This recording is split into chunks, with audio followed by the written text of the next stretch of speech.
Hey everybody, it is I, Zack from the future, and I just want to say I'm really sorry for taking so long to get these stream replays up. We've fallen like a month behind, and it is entirely my fault. Making that advanced filaments video was just, like, between having to make a new printer and having to get all the materials and actually run them all off and shooting at Micro Center. Oh my god. Anyways, basically this is the kickoff for the Hello Wearables episode. I'm going to tell you the rules in a second. At least I in the past will have had, am going to was tell you the rules. But yeah, basically this is just a chill-ass session of running stuff off on a super fancy printer. It's a bit of a mini mailbag. I had a whole bunch of stuff show up in the mailbox, so get to see some interesting goodies. Finishing up a couple projects, including those ridiculous headphones, which let me tell you are the most disgusting, hideous pair of audio equipment I have ever laid my ears on, I guess. I've ever laid on my ears. It was a change of pace that I desperately needed, and I really hope to see some of your projects entered in the Hello Wearables contest in the future. Oh wait, I'm supposed to say at the end of the stream. Anyways, back to the past! There you go. Ladies and gentlemen, cyborgs, welcome to Voidstar Lab. Today we have a super interesting, well, it's not so much like, I guess like it's not so much the stream that's going to be interesting, it's the subject of the stream. I know, right? Like about time. Yeah, so my my friends at Things gave me a call a few months ago. And basically, they've been running a lot of contests with their creators. But realized I've never done anything like that before. So we hatched a plan for what brought you here today.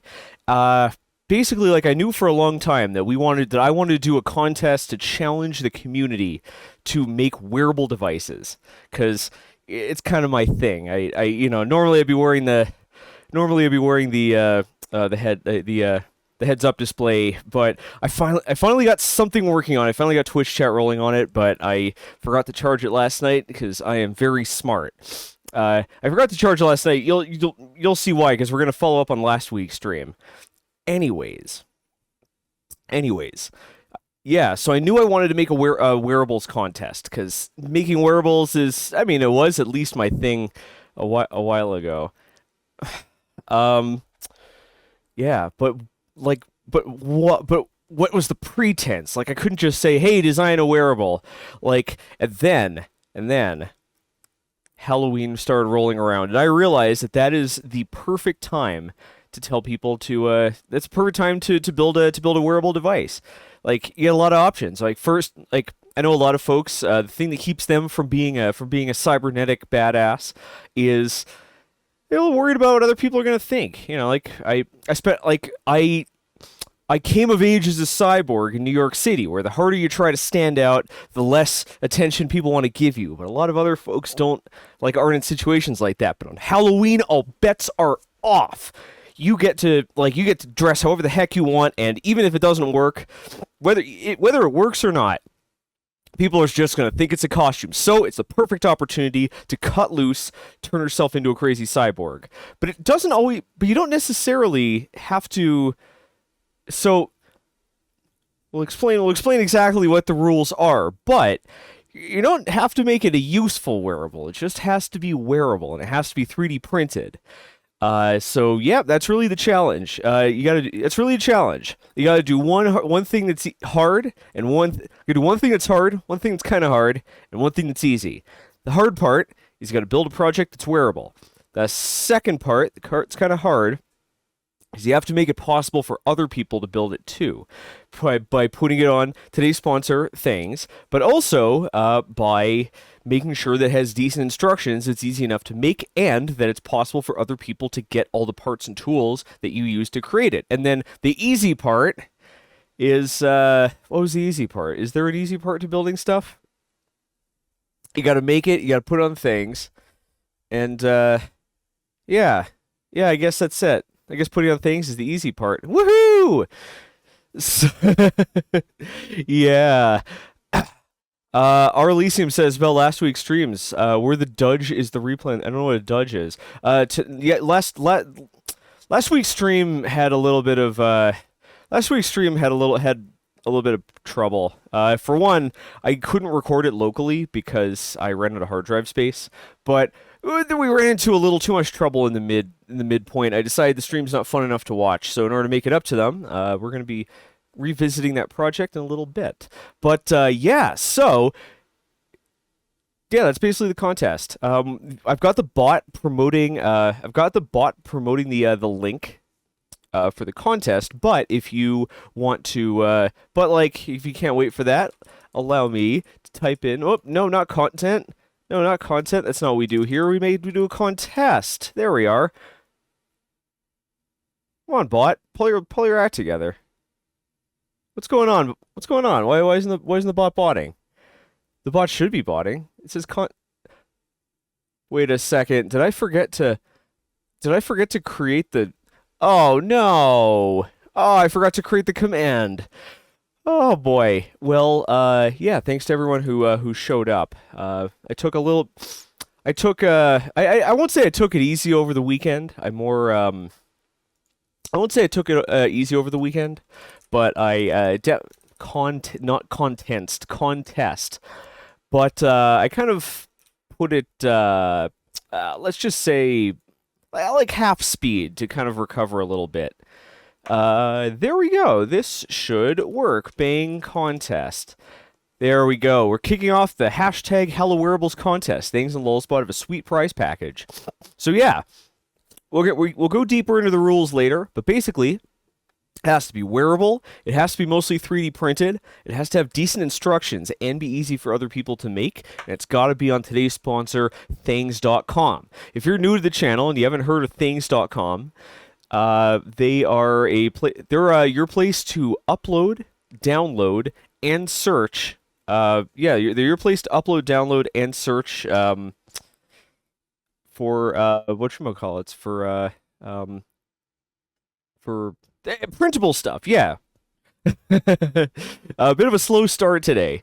So yeah, whether you enjoy making stuff with your 3D printer, whether you enjoy making stuff in 3D that doesn't even intend to be printed, or whether you are searching for something across the entire internet, just head on over to things.com. It's super quick, and the page loads super quick. It doesn't have any ads.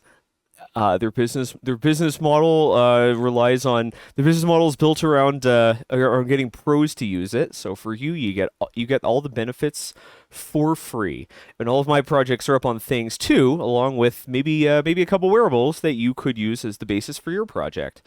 Yeah, the only thing we ask about the wearables project is that these have to be new projects. They have to be your project, and you can't have entered them in any other contest. You can make them electronic. You can make whatever. I'm talking about the boring part of the contest. Let's talk about the fun part of the contest, and that is the prizes. Yeah, today's stream we're going to be showing off the prize. We're showing off the grand prize here. They gave me one of these, and I am so freaking stoked about this because I've wanted one of these printers since since I first knew about 3D printing. Yeah, check this thing out. This is Lulzbot Taz 747. Let me see if I can get over here. Yeah, there we go.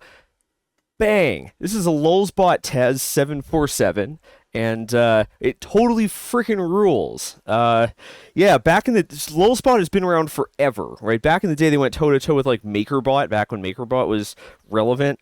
Sorry, everyone listening who worked at MakerBot, I should say. Yeah, but their printers were the coolest. They were like the fancy pants high-end printers, with all the crazy parts and all that. And somehow they've still made it around to today. And I am super friggin' stoked about this. The 747 is a really, really sick printer. It looks pretty rad, and also has a lot of pretty cool features to it. So we're going to be using this to run off a project, preferably a wearable one, so you guys can see it in action. And so you gals and cyborgs can decide whether it's enough motivation to finish your project by the first week of October. Why is the Halloween costume ending the first week of October? Well, that is because I am... Wait, let me switch the camera angle to keep this thing interesting. Well, that is that's because is this locked? I assembled this thing at like 2 o'clock last night, and I barely know how to use it. I managed to run this 270 degree what is this Fusion Filament HPET HTPET plus. Basically, it prints at 270 Celsius, and this thing doesn't mess around. So let's see if I can figure out how to unlock the steppers so that you folks can actually see what the heck is going on. What the heck? It's got this pretty cool, like everything on this thing is adjustable. It's really clever. So you can like swing the control panel around, which is pretty nifty. You know what we have to do? Because you folks tuned in early, you get to have the satisfaction here. I'm gonna have to adjust the camera for this, but it's gonna be worth it. I set this thing up in preparation for the stream, right? Like I try to go down to business, having everything ready to go. Except I left one step. There's one step I didn't do because I'm saving it for you. Let's focus because we only get one chance. There we go. That's right. I left the protective film on, and we are gonna peel it off together. Prepare yourselves for some satisfaction. Here we go. Oh yeah. Oof. There you go. So yeah, this is the printer. It's got this pretty cool like 80-20 construction, and they rotate the 80-20 like 45 degrees. It's this really sick looking printer. But it has a bunch of features that you just don't see in modern printers anymore. I mean, it's got the modern stuff, like it's got a runout sensor. It's got the runout sensor. It's got like a full control panel with graphics on it too. It's not one of those boring character LCDs. Yeah, it's got, it's really easy to adjust the tension on the belts. That's what these big green gear-looking knobs are for. But what's really neat about this thing is that the Z-axis it doesn't use lead screws, right? The Z-axis is on belts. So this thing hauls ass in all directions, and it starts printing extremely quickly. It's pretty cool. I imagine this would be the perfect printer for once we get like non-planar slicing going, like with the printers actually moving the nozzle in 3 dimensions. This is going to be the perfect printer to run that stuff off on, because it can move up and down so quickly. But yeah, it's got some cool stuff in it. It's got not sure if you can see it back there, but it has a BL Touch. And the BL Touch is it's like a bed probe to auto level and do mosh correction.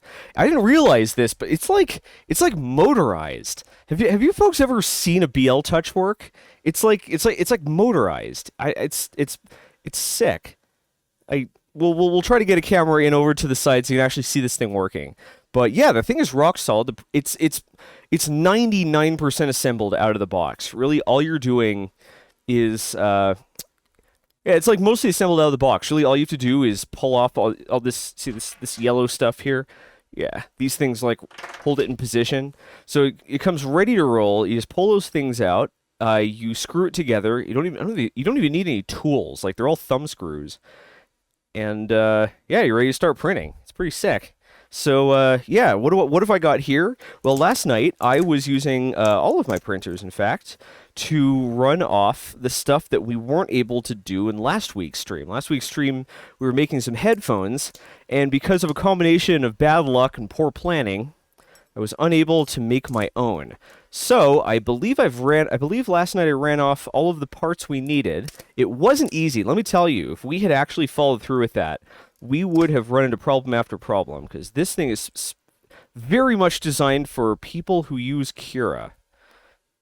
And Cura's not my daily driver by any means. So yeah, we would have run into problem after problem. So in a way, we kind of it was kind of doomed from the start. I guess that's the risk we take when we make our own, when we make try to do projects live on camera. Anyways, I ran off parts so that we can take another stab at this, that we can build our disgustingly colored build our foul pair of headphones. Oh, what happened here?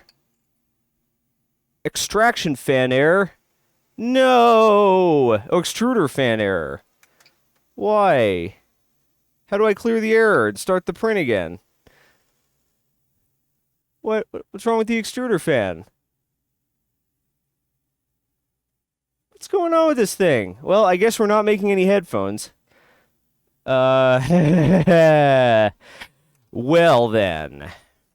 Yeah, it seems like my Prusa threw an error. It says EXTR fan error, and I don't know what that means. I don't know if it actually finished printing either of these. Maybe it got too hot in here. It is 42 Celsius in the 3D printer closet. So, yeah. Maybe it overheated. It says the extract. How do you clear? Is there a way to? Calibration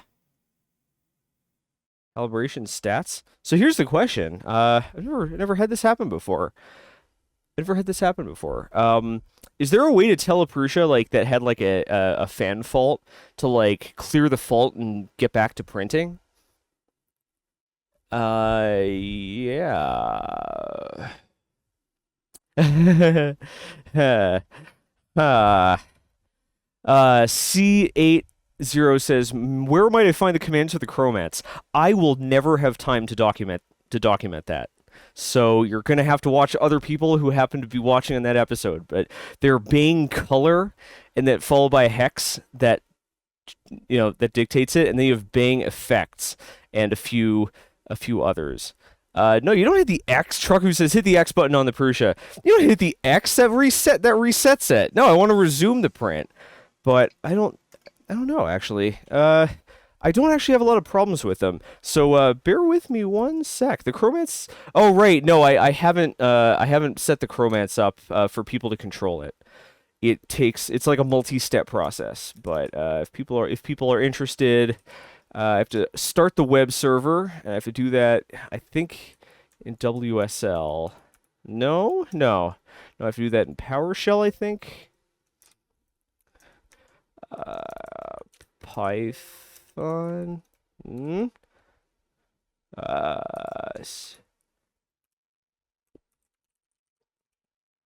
Yeah, there we go. So I have to start that in WSL, and then I need to use a web browser to actually launch it.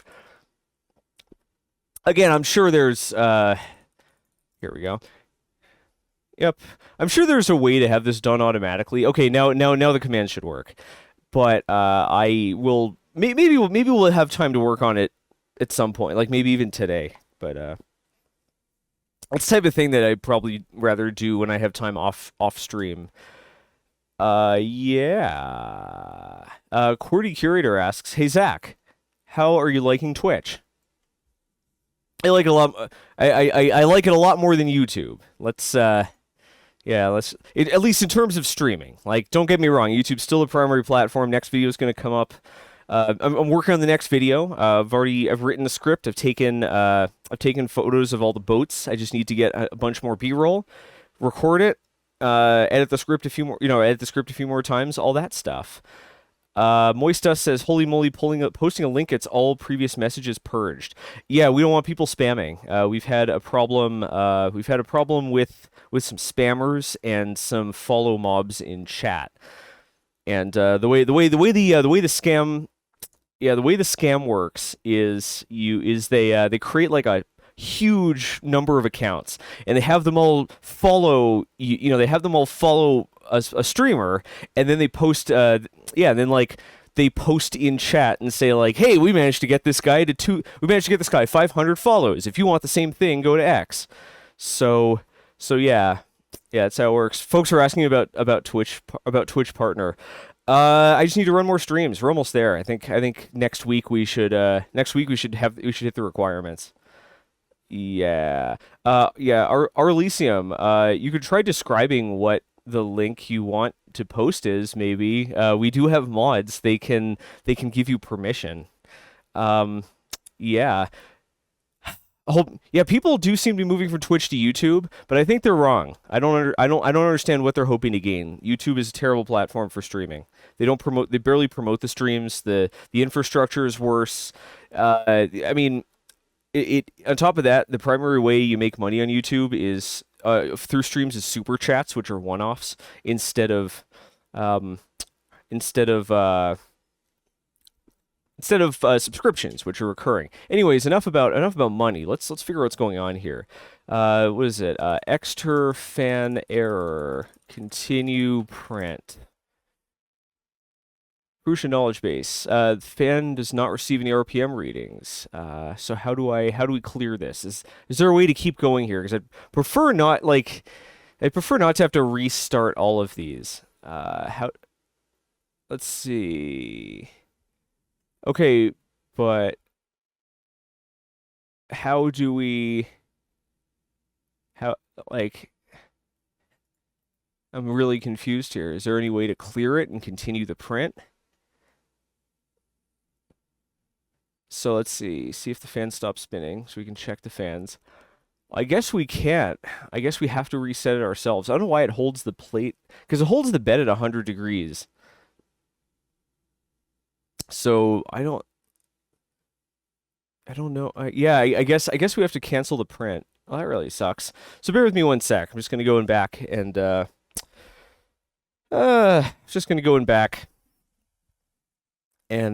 the reset button. Let's see. We might be able to use one of these pieces. I ran this part off in ABS. Definitely looks very blobby. So there was certainly a problem here. So yeah, we managed to get partway through, but there's a lot of blobs here. This is run off in ABS. So I'm going to let this cool down so we can remove it from the Kapton. Looks like we were getting some serious blobs going here. That's too bad. That's too bad. I'm just going to use the menu to confirm that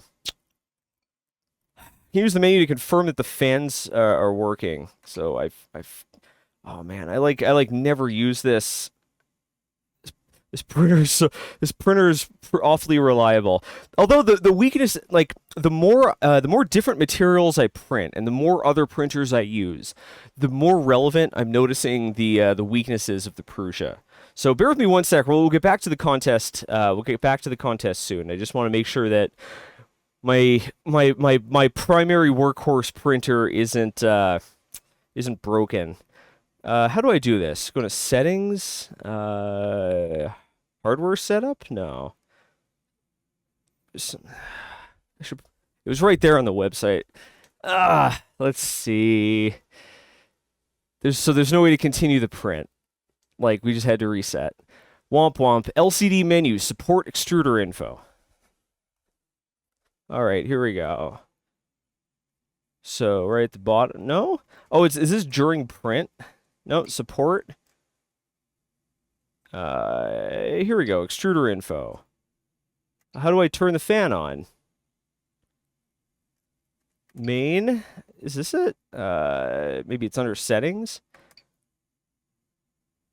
Fan check. Hardware setup. Linear correction. How do I turn the fan on?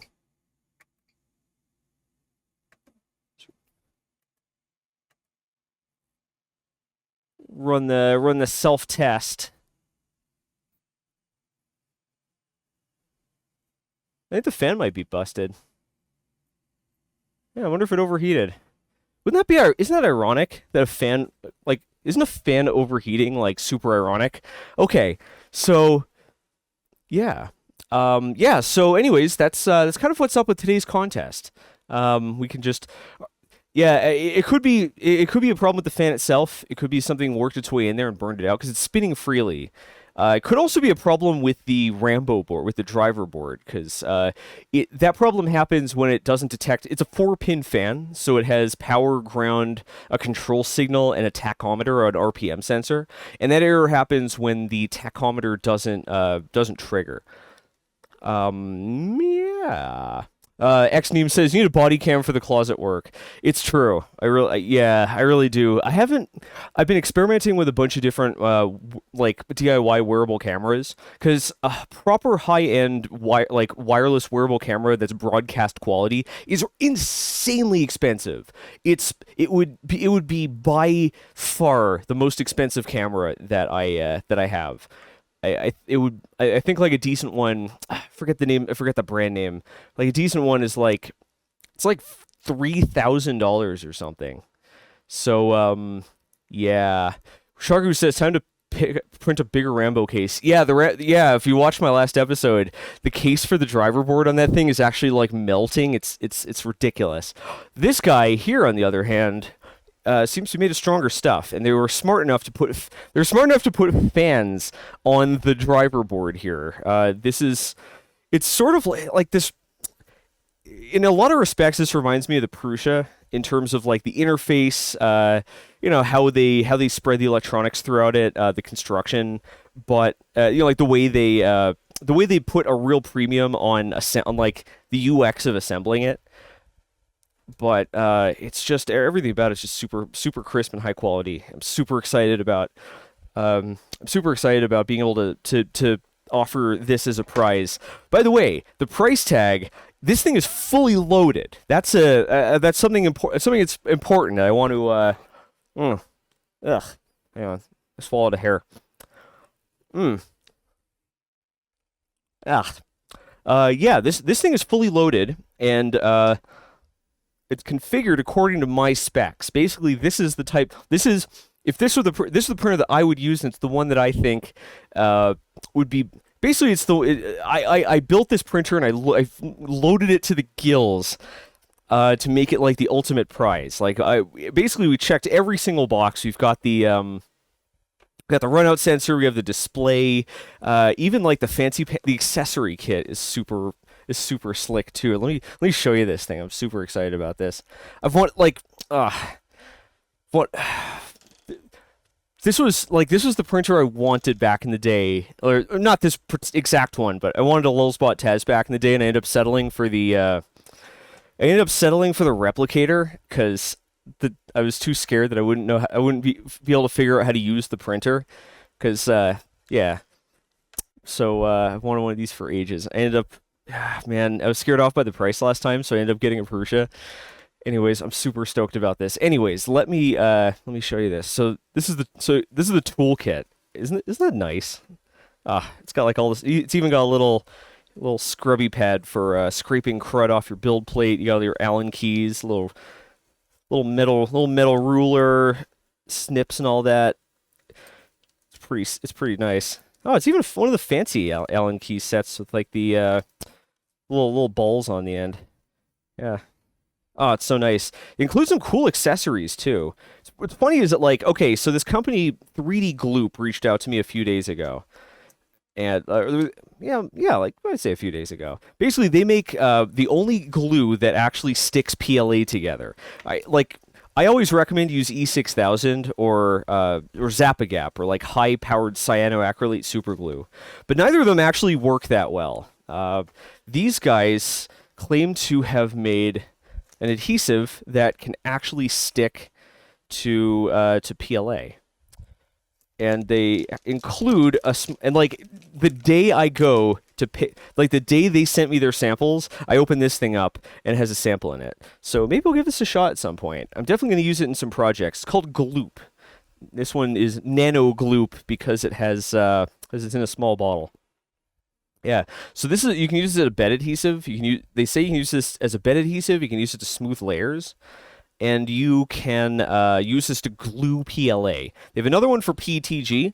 I'm not sure that one's as useful because PETG is actually I find it fairly easy to glue, but PLA is a nightmare. It has a super low surface energy. Yeah, includes cool stuff. You also get a little sample of Polylite PLA. Polymaker Polylight's becoming my favorite brand. And you've got a little bit of the same green 3D fuel that they use to print the accent parts. Yeah, it's pretty sick. They also include a little scraper, just in case your part needs a little bit of persuasion. Yeah, the printer's pretty sick. So, question is, what are we gonna do with it today? Because the original idea here was to jump straight into it's Gloop. Yep. Nanoclune Live says, "Hey Zach, how do you spell Gloop? You spelled it right. It's Gloop. 3D Gloop. Yeah, it's pretty cool stuff. I want to give that a shot. So it looks like this part, for all intents and purposes, came out correctly. So we just need another. We just need to run this off. What a pain in the butt. This thing takes like 4 hours or something. So right now it's 12:30. So if we get this part started, then we should be able to. We should be able to get. Should be able to get this done by the end of the stream. So let's do so. You notice I've got the plate covered in Kapton because this is ABS. Printing one of them in ABS and one of them in PLA. So, or one of them in HTPET plus. So who the hell knows what's going to happen? Looks like the fan is still working. I'm guessing the temperature got too hot in here because of my my dehumidifier. It's been pretty hard to maintain the temperature in here. So cool. I'm gonna grab the SD card. Let's real quick head back over. This is that continuation of the project from the last stream, the Vector Finesse 3D printable headphones. We ended up not being able to print our own set, so we had to use their parts. So the idea today was to kick off the wearable contest by assembling those, but looks like we're gonna have to get creative on that.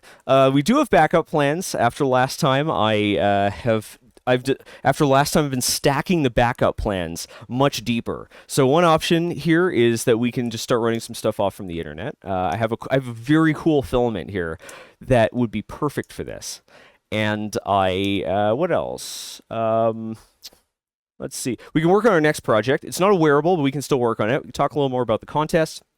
I even do a bit of a mailbag. Had some pretty cool stuff show up yesterday. Unimposing Craft Dinner says, it's the more expensive Prusa. The better deliver better than a Prusa. You know what? I consider them really comparable. The main differences with the Lulzbot are basically that it uses sort of like the main difference you notice right off the bat is that they put more of an emphasis than Prusa on using premium parts. So they've got like the actual BL Touch probe instead of the let's admit it's the pin to probe. The inductive probe is a little bit janky. The BL Touch probe is much more accurate. So it levels quicker. It also has I'll show you the detachable extruders, because that's one of the key features. But basically, you can detach the extruder. It's only held on by thumb screws, so you can keep a bunch of them on hand and just swap them in. This one is using the E3D Hemera, which is the same extruder that I'm using in the Ultimate Printer, the Squirt Press. I'm really impressed by it. It's a direct drive extruder with the shortest filament path I have ever seen. Like, it doesn't, the heat break, as it were, is like, it's like 10 millimeters long or something. It's ridiculous. Yeah, it's super short. And that is using, so neat quirk about Lulzbot printers is that they use 0.5 millimeter nozzles as standard. And the included nozzle is nickel-plated copper, which is pretty rad because it heats up quicker, it stays hot longer, and it's a little more... You're not necessarily going to want to run a lot of abrasive filament through, but it'll tolerate it better. And it uses a higher powered heater cartridge. And yeah, it's got the Z-axis on a belt. It's really easy to fold up. It's basically like... They sort of like the luxury Prusa. Is it as reliable as the Prusa? I can't say anything about that because I've only had it up since last night. But I can tell you it did.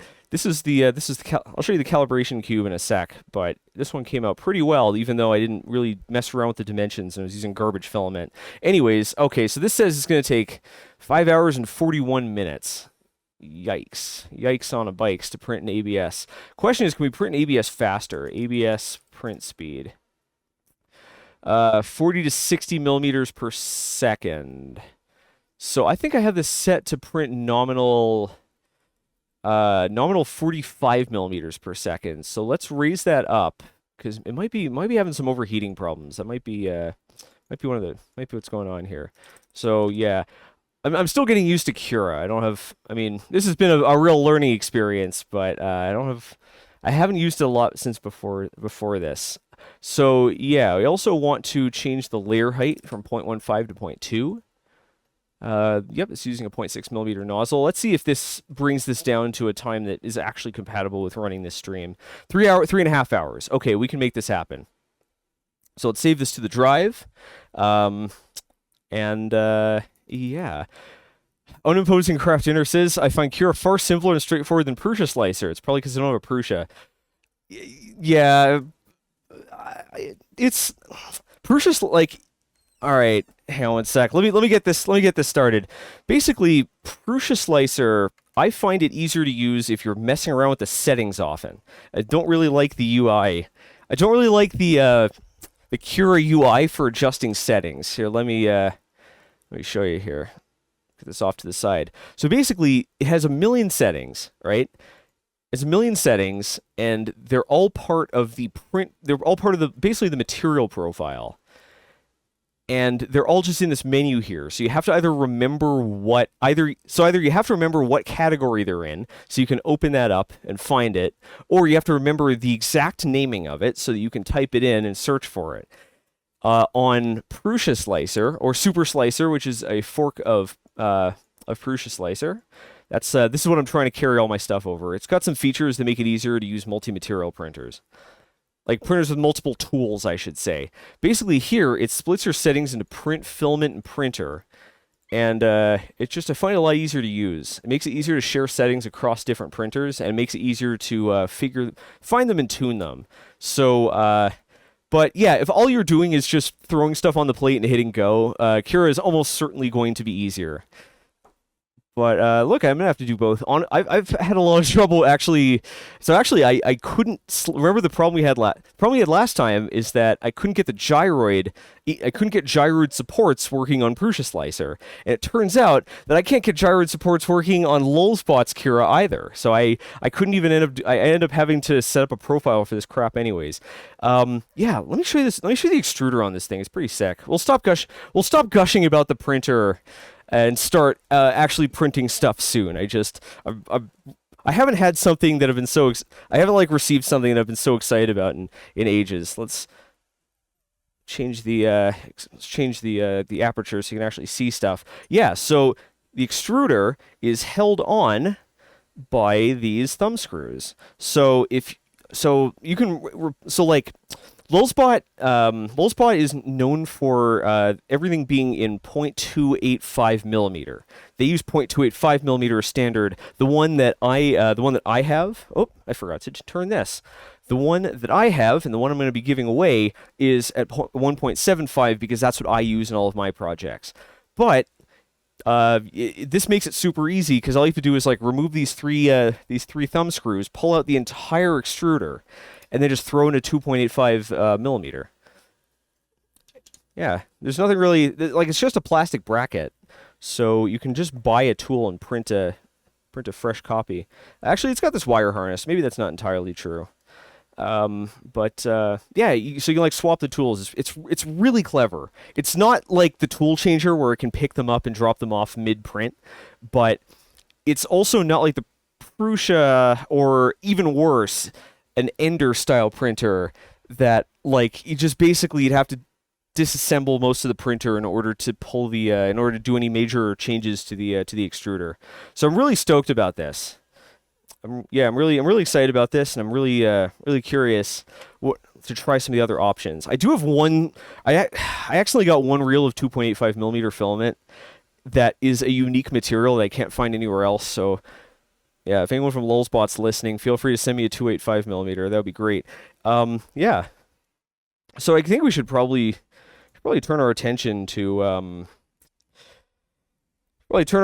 building a project. So yeah, turn our attention to building a project. So here, I'm going to turn the camera over here. You can see today's Mio is acai berry flavor.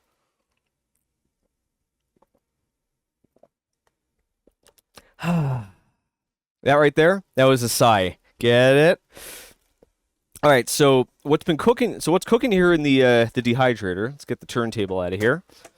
So what's cooking here in the dehydrator is the perfect filament for the occasion.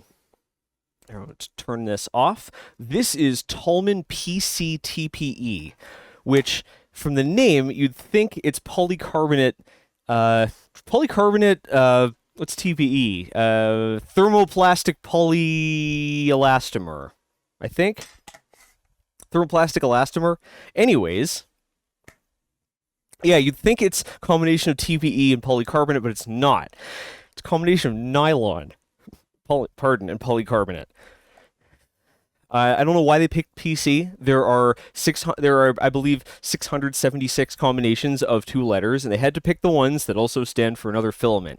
Anyways, this is a combination of nylon and TPE. And this is a really cool combination because both of these are slightly flexible. Nylon is abrasion resistant, it's flexible, and TPE is, of course, the most flexible filament, and all that stuff. Moist Dust asks, has the printer been named yet? No, we really should, though. Maybe we'll reuse the names from the VQ printer. Anyways, what's the point of this filament? Let me pull up a chair here so I can show you what's going on here. So you'll notice that this filament is it's sort of stiff, but it's sort of not. And that's a good way to describe this stuff. This is a semi-flexible filament. The final, like, whether it's flexible or stiff depends on how you configure your model. But what's important about this filament is that it's the perfect filament for wearables. That's what they designed it for, wearables and prosthetics. It has a very silky texture. It has very silky texture. It breathes a little bit. It doesn't absorb water. It doesn't abrade either. This is an ideal filament for making anything that's supposed to stay in contact with the human body for a long period of time. And I decided to throw this thing in the dehydrator so that we can, which I'm going to throw it back in here now so it doesn't take on water while we talk, so we can find a nice wearable project and use our new Lulzbot printer to run it off in PCTPE. NanoClume Live says, is it hard to print? Sort of. The short answer is no. They do this manufacturing step with it where they pre-stress it. I think they sort of cool it as they stretch it. And what's weird is that the filament on the spool is actually stiffer than it is after you print it, which usually it's the opposite direction. And the reason that you do that is to make it easier to push in. So if you printed nylon before, it's about as tricky as nylon, which is to say that nylon either works or it doesn't. Either you have your settings right and it's fine, it's super easy, or your settings are a little bit off and it delaminates or something. So I found it hard to dial in, but once it was dialed in, it was fine. TPE, like pure TPE, is a complete freaking nightmare to print. This stuff, I haven't had that much trouble. So it's perfect for making any kind of wearable project. So I think I think that'll be a pretty good choice. Nested Dream says they have info about how safe it is for skin. Yes, it is. It is a skin-safe plastic. If you can check it out, it's called Tolman PCTPE. They did design it for long-term contact with human skin. It neither abrades nor it neither abrades your skin nor leaches anything out of it. Which is a problem with pure. I didn't realize this, but you're not supposed to wear TPU or TPE for a very long time. Which is kind of, I wish I'd known that earlier because I have a number of wearable devices printed in TPU. So let's find some. What do you say we head over to today's sponsor, Things, and find something cool to print? So let's see. I guess the first thing we should do, it seems responsible. The first thing we should do once we go on Things is to see what the competition is. I've already talked about the rules at length here, but things.com. What have people already posted? My session expired. Oh, now you know how many letters my password is. I automatically generate it with LastPass, so it's going to be like 25 letters. So it's going to be like a bunch of random letters, so have fun with that. Jeff Hardy 56665 says, I mean, not like anyone reads the datasheet of print settings. Oh boy. In order to write this episode about all these filaments, look at this. All these windows are full of 3D printer settings. I've been reading data sheets and manufacturer safety sheets and all this stuff for weeks. It's starting to affect me. So let's I don't want that window open. Let's real quick head back over here. Oh, we'll get to that in a sec. And check in. Oh, wait a second. Did I start printing the wrong thing? I forgot to export the file. Went through all that trouble. Oh my god. I went through all that trouble to reslice the file, and I forgot to put on the frickin' SD card. Why didn't anyone tell me?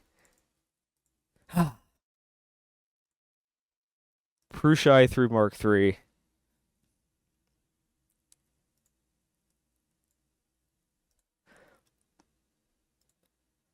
That's the name of the SD card.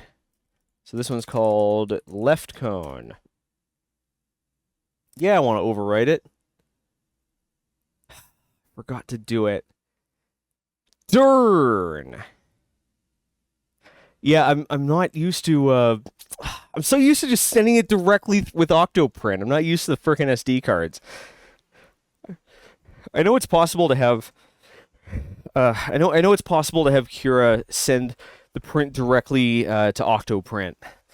But I didn't expect that I'd be using it very much beyond this one project. So I never set that up. All right, here we go. Print from SD. Is that it? Yeah. Here it is. Left. Cool. All right. Let's try not knocking and spilling everything all over the desk. All right, very nice. It's a good thing we yelled, or you could yelled. It's a good thing we whatchamacallit. Good thing we checked. Oh, looks like somebody got stung by the caps lock bot. How many caps did you use? I have it set to need 15 straight capital letters or something before you before it intervenes. Where is this here? Where's the mod? Mod tools, is that it? Yeah, caps protection. Yeah, it needs 20 capital letters. I'm going to turn off the link protection for now. I think we're going, yeah, there we go. We're going to, you said, oh god, the amount of files on the SD card, it hurts. Yeah, I never use the SD cards. I never clean them up. Yeah, I'm gonna re-enable links. I'm gonna let people post links now, and if people start abusing that, then we will turn that back on. I will give my community the rope to hang itself. All right, so let's get back on things and let's see what other people have built. So yeah, the contest is to build a wearable project. Now, I'm being very charitable in the definition of wearable. As long as it's something that's mounted on a consenting living creature, it counts as a wearable. So feel free to make it. You can make a dog wearable. Yeah, you can make a dog wearable. You can make a wearable for yourself. Make a wearable to track your kids. I don't know. As long as they're cool with it. I don't want you I don't know. I don't want you kidnapping dolphins and cybernetically augmenting them. Oh, hey, it's Blasto Supreme from the Cyberdeck community. Hello there. So check this out. Things is searching all across other sites. So, oh, hey, look at this one it found. Wearable cyberpunk gesture pad. That sounds cool as heck. I wonder who made that. Oh, look at this. Look at this handsome gentleman. Yeah, this is an ancient project of mine. This is from May 2014, where I think I initially designed this thing at the not the Fat Cat Fab Lab. I designed this thing at the Maker Bar, and I ended up posting it after I left. Maybe we can, yeah, maybe we should do this project. I don't, so it needs this watch band that isn't for sale anymore, but we could definitely edit this to use a watch band, use a 3D printed band. That's pretty cool. Yeah, I actually have, I think I have the, I think I've got one of the, whatchamacallits, one of the trackpads here. So yeah, I think we could make a wearable trackpad. So folks, I'll leave that one open in the back. Wearable hair glasses. That seems, oh, this is neat. This is saber-tooth, turns into a saber-tooth tiger. It's got like a mouthpiece on it. Let's take a look at what's on Things itself. Let's see what other people have uploaded. You're going to have to upload your file to things.com because, you know, it's kind of the reason they're doing the contest. So I would avoid, so yeah, there we go. Iron Man helmets are already up. So sorry, I think I just neutralized everyone's project. Green Lantern ring. That would be fun to make in resin. Lots of Iron Man stuff, huh? I wonder how many maybe like we'll have to make a special category just for Iron Man. Basically, I'm considering, so we're sort of considering entries to be in the full in 3 categories, which we're kind of have very slightly different criteria. We've got wearable technology, so it's stuff like a wearable computer or a fitness device, something like that. We have cosplay, which is trying to make an accurate reproduction of a prop. And we've got fashion, which is making your own original aesthetic, basically like something specifically for aesthetics. And criteria are very slightly different. You'll be expected, if you make wearable tech, you're going to be expected to prove that it works. If you're making cosplay, we're going to be judging you on how accurate it is. And if you're making fashion, it comes down as much to the artistic statement you're making as the way you're going about expressing it. So, yeah. Holy crap. Is there anything wearable here that isn't Iron Man? Oh, it's one guy's project. Voidstar Data Blaster. So yeah, it looks like this is a bit of a clean slate. Oh, this is pretty sick. So it looks like this is a bit of a clean slate. That's a good thing we picked this contest then, because Things has got to add more wearables. By the way, I mean, COVID is still around. Feel free to make a face mask. That counts as wearable tech. You don't have to put any electronics in it. They'll totally count. Yeah. Wearable gloves. I mean, most gloves are wearable. I think I tried to print this a long time ago and it didn't work. But maybe it would work better printed out of a different material. Wearable weather watch. That's kind of interesting. Wearable disinfectant storage. A ninja mask. Wearable arc reactor. What is the obsession with Iron Man? Like, okay, I get it. They're cool. It's cool, but like, why is everything Iron Man? DIY wearable posture sensor. That looks terrible. I have horrible posture. What does this thing call for? What do we need here? Oh, I doubt I have any of that crap. What is that like freaking dead bugged? What is that?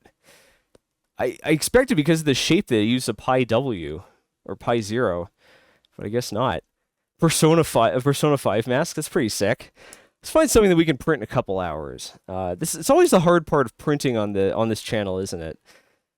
Let's see, wearable camera. Oh, that's kind of cool. I don't have the camera for that. Yeah, a lot of these are cosplay. So I'm going to try to print a few of the best ones. I'm going to try, let's see. Embrace Next asks, did you go through all of Twitch's rules and contests? They can be pricks when it comes to contests. Yeah, we made sure to verify that the rules of the contest are compatible with all of the platforms that we put content on. Yeah, those aren't the rules what I'm linking to are sort of like the human readable rules. The legalese is coming. The legalese is coming very soon. Yeah, we've been careful to comply with the stuff we have to. Is there anything non-Iron Man that's going to take less than 6 hours? Oh my gosh, binaural mic GoPro. That's kind of cool. Wearable computer with a Raspberry Pi glass. What are they using? What's the display? Oh, they're using. Oh, it's one of these things with the TFT, and they putting two small plastic or this calls for two small plastic or glass lenses. Wow, that's really helpful. This is a cool little, a bit of a steampunk thing going on here. That's pretty slick. I bet this thing weighs a bazillion pounds. I'm thinking we picked this gesture pad up. What did I even design this thing in? I think it was SketchUp. I'm fairly sure I built this thing in SketchUp. Yeah. There's no way this watch strap is even they're still around? Wow. Holy crap. I didn't expect this thing to go anywhere. Oh man. Well, there you go. I guess you can still buy the straps. I don't have them. But actually, let's keep this open in the back. Let's look for something cool to make here. Oh my god. Yeah, a lot of these are cosplay. I want something a bit on the smaller side. Oh, this is cool. Is this possible to print?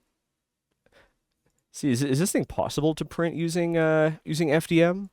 I'm worried about this thing stringing. Even if we could print it, I don't think we should. This is resin. Wearable thing. Oh wow. I think we got our contest winner here. Don't bother entering. A small fedora.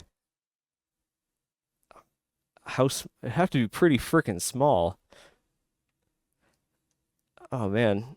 Yeah, look, this is a pretty clear field for you folks. If one of my projects from 7 years ago made it in the top 3, you know you have a pretty good shot of making one of the best known wearables. We're also so the winners are going to actually end up on the winners that I can actually print in a week and assemble are going to be in an episode. Remember last Christmas we did a top 10 printable gifts. This Halloween we're going to try to do a top 10 printable costumes. So yeah, your project, you won't just win a printer, your project will end up on an episode. So yeah, hopefully you're sufficiently motivated.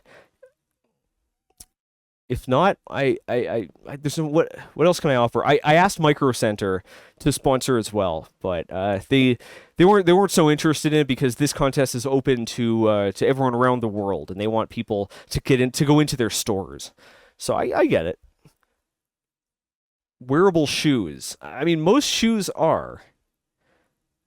Yeah, I'm not impressed here. I'm not seeing a lot. I guess we could try to run off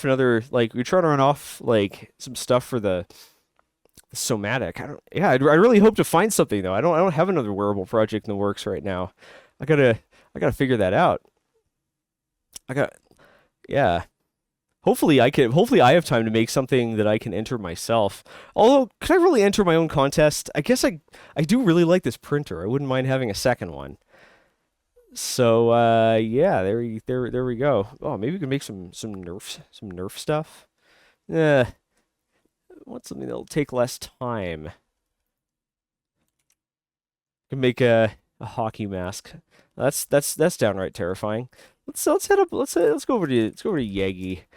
Both Yegi and Things search across multiple 3D printing sites, except Yegi doesn't let you upload anything, and they just arrange things differently. So let's just search for Wearable. It's searching the same sites. It's just searching them it's just going to display the results in a different order. So maybe we can find something that's not related to Iron Man. Oh hey, it's another project I've seen before. Oh, make those data gloves. That could be kind of interesting. I don't think the project was in great shape. Yeah, the project wasn't really in great shape when I left it. So, and I think that was an OpenSCAD. Yeah, I don't want to open up OpenSCAD again. Don't make me. What have we got here? A wearable tail. I think that's relevant to a few people on our Discord. Some cool stuff. A bow tie. Now we're speaking my language. How does this work? A little 3D printed bow tie action. That's pretty sick. Is this thing for every party? Remember parties? I don't. They never invited me to them. Is this vase mode? Is that what's going on here? Do you print this thing in vase mode? Oh, that's really sick. Yeah, so it looks like this bow tie was designed to be printed in vase mode. So that is pretty interesting. Let's download that. I installed an extension specifically to get rid of the 5-second delay before things or before a Thingiverse lets you download anything. Tremendous amount of Iron Man. I wonder if they'll become less popular now that they wrote out Iron Man. Do you think they're gonna write him back into the MCU? Because like he was kind of like their most popular. It was like the most popular superhero, right? Like basically started the series. I feel obligated to point out yet again that Iron Man, the first Iron Man, is substantially better than anything else in the MCU. And if you disagree, then you're wrong, and you should feel wrong.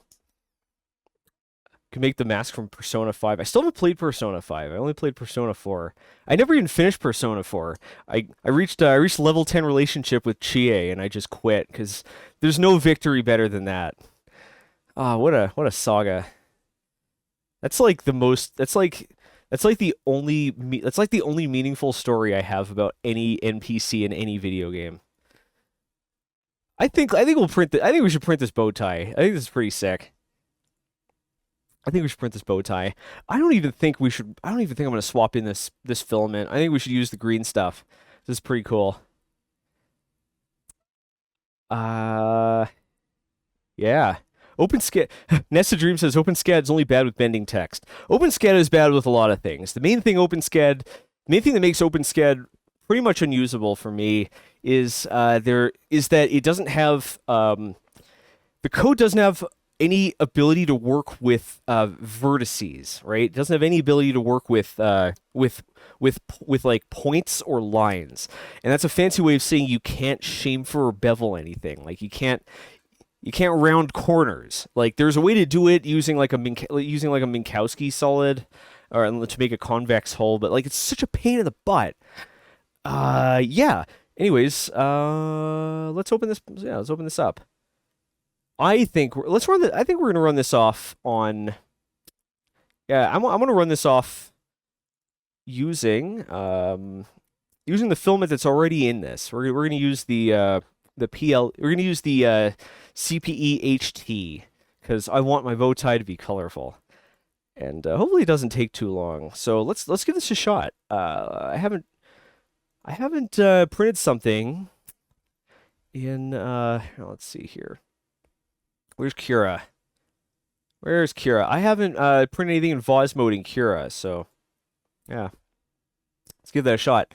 So let's see, program files. Is it called Ultimaker Cura? Yep, there it is. Cura. There we go.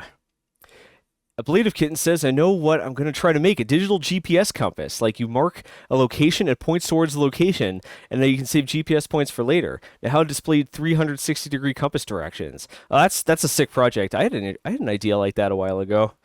That was actually one of the features I wanted to put on the Singularitron. Doing it in 3D is tricky. I think it's probably easier to do it in 2D and just do it in 2D and put whatever display you do on a gimbal so it's always parallel with the ground. I think that would be easier than trying to make a volumetric display. Alternately, you could make a spherical persistence of vision display. Really anything. Like you can make a persistence of vision display and use that to display. That could be pretty sick. All right, so let's put this over here. Be pretty sick. So yeah, what is going on here? The highlighted areas have missing or extraneous surfaces. Fix your model and open it again. There's really no way to clean up a model in there's really no way to clean something up in Cura. Huh. What's funny is that the only way I know to easily clean up a model is how this thing is this is like 6 polygons. How the hell did they screw this up? Is there something here? Oh, here we go. Mesh fixes. Union overlapping volumes, remove holes, extensive stitching, keep disconnected faces, remove mesh intersection.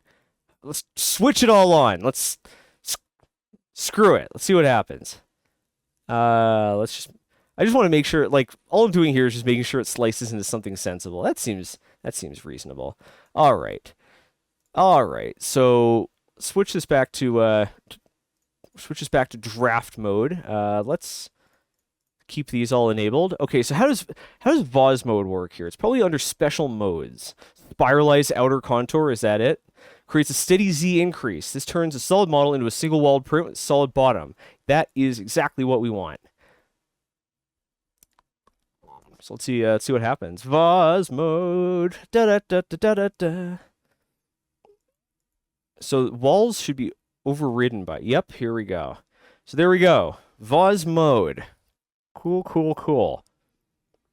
All right. So this is saying it's going to take an hour, and that is perfect. Last thing we have to do is we got to mess around with cooling. We want to enable part cooling, but I want to turn it down. Let's call this 30% because this is a PET-based material. We're not going to bust out the PCTPE yet because I want to run this off in HTPET. So let's see, speed. We can run this at 60. The printing temperature, though, this is high temperature PET, and they are not messing around. This prints at 270 Celsius, and we want our build plate to be let's call it 85. Yeah, they're not messing around. This is high temperature stuff. This the tabs will go up to 290 Celsius. So I always recommend against pushing a printer all the way to its I always recommend against pushing a printer all the way to its max temperature because generally the maximum temperature is dictated. Here we go. Max temperature is dictated not by the heater but by the temperature sensor. It's usually the max temperature, like. So in an all-metal hot end, like, an all-metal extruder like this one, it's dictated by the sensor. And I'm assuming this one's using a thermistor that tops out at 300 Celsius. So around 290 is when it stops being able to tell how hot it is, and it's not a situation you want to be printing in. That's, yeah, it's not what you want. So let's just verify this, make sure it still looks good. I think it still looks all right. It's pretty cool. Pretty cool. 58 minutes. That sounds good to me. Let's save it to Lulzbot. There we go. Let's switch our camera over here. Actually, let's switch our camera over here. I set it up for this exact reason. Hey. Let's give our new menu a shot. Here we go. All right. So let's go to print from media, and what do we call this? Probably something about a. What's going on? Detail calibration cube? Wait, where's the, why isn't it showing up? Did I save it to the wrong SD card? Oh, do I have to refresh it? I have to reload it? No? Huh. Maybe I saved it to the wrong SD card. It's been known to, oh, it was just called something weird. Wait, did I slice this for the, yep, that's the problem right there. We sliced it for the wrong printer. This is what happened. Like we sliced it for the Prusa. Yep. We want the Lulzbot. Well, we want the Taz. Quality. We got the layer height to be 0.2. Initial layer height 0.2. There we go. Special mode. Spiralize. We're gonna have to. It wiped all of our parameters. It wiped our settings. We have to start this. We have to start this over. So 270 tries to end the print at a higher temperature, but I don't want that. Build plate temperature. We don't need it to be 100. 85 is fine. Okay, what else did we do here? We cleaned up the model. That's right. We applied our mesh fixes. We printed the spiralized. There we go. Sliced it for the wrong frickin' printer. Oi, Gewalt. 1 hour and 5 minutes. Oh, right, because it's a 0.5 millimeter nozzle instead of a 0.6 millimeter nozzle. Yep, that'll happen. How does it look? Oh, is support material on? We don't want support material to be on. I didn't even know it would. Why would it even add support material? Yeah. Where's our supports? Support settings, please. Support. Do not generate support. Build plate adhesion, we do not need anything, so I'm going to add a skirt.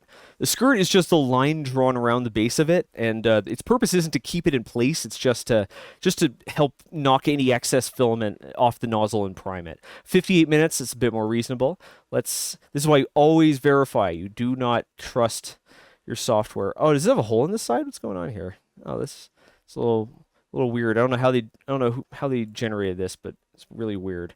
So this is going to be open on one side, and I'm okay with that. It's for style.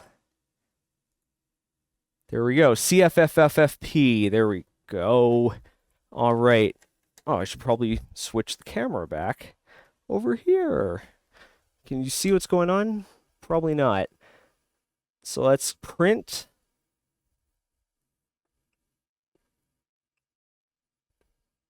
There we go.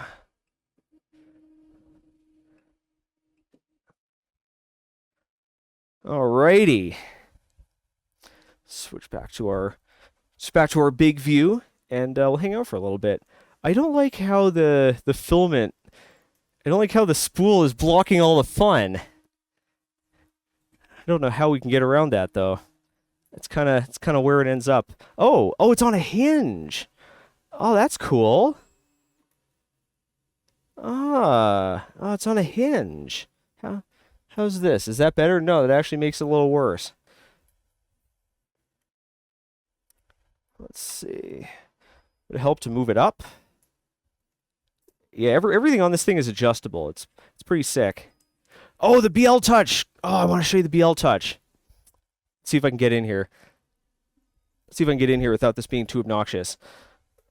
All right. Here, I'm going to move this over to the side. So, actually, let's just freaking take this thing straight off. All right, so check this out. Try to take a look at try to see yeah, there it is. See it back there? Look, it's like motorized. Isn't that rad?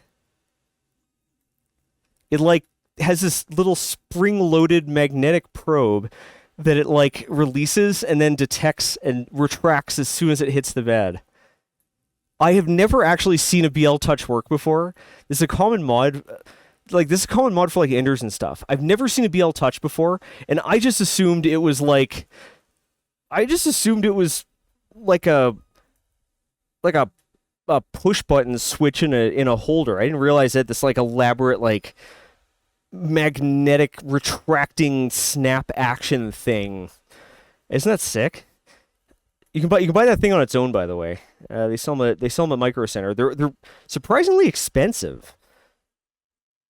That's why I was always so skeptical of it. But now that I see this thing working, I kind of want to buy one and retrofit it onto the tool changer. It's pretty sick. Alrighty, here we go. So let's see, what temperature are we at? So it's heating up the bed. The bed is going to take a little bit of time to heat because this is some very thick glass. They do sell a magnetic one. Yeah, they do sell a magnetic one. We decided for this contest that the glass was actually superior because it's compatible with it's compatible with a bunch of materials that basically glass is a better choice in PEI for a lot of the materials you're going to use to make wearables. So things like TPU tends to stick to PEI a little too hard. Yeah, nylon likes glass. ABS likes glass. So we figured the glass was a better choice given the nature of the contest. We wanted to pick something that would take the winners' projects to the next level. Urufu Shinjiro says, the thing is, the retractor of the probe is unnecessary. I have mine set in Clipper to probe in touch mode, so it just taps real fast. No need to wait for retract and extend every frickin' probe. I don't really understand what it gains by retracting, but it is cool, and that's relevant. I think it limits how much the heat coming off the plate interferes with the sensor. I think that's, if I remember right, that's the point. So this is gonna Moist Dust says it avoids collisions. It doesn't retract if it hits the print. Oh, that's interesting. Is that likely to happen? Like, Yeah, is that a thing that happens? Huh. Pardon. The tool changer just has like a little push button, just a little switch. It's so boring. I know. Unopposing craft dinner says it has to be lower than the nozzle. Yeah, I guess that's true. So like you could have it at a height where it snaps off. That's pretty cool though. Yeah, I guess it only needs to retract a single time, right? Like once it gets itself over the bed, then it retracts. That's true. Bed clips and whatnot. Yeah, I guess now that I think about it, the tool changer does have a reputation for kind of every once in a while shearing the Z switch off the receiver. Yeah, what are we waiting for here? Oh, we still have 3 degrees left on the. We still have 3 degrees left in the bed. This thing is set to 80% speed from last night's print, so we're gonna raise that back up to 100, and let's just make sure everything is leveled correctly. All right, taking a bit to prime. That's to be expected. All right. This is looking all right. How's our squish? Squish is good. Okay, perfect. We're in business. See, I love how quickly the Z-axis moves. I'm so used to printers with lead screws. They take freaking ever to get the nozzle up out of the way. It's pretty sick. Rufu Shinjiro says bed clips is what Z hopping during moves between probes is for. Ah, yeah, I'm new to the whole bed clip thing because because like for a long time until I got the tool changer, right? Like all my printers have had magnetic plates, and the replicator I had before was it didn't have a detachable plate. The plate was technically detachable. How is that held on? How was that held on? It had little plastic prongs that fit into cutouts. Yeah, and the way they had, yeah, that didn't level at all. You had to level with like the 3 thumb screws in the bottom. I'm so glad that auto leveling is like a standard feature now. I hate it having to level that frickin' printer. That thing was so frickin' obnoxious. Ugh. My sister-in-law has it. I gave it to her after I upgraded to the Prusa, and I kind of want to go over there now and break it. Maybe I'll upgrade her so she never has to deal with that pain. Anyways, yeah, this thing's gonna take an hour. And how many bottom? Here's a question: how many bottom layers is this doing? So VOS mode prints the print in one continuous line, so it's never going to stop extruding until it reaches the top, and it's pretty sick. I don't know how strong this is going to be. HTPET has so this has 1, 2, 3, 4 bottom layers. Okay, and then it switches to spiralized mode where it draws the whole thing in. Yeah. I don't know how well this is going to work. It should. It should work fairly well because PET has very strong layer adhesion. But we'll see. We'll see. Everyone's complaining about having to level beds and how you attach your plates to the bed. Oh, it's kind of interesting. Kind of interesting to hear all this stuff. Yeah. Here's something neat you might not notice because all of the so the Z-axis is riding in between these aluminum extrusions, these 8020s. And you'll notice that because they're turned at 45 degrees, it doesn't use what are they called? It uses V bearings. It doesn't use I forget what these things are called. Basically, the bearings don't look like wheels. They're like notched, so they ride on the edge of this. And just mildly interesting right there. This thing right here, if you've noticed, is that in view? Yeah, that's in view. This guy right here is a magnet, because if you think about it, because this is using steppers and a belt to carry the Z-axis around. So when you turn it off, and the motors go slack, then the extruder would crash into the plate under the force of gravity. So it's got magnets on each side, and when you're done printing, it brings it up to the top, attaches it to these magnets in the top of the frame, and that holds it in place really, really strongly. That holds in place really strongly until you need to use it again. Yeah, it's pretty neat. Pretty cool. And don't worry about breaking the bed if you knock it off. When the y-axis is all the way forward, if you were to just drop if the extruder were to just drop in free fall, the nozzle wouldn't hit the bed. It would fall about 5-10 centimeters off the side of it. So you would be fine. You're not gonna break the bed.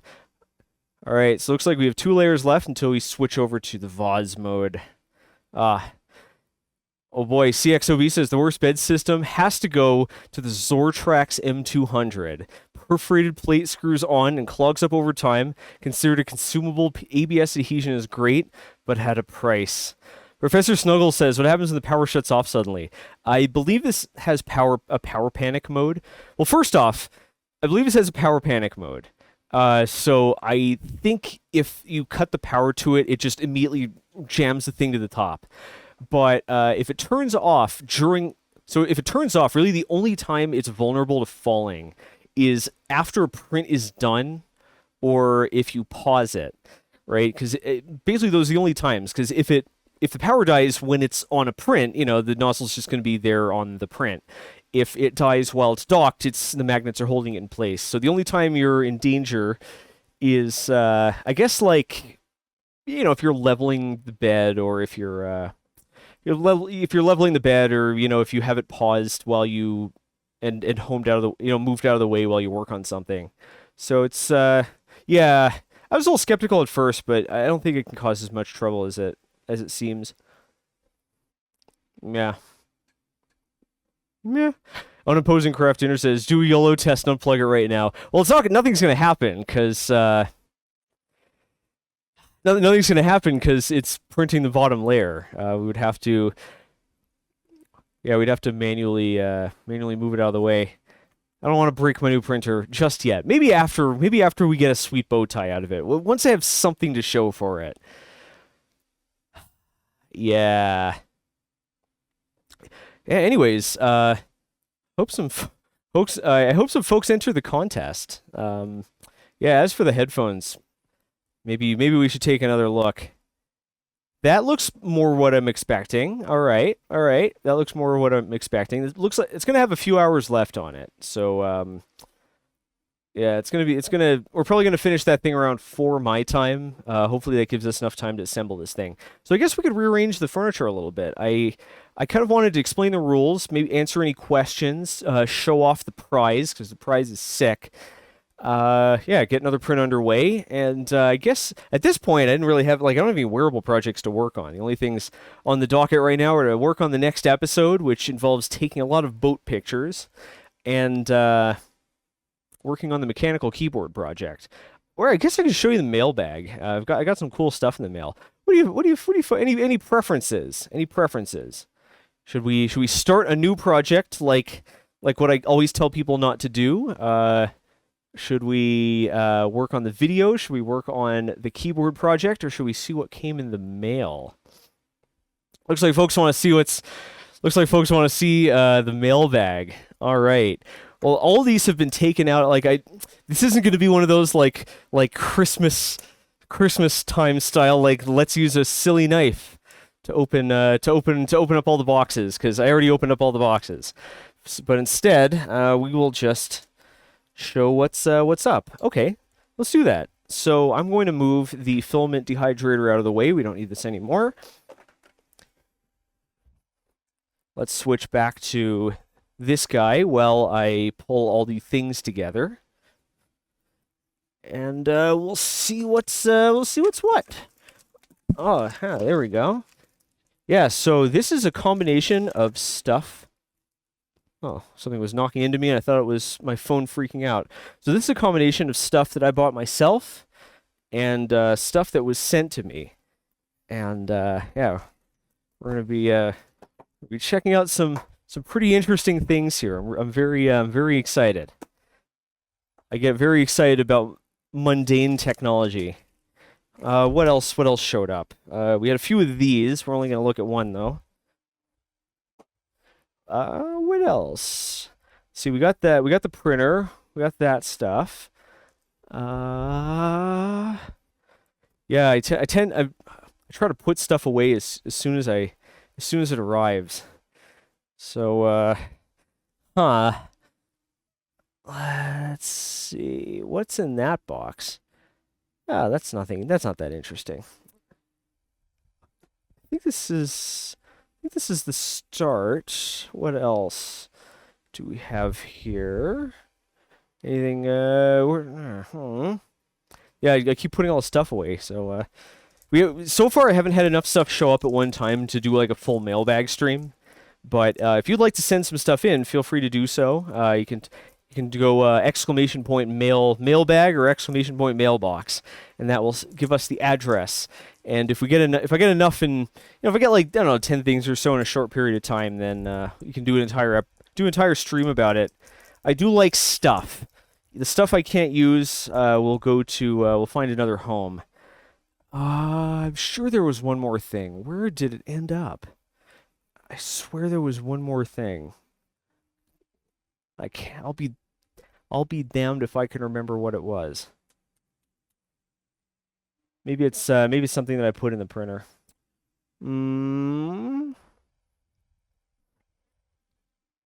Yeah. I guess that's it. All right. Yeah, let's take a look at some of this stuff. This is mostly things that I picked up in things I picked up at the mailbox the other day. I think it was yesterday actually. My sense of time is completely screwed. Time is a flat circle. So yeah, where do we want to start? So let's start here. So we talked a little bit about 3D Gloop, and they sent me a care package with samples of all of their products. And here, so check this out. So this is an adhesive designed for 3D printing. There are actually two flavors of the stuff. Let's see. There are actually two flavors of the stuff. We've got the PET Gloop and we've got the PLA Gloop. And these are specifically designed to adhere. Basically, same basically too much. So this stuff can be used as a bed adhesive. You can use it to smooth out the part, and you can use it to glue parts together, and that's great. Like the PET one, I'm a little skeptical about because you can handle PET with like PET you can use any. You can already use like all kinds of glues and stuff on it, but PLA is a nightmare. You can't glue PLA to save your life. So this, and you also can't sand PLA, so that makes this pretty interesting. So yeah. It comes in this large size and the small size. So let's open up the small size. See what's what. Comes with an applicator. It's very thin and very. Oh, they're not kidding about the gloop. Look at that. Look at that texture. I like consistency. That is like a gelatinous gloopy glue. Contains methylene chloride. Oh my. Part of a balanced breakfast. Yeah, so this stuff, you can use it as bed glue. You can use it to glue PLA together, and I don't know if it actually works. I'm just looking around to see if I have anything PLA that we can test it on, and we sure do. Oh boy, oh, and how? All right, okay, yeah, we can test this. So I ran off a second copy a while ago of the worst heads-up display ever. Yeah, got the worst HUD ever. And yeah, this thing printed in a bunch of pieces, and those pieces had to be glued together. I don't want to fully glue this thing up because then we won't be able to put any of the electronics in it. But I think but these parts here we can glue together without messing anything up. So I'm not going to be using the reinforcing pegs here because I want this stuff to have to show its true colors. The first thing we're going to have to do here is trim these up, because we're going to have to trim these up so that they can fit flush against each other. So bear with me just one sec. This was sent to me by the company. They also included some with the Lulzbot printer, although I didn't know that until after I'd already opened it. So now I have a little too much of this stuff. Hopefully it works well, and I can use it to glue a lot of projects. Because again, PLA is just a nightmare to glue. I always recommend E6000 or Zap-A-Gap, which, I mean, they work, but not great. E6000 is a flexible adhesive, so it doesn't make a rock solid bond. It kind of gives a little, which isn't always what you want in the project. And cyanoacrylate or super glue, like Zap-A-Gap, is just super glue that has a ton of active ingredient in it. And that stuff, let's see, that stuff doesn't. I mean, it's not a great bond. It's the best, but it's not great. So hopefully this can cover that gap. I cannot imagine what sort of crazy chemicals they must have put in this stuff in order to bond something that nothing else can bond. Our dog is barking his head off. He's been barking a lot lately, and I don't know why. I think he's just lonely or bored or something. I don't think he likes when we're working all day. What a needy puppy. What a needy puppy. That should be good enough.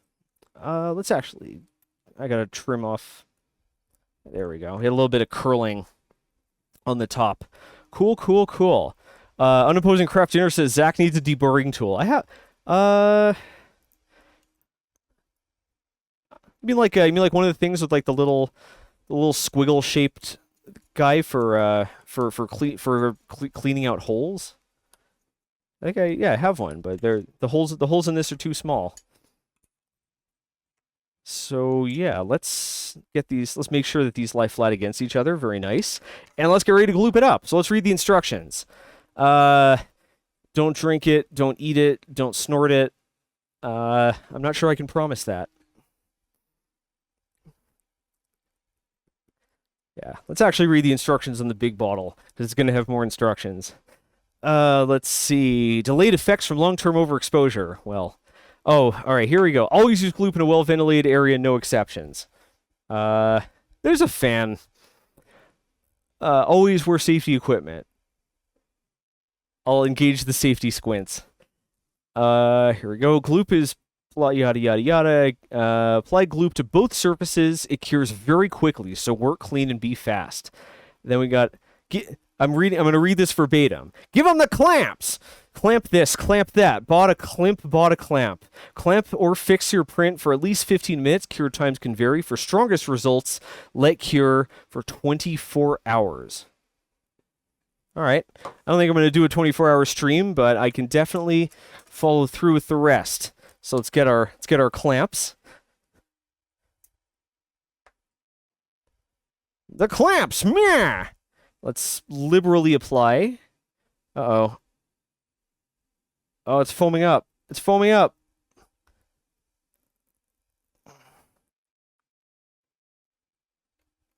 Yes. Sorry to anyone who's been triggered by my use of the word liberally. I know I have a nice... Judging from my YouTube comments, I'm glad we have a politically diverse audience. Last thing I want is an echo chamber. Let's see. So if we apply this liberally, then I guess we have to next seize the means of production. Nah, I'm just joking. That's not how liberalism works in America. You have your choice of conservative or more conservative.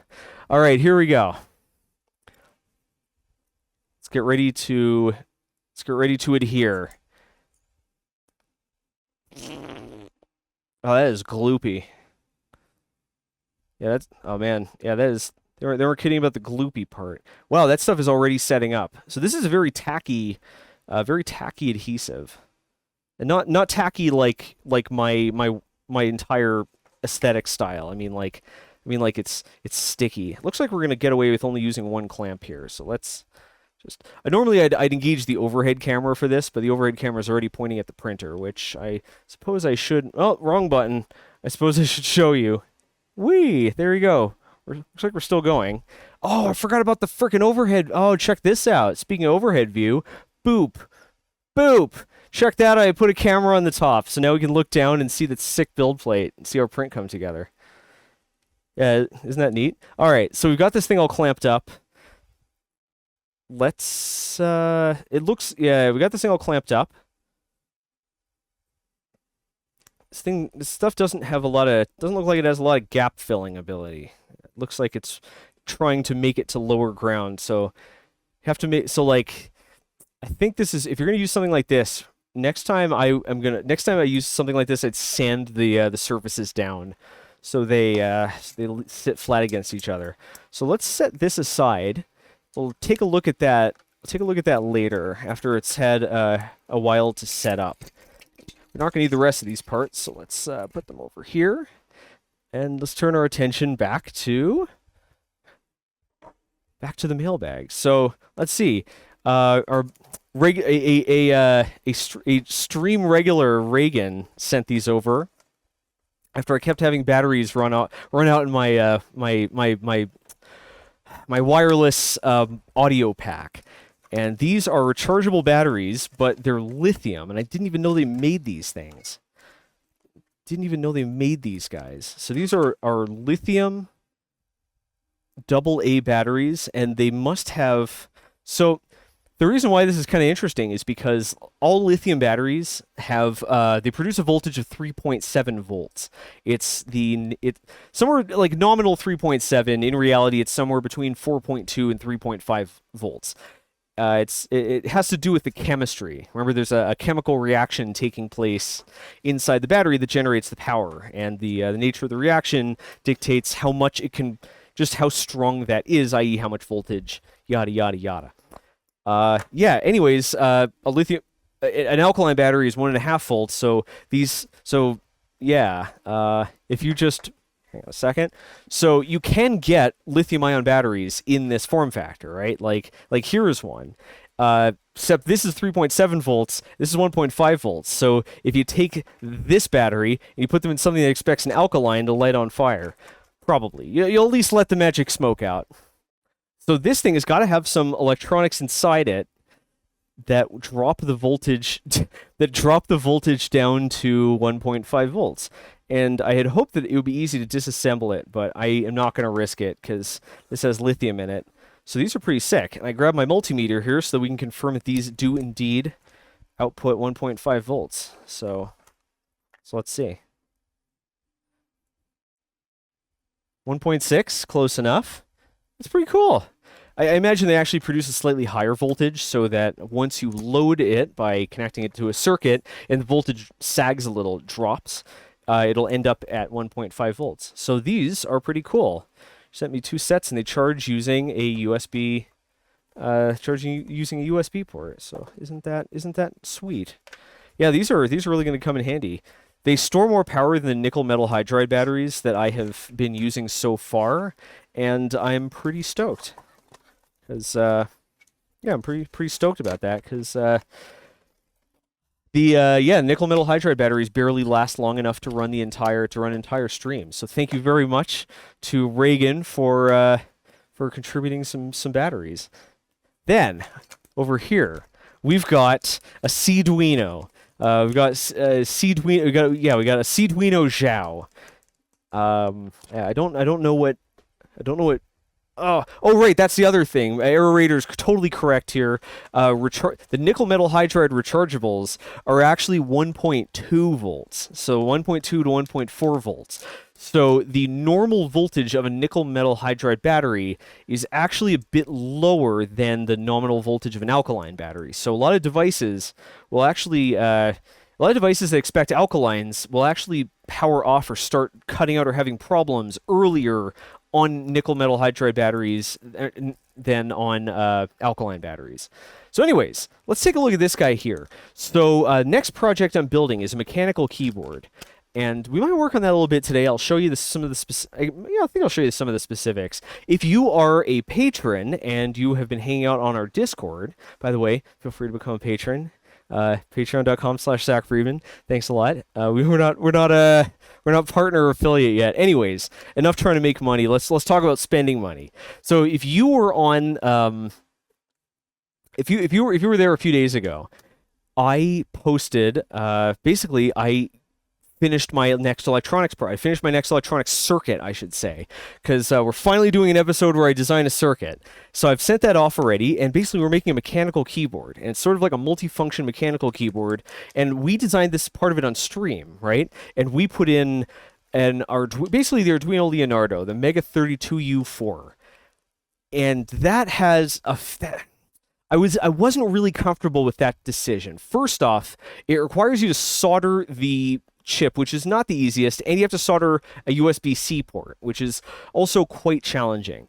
But the thing I really didn't like about it is that it's kind of a pain in the ass to program them, right?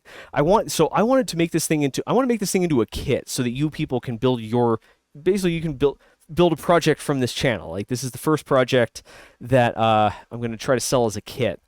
And I didn't like the idea of having to have everyone get an ISP programmer. Basically, when you get the Atmega chip, it arrives unprogrammed. And yeah, you can program it over USB, but not right out of the box. It doesn't have a bootloader. So you have to, at some point, connect it to an ISP, basically a programming device. You can make one with an Arduino, but still, it's just not... It wasn't as easy as I liked it. On top of all of that, it doesn't, in order to load new firmware onto it, in order to load new key configurations onto it, I either have to put in an SD card or something that it reads off dynamically, or you have to frickin' upload new firmware and compile it every time you want it, like QMK. QMK is great, but you have to compile the firmware every time you change your key map. And I didn't like that. The best choice would be a Raspberry Pi Pico, right? The RP2040, because that can run CircuitPython, and it comes so the Raspberry Pi Pico, the RP2040, comes with a bootloader burned right into the silicon. So you don't have to worry about that. You just plug it in through USB, and it like acts as a flash drive, and you can do whatever you want with it. So that would be the best. Problem is, first, it's really hard to get the Raspberry Pi Pico in quantity. It would be hard to get enough to make 100 kits.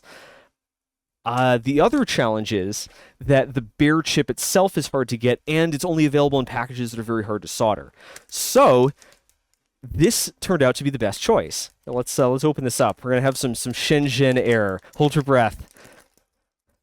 So this turned out to be the best choice. Seed had been, I've been talking to Seed for a while about like some sort of partnership, and I noticed that they had a module that did exactly what we wanted. This is the Seeduino Zhao RP2040, and it's a super small module that uses the RP2040. It's basically a Raspberry Pi Pico, except even more Pico.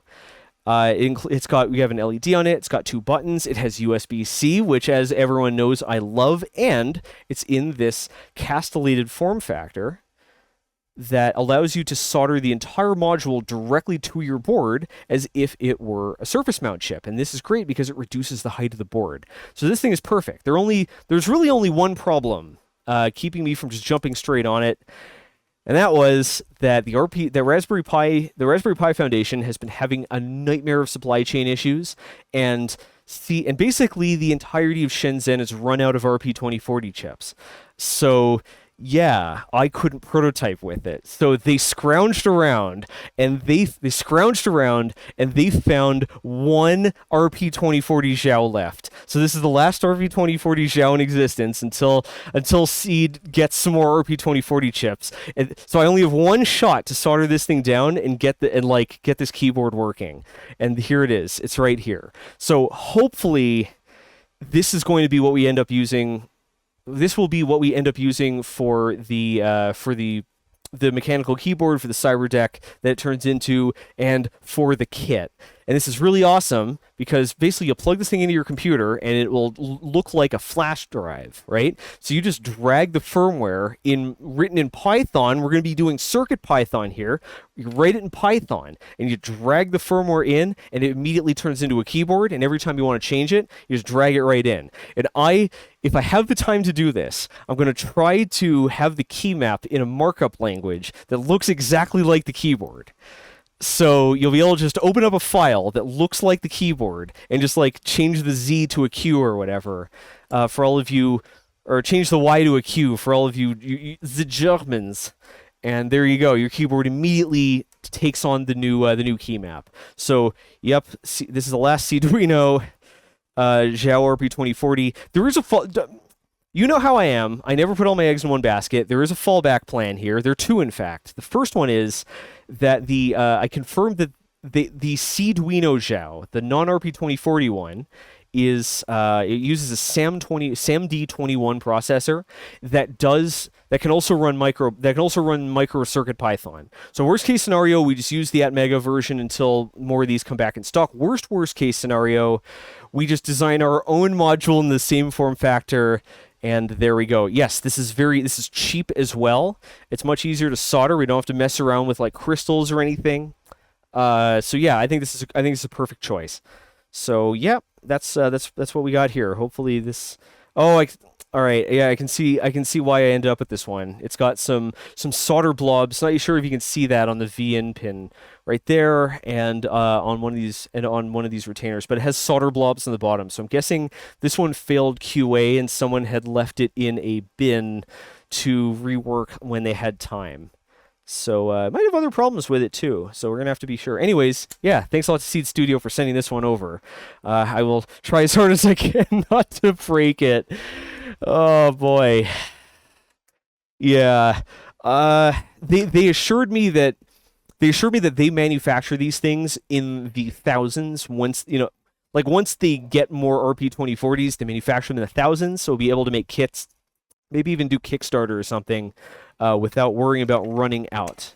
And that's what I'm looking for. I'm not sure if we'll end up doing a Kickstarter, but it would be pretty cool to try. I am not gonna lie, that would be pretty neat. So what else we got here? So this was sent to me completely unsolicited, and I don't know anything about it. I actually want to grab one of the other ones. Let's see, here we go. They sent 3.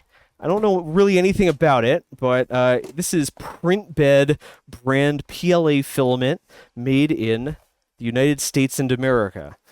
And I don't really know much about it.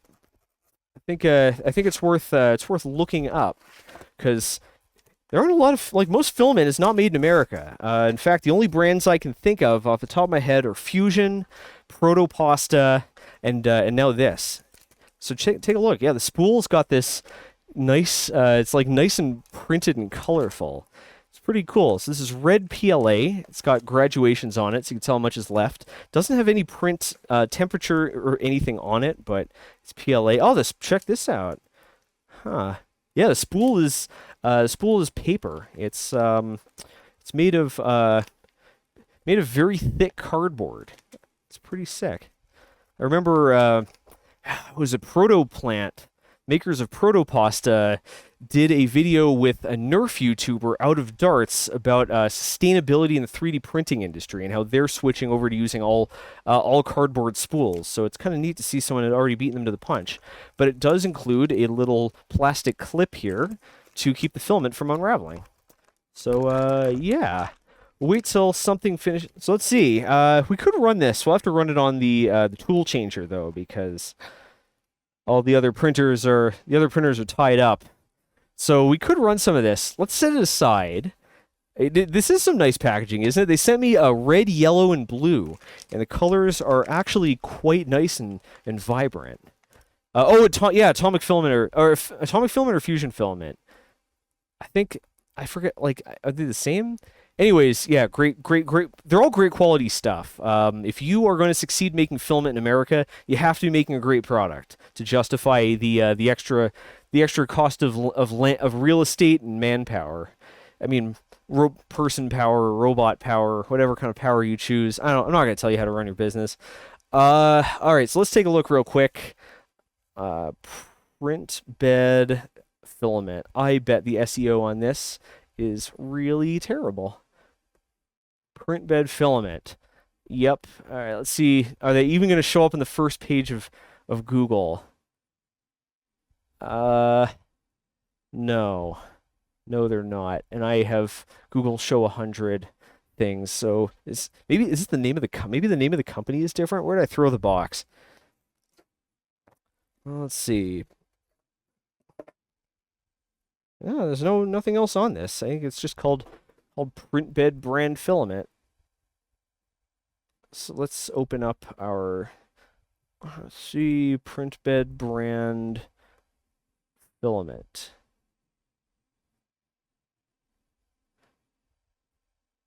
I can't find any. Folks, work on your search engine optimization. Yeah, I'm not finding any Google hits on this. So yeah, we got some mystery filament here. One thing I noticed while I was just looking at the box is that this stuff's temperature range goes from 175 to 220. So this actually can print at a lower temperature than other filaments. And that's neat. A filament with a wide temperature range is good at printing at high speed because if you're doing a very long, fast run where a lot of filament's carrying heat out of the nozzle, there's a lower chance of cooling down and jamming. So I think once we get a little time, we'll load this up and try to do an extra fast print with it. Let's see how quick it is. Alrighty, the next thing here is something I bought. This is for the upcoming Cyberdeck project. Now I've decided to restructure the project. The original idea was just to make a Cyberdeck for which the keyboard can also be used as a keyboard. I realized that was a ridiculous amount of work to do in a very short period of time, and it would make the video sound very rushed. So I decided to break this down into multiple pieces. So here's the gameplay. The game plan here is we're going to make this first. We're going to make this macro pad. The macro pad then turns into a keyboard. I know there's a whole thing. Like I might show you later. The macro pad turns into a keyboard. Then in the next stage, we add another module to it that includes what we have in here, along with a Raspberry Pi, turning it into like a combination keyboard stream deck. And then the last stage, that whole thing snaps into a frame that adds like connectivity, batteries, etc. to turn the stream deck into a cyber deck. So it's sort of this evolving project. So like a lot of folks have been asking for a video for like, in order to reduce the workload on me, they've been recommending that I make a work-in-progress video. And I think that could be... work-in-progress video might be a little boring, but a cumulative project could have the same effect and sort of let us sort of make 4 different videos about sort of the same project. So this is the display module that I ordered from... AliExpress. Or, yeah, I think it's AliExpress. This is... So the previous one, the one we used for the previous Cyberdeck was this like long, thin one, and I liked it. I thought it was really cool, but programs are not designed to run at that resolution, so it was causing web pages to reflow weirdly. Applications would arrange the things. Basically, things weren't looking right on it.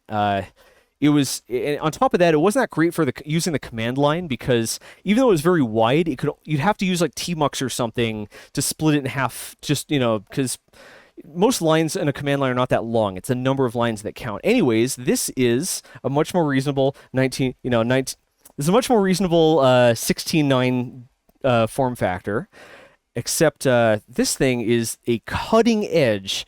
Like this is like the state of the art in embedded LCD panels. So this is a touchscreen, right? This is 1080p. This is 7-inch 1080p touchscreen. So I've used a number of 7-inch displays in other projects. For instance, right in front of me is the Pimp Scope, and that has a second monitor at 7 inches. Except that one isn't even that one's like 720p. This one is full HD, and it's got a touchscreen. But look how freaking thin this thing is. It's crazy. I am really skeptical that this thing actually has a touchscreen on it because it's just too thin. So yeah, I figure, but like it includes it breaks out this like the board here. It By the way, like take a look at the breakout board as well. None of that like VGA and speakers and crap. This is a super slim display. It's got connections for touch and power. I hope we don't need to connect all of them. Yeah, we got a mini HDMI, which has turned out to be a real thorn in my side. So yeah, I bought this for the Cyber Deck, and I think it's a really sick display. I haven't seen anyone sell anything like it. And I haven't even powered it up yet to test it. So what do you folks think about giving that a shot? So we have a little ZIF connector here. Zero input force flat flex connector. So we're going to have to be really careful because these cables love tearing. These flat flex cables. So I'm going to turn this around like so. So you can see what's going on here. Is it a wearable? No, but you know. It's still something I want to test and show off. So yeah, it looks like we're going to need something to feed a video signal to this, and we're going to want something to feed it a video signal, and we're going to want something that can power it. So let's make that happen. So I should have a Raspberry Pi here. Yep. Let's see. Yep, I got a Raspberry Pi right here. And I believe this Raspberry Pi is already set up. So it already has an SD card in it. I think this Raspberry Pi should be already configured to do Raspberry Pi stuff. So we're going to need an HDMI to HDMI mini cable or adapters to do such. And I am fairly sure, no, this is mini HDMI, or this is micro HDMI, not mini. Yeah, I wish they hadn't used mini HDMI. It's this one's also mini HDMI. How about this one? This one is mini HDMI, micro HDMI. I keep saying mini, and I mean micro. Yeah, what's this? Is this even an HDMI cable? Yep. This is USB. It's an MHL connector. Yep. Back, you know, like sort of like DVI over mini USB or micro USB. Yeah, this is of all the connectors, this one's the worst. I wish they had just used a standard HDMI instead. That would have made things easier. They actually made things worse by using the mini. Like, I get that they were trying to reduce the size, but like mini HDMI is so rare. It's been a nightmare to find connectors for the project too, because of how rare it is. All right, so we've got my big old box of adapters here. So let's find something that'll let us work with mini HDMI. So someone was asking earlier. Let's see, mini. It says HDMI to mini HDMI. It's the closest match we got. Someone was asking earlier if I like Twitch more than YouTube. Definitely. The amount of work and preparation I have to do for the episodes has been reduced by a lot. I think I underprepared last time, but yeah, looks like this is what we got. I underprepared last time, but I have more of a sense now. Audience is just more easy. People are just more easygoing. Oh, nope, that's not it. Yeah, people are more easygoing. They're more willing to deal with. They're more patient on Twitch, it seems, when it comes to, like, you know, experimenting with stuff, dealing with stuff that doesn't work, solving problems, just slowdowns. People on YouTube expect streams. Remember, like, on YouTube, people are picking between a YouTube video and a YouTube stream. So they expect your YouTube streams to be as fast-paced and consistently entertaining as a YouTube video. Because if they're not entertained, then they can just hit the next button and go to a video. So, yeah, it really relieves a lot of the pressure. I wouldn't be able, for instance, something like this, I wouldn't be able to do on YouTube. I think we would be losing, right now we would be hemorrhaging audience. People would be like, I'm not going to wait around while this dude rummages through his crap. Screw this. Here we go. I was looking for a lightweight USB cable. So we're also going to need micro USB and at least one USB 3 cable. So I'm going to grab a bunch of them here. Let's see. Here's one. Now let's grab a short one. Yep, that we can use for the touch. I don't know how this thing is powered. I don't know if the touch like the touch connector also powers it. I don't really know anything about this. So let's hope it works. I hope it's also a touch screen. That would really suck if it wasn't a touchscreen. That's really the one thing that it has to have is the two things that this has to have is like a low profile. I might bump the camera. In order for this to work for the project, it has to have a low profile driver board. It has to have a touchscreen. That's yeah, because like in order for it to work in the cyber deck, it has to take the place of a mouse because we don't have room for a pointing device, and I don't want the cyber deck to be very thick because it is supposed to be carried around. So yeah, let's wire this thing up. So we have a Raspberry Pi. There's a chance that this thing is either not provisioned. There's a chance that this thing either is not provisioned or it's not provisioned with a version of Raspberry Pi OS that has a GUI. So there's a chance that like this is going to fail because of the Pi, but I feel like it's better to start here than from nowhere. So connect a mini HDMI, connect a regular HDMI. Recognize the case from a certain video on my channel. So yeah, let's power up the Pi and see what happens.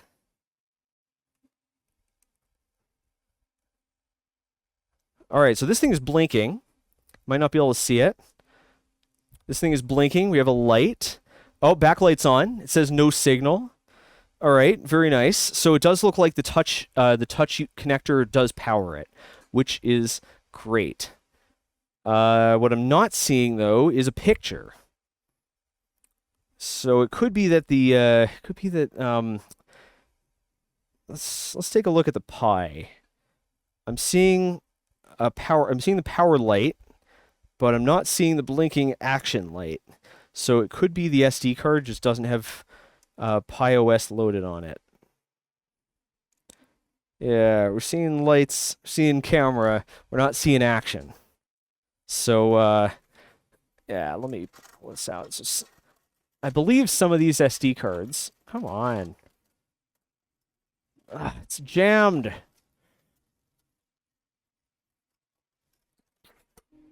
Friggin' parts rainbow.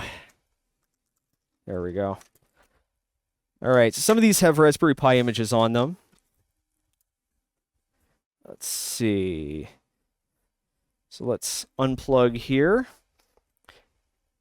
I don't know what the story is here. It has an H on it. I don't know what H stands for. All right. Let's put this one in. Power it up. This one should work. I'm fairly sure. Yep, I'm seeing some action. I'm seeing some blinking. Let's see. Keep that display in frame. Backlight. Oh, there we good. There we are. We're good. Oh man, that is a super crisp display. Oh man, this thing is nice. Oh crap! We totally forgot to check in on our bow tie. Oh man, this thing's pretty great. Look at that. The light's like shining in through. Oh, that's great. The light is shining in through the window and backlighting this, and the bow tie looks rad. That looks great. Speaking of things that look great, oh man, speaking of things that look great, this display is super crisp. And it's got the touchscreen just works out of the box.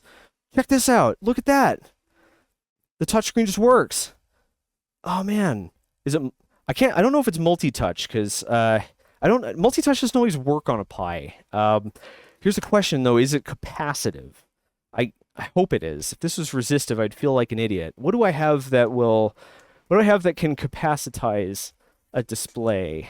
Maybe I have a stylus pen in here somewhere next to my Colorado flag that I try to make sure shows up in episodes so that everyone knows we're in Colorado.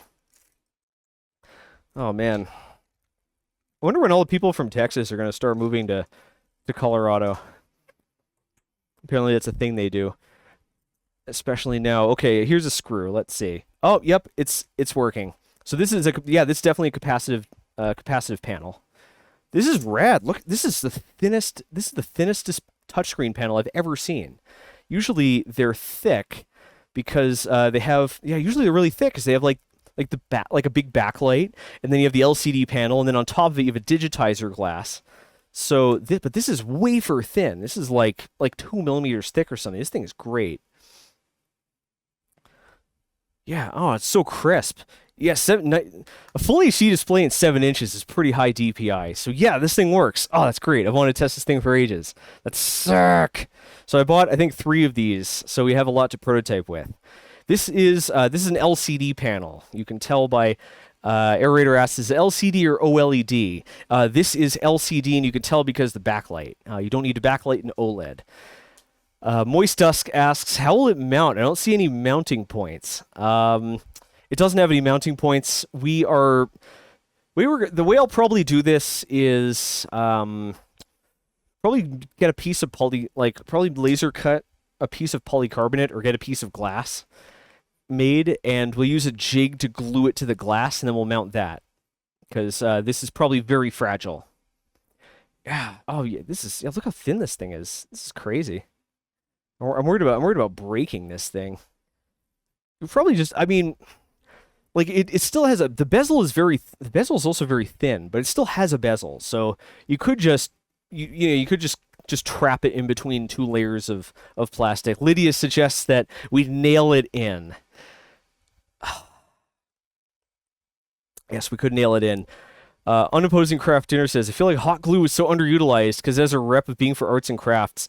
That could be true. I know that experienced 3D printers often have often have an aversion to hot glue because it will melt straight through PLA. It's hot, like it melts at about the same time. Like it melts cooler than PLA. It melts about 140 instead of like 180.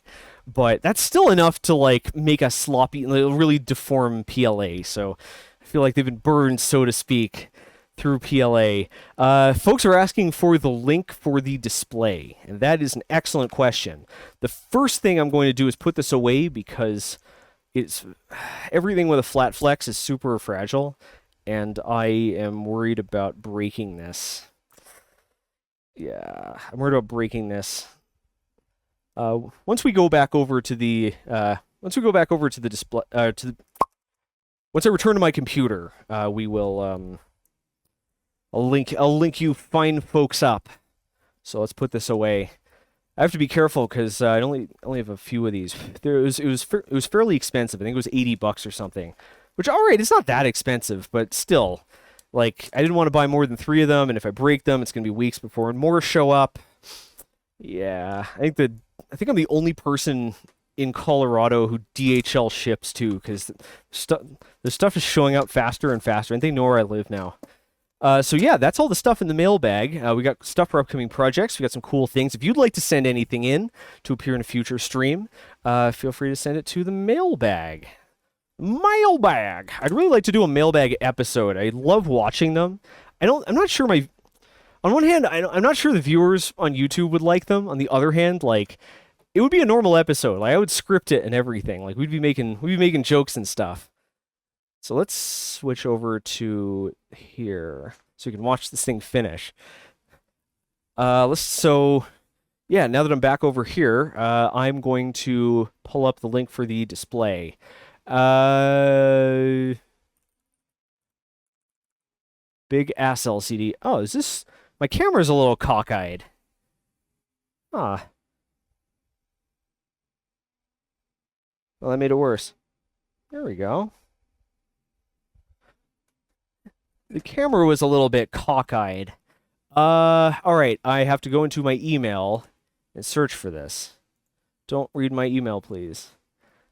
Oh, I have some stuff to pick up. It's parts I ordered from DigiKey for the keyboard project. Oh, maybe my MK Ultra. Brooke, if you have a sec at any point, feel free to grab my stuff at the hub. Let me know if you need the password.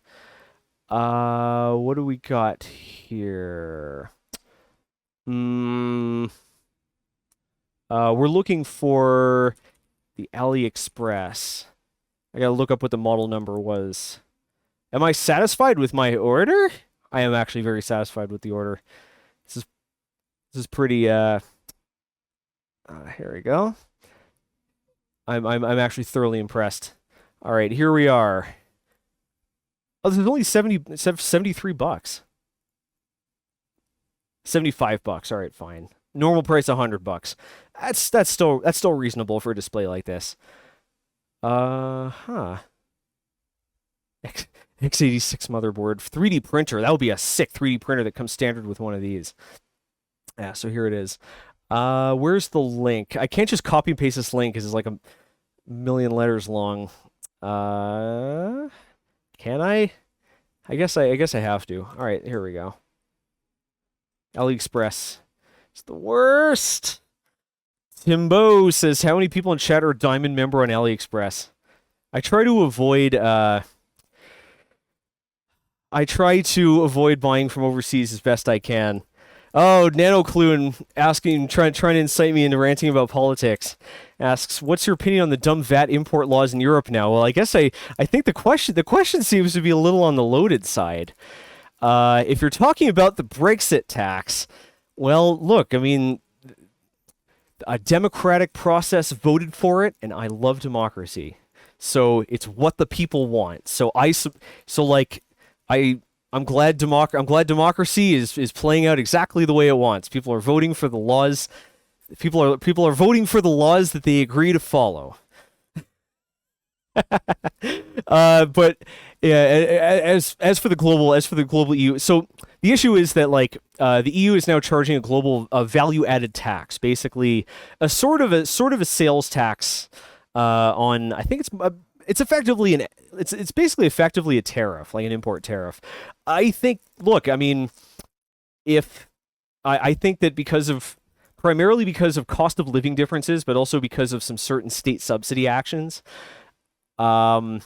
If a country wants its domestic products to be able to compete with overseas products, I don't see any way to make that happen without some sort of some value-added tax or tariff or something. The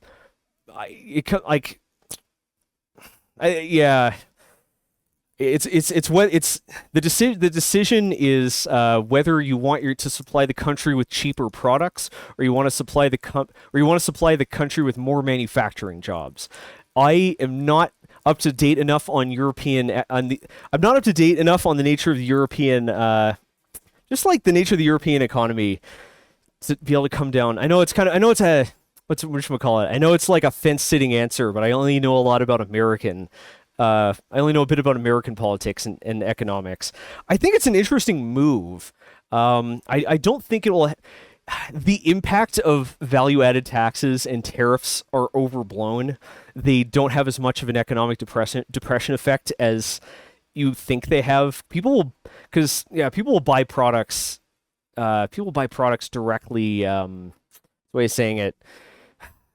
People aren't that you have a concept called price elasticity of demand. Like, everyone's seen the supply demand curve, right? You know, like, as here, let me show something fun as I talk about boring socio-economic political crap.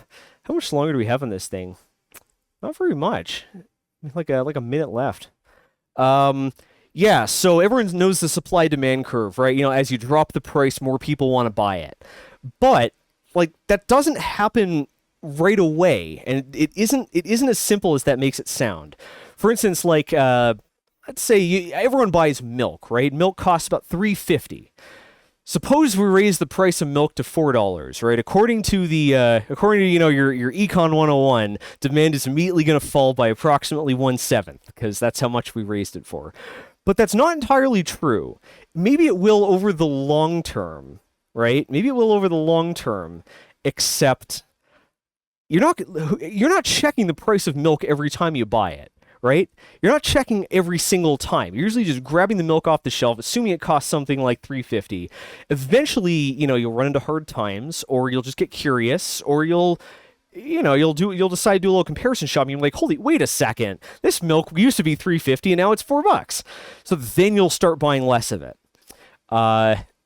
So it takes some time, basically, when you change prices, demand doesn't shift immediately. There's a bit of inertia to it. It's called, and that's called the elasticity. On top of that, the amount you change can affect it. For instance, if you raise the price directly from $3.50 to $5, a bunch of people are gonna be like, "What? $5 for milk? You're out of your freaking mind!" But if you raise it from $3.50 to $4, and then $4 to $4.50, and then $4.50 to $5, might be different. On top of that, there are goods that people have to pay full price for whether they want to or not. Where the main ways you do this are either main ways you do this are either you make it something that's essential for life, such as healthcare or gasoline, or you make it something that's managed by a cartel and all that good stuff. Let's see. Let me send Brooke the code to pick up our stuff. Anyways, price elasticity of demand means that you can actually change prices. Oh, hey, it's done. You can change prices a lot more aggressively than classical economic theory would say you could without having any measurable effect on demand. Remember, the effect people's buying habits are not an economic phenomenon; they are a psychological phenomenon. So this is all a really fancy way of saying that a VAT doesn't depress sales over the short or medium terms, nowhere near as close as you think it would through classical economic theory. It's actually a pretty safe. It's a pretty safe measure to take. So let me bear with me one sec. I'm just gonna rip out a window here and text. Let's see. Oh, I should probably just use Discord here. I'm going to send Brooke the code, because I think there we are, Brooke. We're going to send Brooke this code so she can pick the stuff up, because I think it's got my order from the Mechanical Keyboard website. I've made a huge order from whatchamacallits, MK Ultra keyboards, which specialize in slim keyboards. All right, there's one thing that makes a tax difficult, and this is where the rubber hits the road. This affects me personally, but it doesn't really affect too many other people. And that is that if there isn't a good when you go from not collecting a tariff or a tax to starting to, it's a real pain in the ass, because payment processors have to catch up. Everyone has to file the right paperwork, all that stuff. So before the regulatory machinery and the infrastructure is in place to make this invisible to the consumer, it's a big pain in the ass. So I personally have had a lot of stuff get held up in customs because I wasn't a registered importer, or because the seller didn't file, the seller isn't up to date with their paperwork or whatever. So it's been affecting me personally. I don't think too many other people have that much stuff being sent around through a lot of different countries. Pretty much everything you buy that's coming from another country, like all that's been taken care of for you by an importer. And remember, like for stuff like sponsorship stuff and for ordering parts, I'm dealing directly with the manufacturer, which means that we have to deal with all this crap. So just to sum it up, I think it's honestly my gut check is that it's probably for the better, but it's going to be hard for me to get any good information about it, because it's going to be so distorted by the media. In general, though, these types of things don't have as bad of an effect on the economy as they seem. On top of that, it's a consumer recession, so it's going to be businesses paying the brunt of these taxes, and they have a limited ability to pass costs down to their customers. Print quality. This thing came out phenomenal. Quality here is great. Yeah. I'm really impressed with this. It's a nickel-plated nozzle. It's the nickel nozzle. I am going to let this thing cool down. Normally, I'd be really aggressive and try to crack this thing off, but this is PETG, and not PETG. Very important. This is not PETG. This is PET, and I don't want it to crack the plate, so we're going to let this cool down a little bit before we deal with it. Moist Dusk says, I find the best way to remove prints isn't sticking the spatula under things, is whacking it. Yep, you can you can use percussive maintenance. I wouldn't use the spatula. I would use something with a very sharp, I recommend this does work. It doesn't have to be a very heavy object, but you want to use something that has a very sharp corner, because you want to apply the force to the bottom layers that are attached to the plate, not the top layers that will snap off and leave a bit on the bottom of the plate. So knock it off, literally. Uh, yeah. Man, as for importing, it's also hard to say because like there's so many restrictions because of COVID. A lot of packages are flown in commercial airlines, and there are fewer commercial flights. So they've had to do more cargo flights, which means that things are taking things are both taking longer, but they're also they're shipping more through channels that they used to ship less through. Basically, everything's screwed and it's returning to normal. I wouldn't draw too many conclusions about the nature of global commerce at this exact moment. I think this is a bit of an anomaly. But yeah.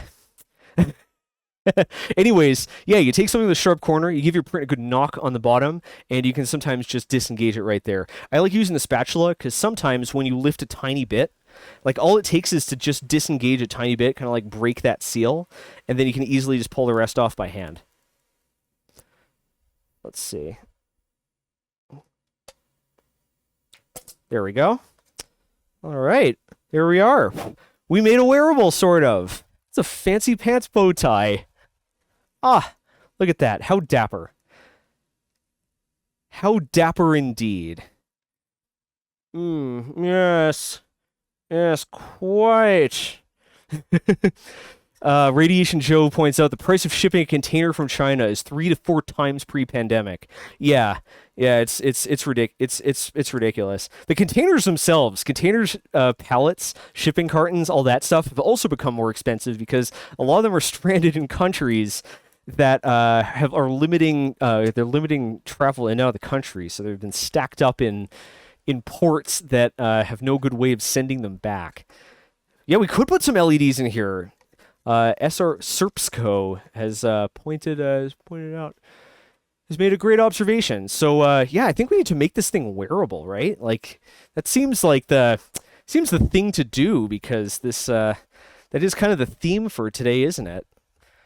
Kind of making wearables. So I'm just gonna swing our overhead camera. Hang on a sec. I'm gonna swing our overhead camera into position so that we can keep an eye on the desk. Let's see. Very nice. Let's angle this guy down. Cool, cool, cool. Let's see. I'm going to angle this guy down at the desk so that we can actually see what's going on. That should work. Overhead view. I was too aggressive about the angle of that. Here we are. So let's get this back around. Try to put this in a position. Good thing there's nothing on the table, otherwise this would be awfully nauseating. Try to get this into a position where I don't need to reach my arms across the table. And I'm going to get some elastic and fire up the hot glue gun. That's right, you inspired me to use the hot glue gun. It's not just for crafts, it's for gluing. So yeah, let's check it out. We got our bow tie. Look at the layers. Oh, look at the quality of this thing. This is great. I would say that the filament gets as much of the credit. The filament deserves as much of the credit as the printer. This is Fusion Filament's high temperature PET, and it prints at 270 Celsius. This is made of BPET, which I had a surprisingly difficult time figuring out what the hell it was. There it is. All right, here we go. You can see I've got this labeled. All right. If I'm remembering right, I have some elastic strap. So we got some elastic cord here, but what I really want are the straps left over from my unfinished hypervisor project, and I thought I had those in here. Maybe I just didn't save them. Maybe I just gave them the chuck. I don't know why I would do that though. Yeah, I was hoping to get the elastic cord, but that's fine. There we are. That seems appropriate.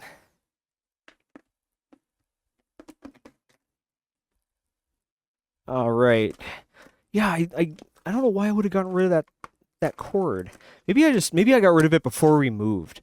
That's a possibility. I have more space now than I did in New York City, so I am saving stuff now that I otherwise would have thrown away.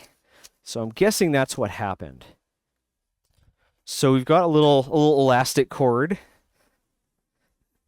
Are we gonna be able to? I think we'll be able to hot glue to this. It definitely won't melt. The hot glue melts way cooler. It's cool, man. So where did I put the hot glue gun? That's the next question. I thought I had it down here, but I'm not seeing it anywhere. I think I might have put it. Oh, I might have put it next to. Wait a sec. Yep, here it is. Put it next to the heat gun. Alrighty. So let's fire this bad boy up. And I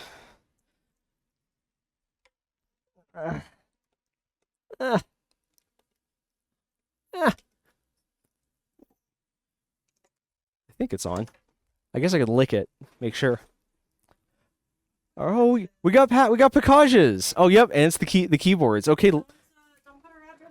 Oh, that's a good point. Here, I have a redactor right here.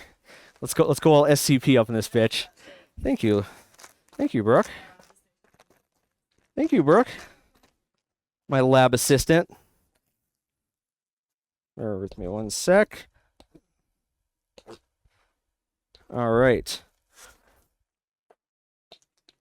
We have been redacted. Excellent. We'll deal with this in a sec. First, how am I going to do this? I want to measure out enough. I want to measure out enough of this that I can. I want to measure enough that I can get it around my head, but not so much that it cuts off the circuit. That it flops around too much. So let's see. Ah.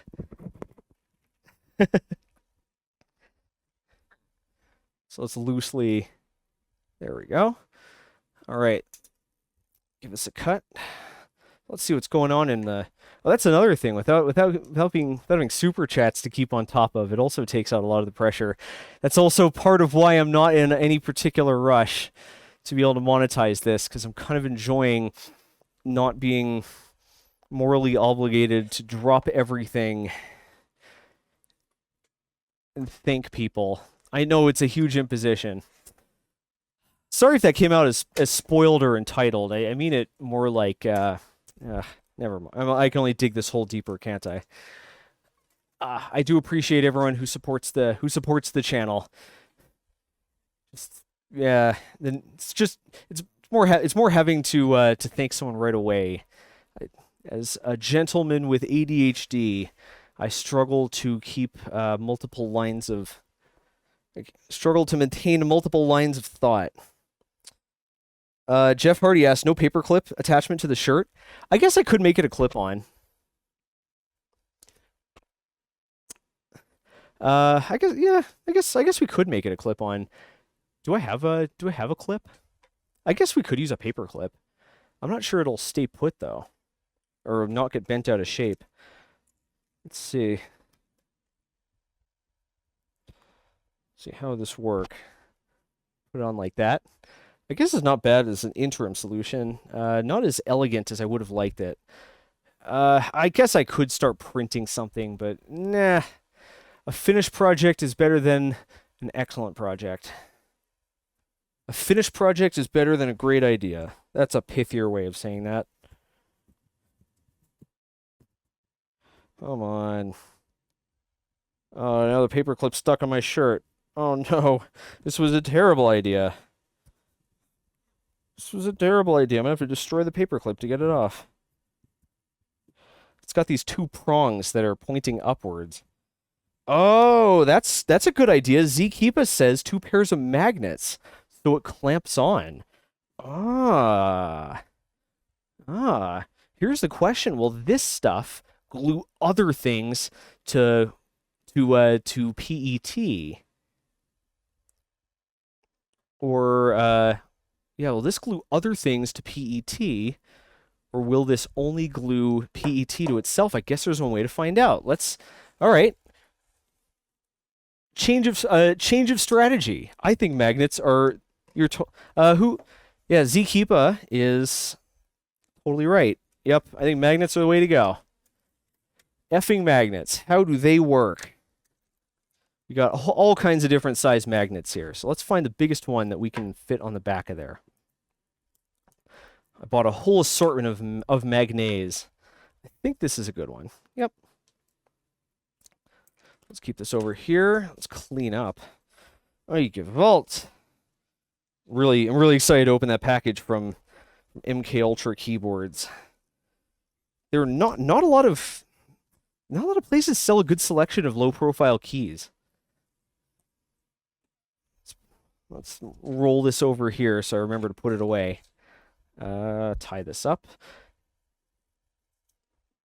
All right, and I don't want to open the big one. So I have a small container. At least I should have a small container of PET gloop, but where did I put it? This is the big one, but I had a small one. Did I put it over here? No. Where would I put it? We have the small bottle over here that came with the printer. We got one of the small bottles they sent me, but where's the other small bottle they sent me? I put it right here last night. I've got to stop preparing for streams at 4:30 in the morning. Well, I guess we'll open up the big one then. Oh well.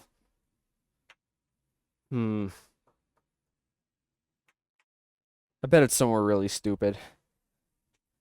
I'm gonna guaranteed smack my forehead at some point in the near future. All right, so let's mix it up. So we'll try out the 3D gloop. Yeah, maybe we should upload this model to Things. By the way, yeah, I haven't talked about the contest in a bit, but we're building this for the Hello Wearables But like, this is a sort of on theme of the Hello Wearables contest. I'm challenging the community to build a wearable project of any kind and upload it to our sponsor, things.com, and you get to win super sick printer. Yeah, there we go. You get to win a super sick Lulzbot Taz Sidekick 747. It's pretty rad. I configured it myself. And it's perfect. Take your projects. So obviously, if you win, you'll be able to 3D print, but so let you take it to the next level. So I think what's going on here, the reason why this stuff keeps foaming up is because I am at a very low altitude. So I would imagine that during the production process, they're mixing, like, a small amount of gas gets dissolved. Oh, this is very thin. Okay, so this PET gloop is much thinner than the PLA gloop. So I'm guessing a small amount of gas got dissolved in, and now that we are at a higher altitude, it's coming out of I have to use non-magnetic tweezers to hold this. There we are. It's falling out of solution. This happens a lot. Pretty much every soda you open here will fizz up. Every bag of chips looks like it's full. Looks like it's about to explode. It's part of the fun. So let's take a look. So let's get this guy in place here. And, all right, we have a lot of extra. I'm worried that if I clamp it, it will stick itself to the clamp. But I'm sure but everyone loves watching follies like that. So let's give it the clamps. And let's set this aside to cure. Or set up. I guess it's cure? Yeah. I'm going to put this over here because it's safer. All right, and let's close this up. Yes. Set that aside, and let's see if it can hold a magnet onto. Let's see if it can hold a magnet onto PLA. That's one of the things that is. It's one of the places where superglue falls short. Superglue has trouble with both metal and PLA. So it makes it really hard to glue magnets into things, and that's why I always end up designing recesses in to hold magnets. Yep, part of the fun. Moistus says very low in CO. Yeah, we're just over a mile above sea level, and the difference in pressure is relevant. It has all kinds of weird effects. Like the air is thinner, so you sunburn more easily. I'm normally not vulnerable to. I normally have to be out in the sun for most of a day to get a sunburn, but I'm pretty sure I get burned in only a few hours here. It makes the weather more volatile. It makes it it's not very humid, and the humidity clears very quickly. Yeah. Except in this room, apparently. Who frickin' knows? It has been very smoky here, Brooke points out, because a certain state just can't stop lighting their frickin' trees on fire. Not even the Rocky Mountains are blocking that crap. SMH my head. Seriously, folks. Knock it off with the gender reveals. Bad enough that you're assuming some poor baby's gender. That was a joke, by the way. Babies don't have gender, they're just babies. What should we do? Oh, right, let's take a look at the packages. So, what do we got? Oh, this is the DigiKey. All right. So, this is parts for... Let's see. This is parts for the keyboard project. So you can see that I didn't actually think Seed Studio was going to send me the RP2040 Xiao, so I bought a bunch of the SAM21 Xiaos. Yeah, I probably should check my mailbox more often. Remember the I/O expanders? Remember those? We are not using a matrix for this project. We're using an I/O expander. And I did that for two reasons, if you remember. The first one is that it means I did that for three reasons. The first one is that it made it easier to design, which came into play because this thing was hard to design. Second, it meant we didn't have to solder diodes, which is great because that's like a lot of diodes, a lot of soldering. It's 100. I think like if it's 60% keyboard with a bunch of extra crap on it, that would add like 140 solder joints that now you don't have to. The third reason is because I wasn't sure of what microcontroller we were going to end up using. See, this is why you have to kind of, this is the prototype mindset. You have to design into the future. You never optimize something to such a degree that it cuts off too many options. If we had done a full matrix, this would not have enough pins to read the entire thing and still be able to, get to hook up the displays and stuff to I2C. So I'm glad we did. So, yep, we got these here. Okay, so we got our I/O expanders. Let's take a look. These are reaching their end of life. So, but there are drop-in replacements. So this thing could be a little hard to solder by hand, but there really was no good replacement. So, yeah, you're gonna have to solder these by hand, or we'll pre-solder them. Maybe we could have them pre-assembled at the factory. Yeah, look at all these pins. This is, I think, this is here it is, 40-pin I2C I/O expander. Yeah, that's pretty nice. These, unfortunately, this one, you don't have the ability to tri-state every output, or rather, wait, hang on a second. No, I'm wrong here. No, every single one supports tri-state. Basically, you can, you can use them as inputs and outputs. You can set them high or low impedance. This one has built-in pull-ups on each of the lines, so you don't even have to solder the resistors. Yep, saves time out of my production schedule. And yeah, it's pretty nice. And these are going to be great to have around for future projects. We got the buttons here.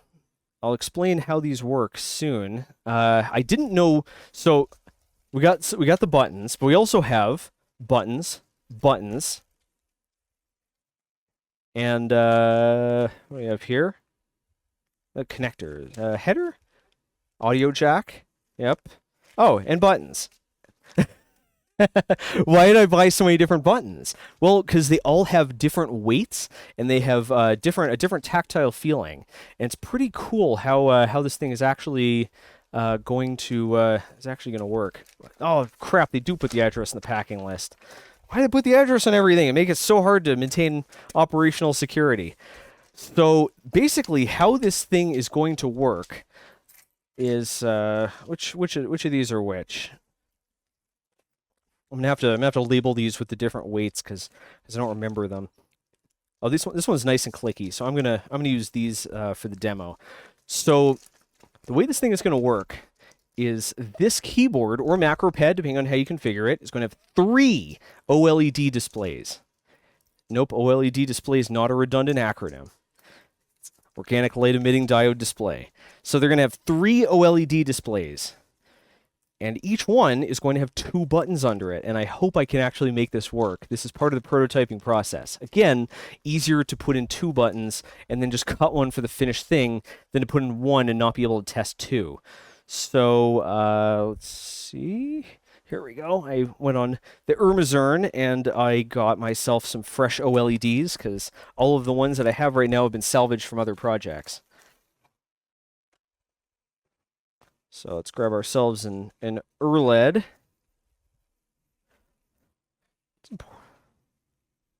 Here we go. Now this thing should...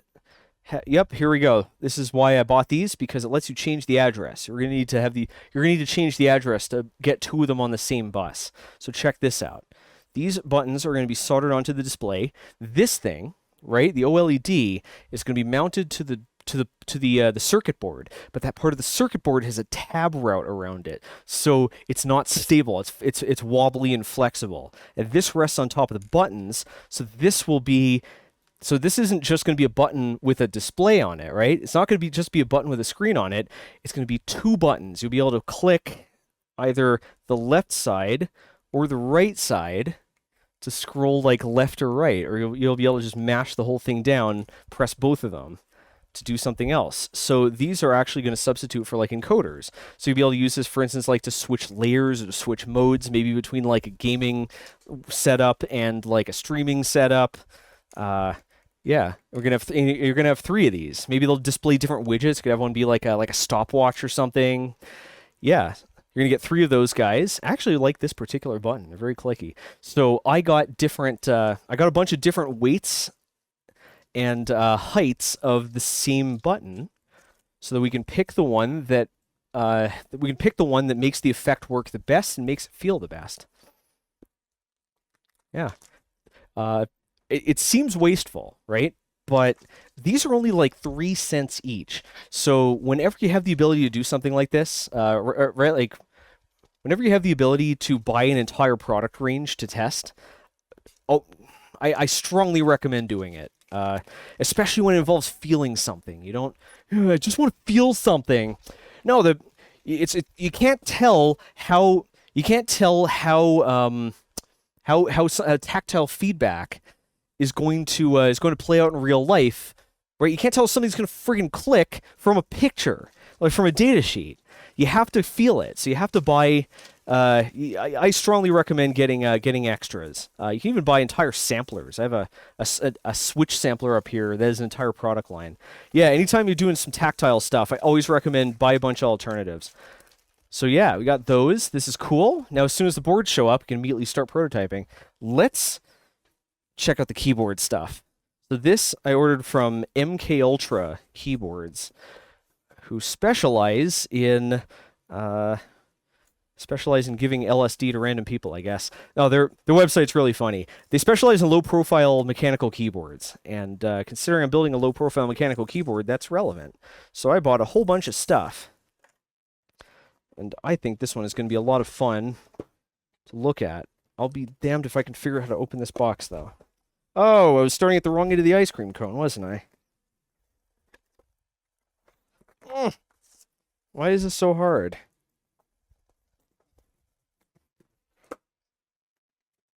There we go. It's because I'm dumb. Whee! Let's... Is this the, Do they put... Oh, wait, do they put, like a fake document over the shipping... over the packing list just for people who open things on camera? I can't, because like this has no meaningful information on it at all. The only reason I could think of including this is to cover up the packing slip, and that is really sick. Way to go, yeah, way to go, MK Ultra keyboards. Way to maintain operational security appropriately enough. So let's see what we got. I bought a whole bunch of crap, and it looks like they threw in some care.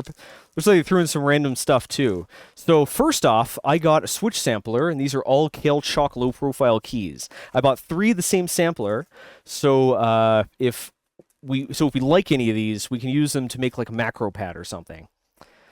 Maybe they just did it for Z Keep Up suggests they did it for S's and G's. For poops and laughter. So let's get some click action. I did, in order to save time, I did buy a bunch of keys, a bunch of key things, but like I'm curious about what we're missing. I want to indulge my FOMO. So yeah, we got some keycaps, a few keycaps as well. Their keycaps are made of cast polycarbonate, but they start out with a 3D printed prototype. They have a couple of hobbyists they work with to make 3D printed prototypes. So this gives me hope that I'll be able to 3D print keycaps for this thing, because I do want legends. Legends of the Hidden Temple. So yeah, we've got a whole bunch of low-profile Kale Chalk key switches. I didn't know they made like different ones. I thought there was only one. So I believe these are the ones I bought. So this is a clicky key, very loud, very snappy, a lot like the keycaps in my daily driver mechanical keyboard.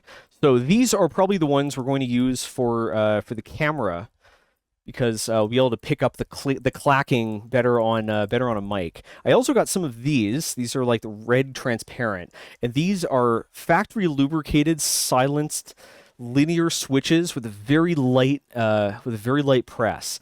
And if I were to, and when I make this thing to actually use, I think these are the ones I'm going to use, because this cyber deck is going to be intended to be used while you're holding it, and I don't want to have to press down too hard on the keys. I want to be able to just lightly let my fingers play around on the keyboard. These are the standard ones. These are the ones you'll find everywhere. You have your reds, which are very similar to very similar to Cherry MX Red. You have your browns, which are similar to, you guessed it, Cherry MX Brown. These are tactile. And you have the whites, which are similar to Cherry MX Blue. And I'm gonna compare the two.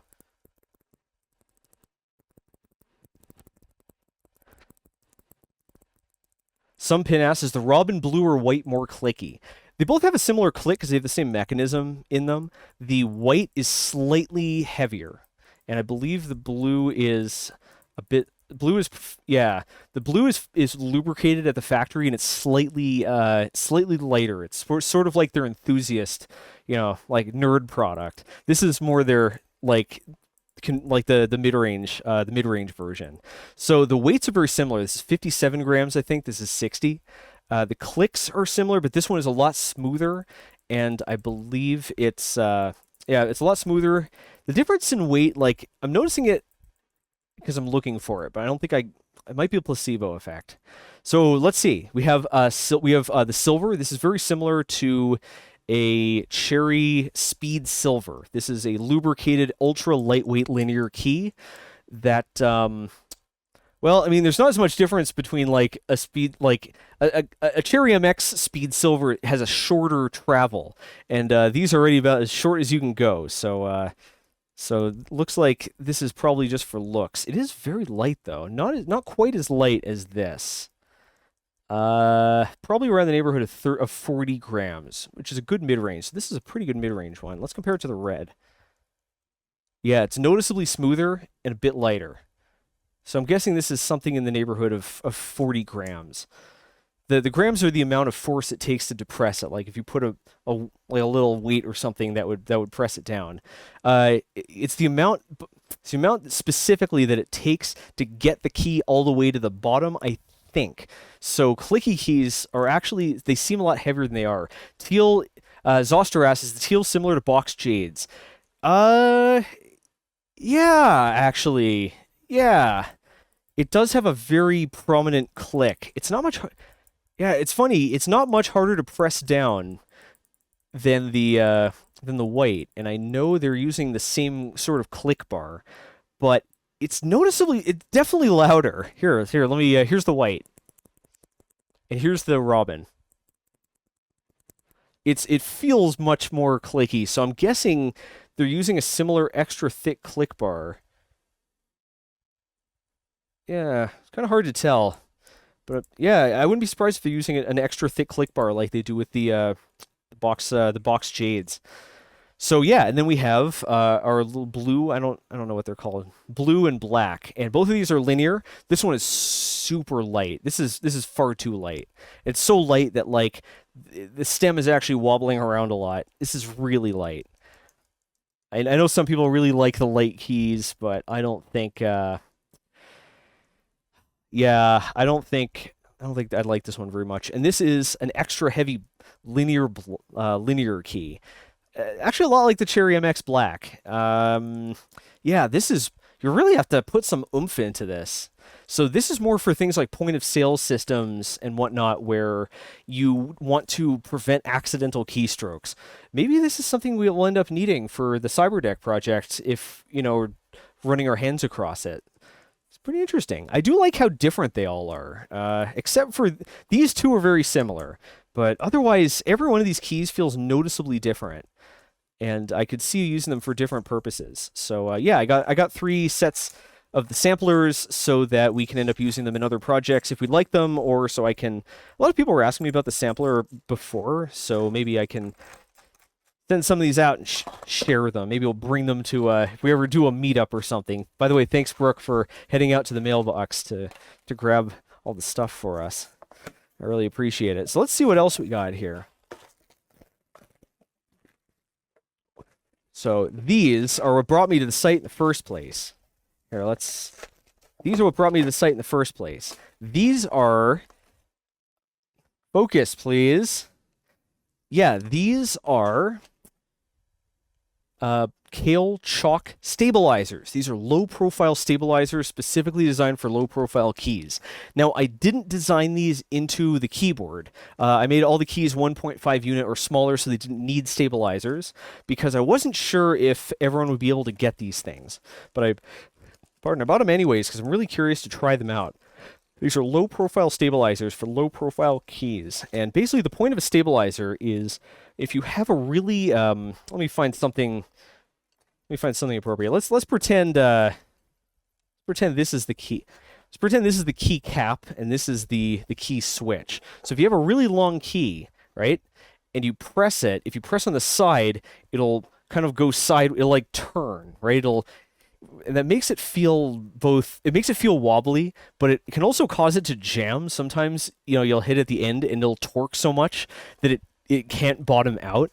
So it makes the keyboard really gross feeling and hard to use. The stabilizer is a piece of metal that goes across the key, and when you press on one side, it limits how much it can turn and makes sure that the entire key goes down. Every single spacebar has a stabilizer because of how crazy long it is, and pretty much any key longer than 2 keys wide is going to have one. They are really hard to find for for Kale Chalk low-profile keys. In fact, MK Ultra was the only place I could find that sells them apart from Kale themselves.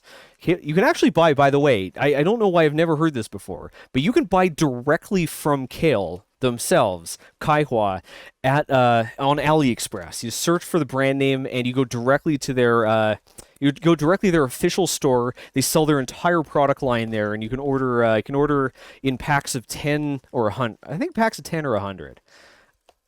Yeah, they do sell these. So yeah, this pack is a bunch of 2-unit and one 6 or 8 unit key. Yeah, it's pretty sick. So I've never seen these before. I wanted to buy them.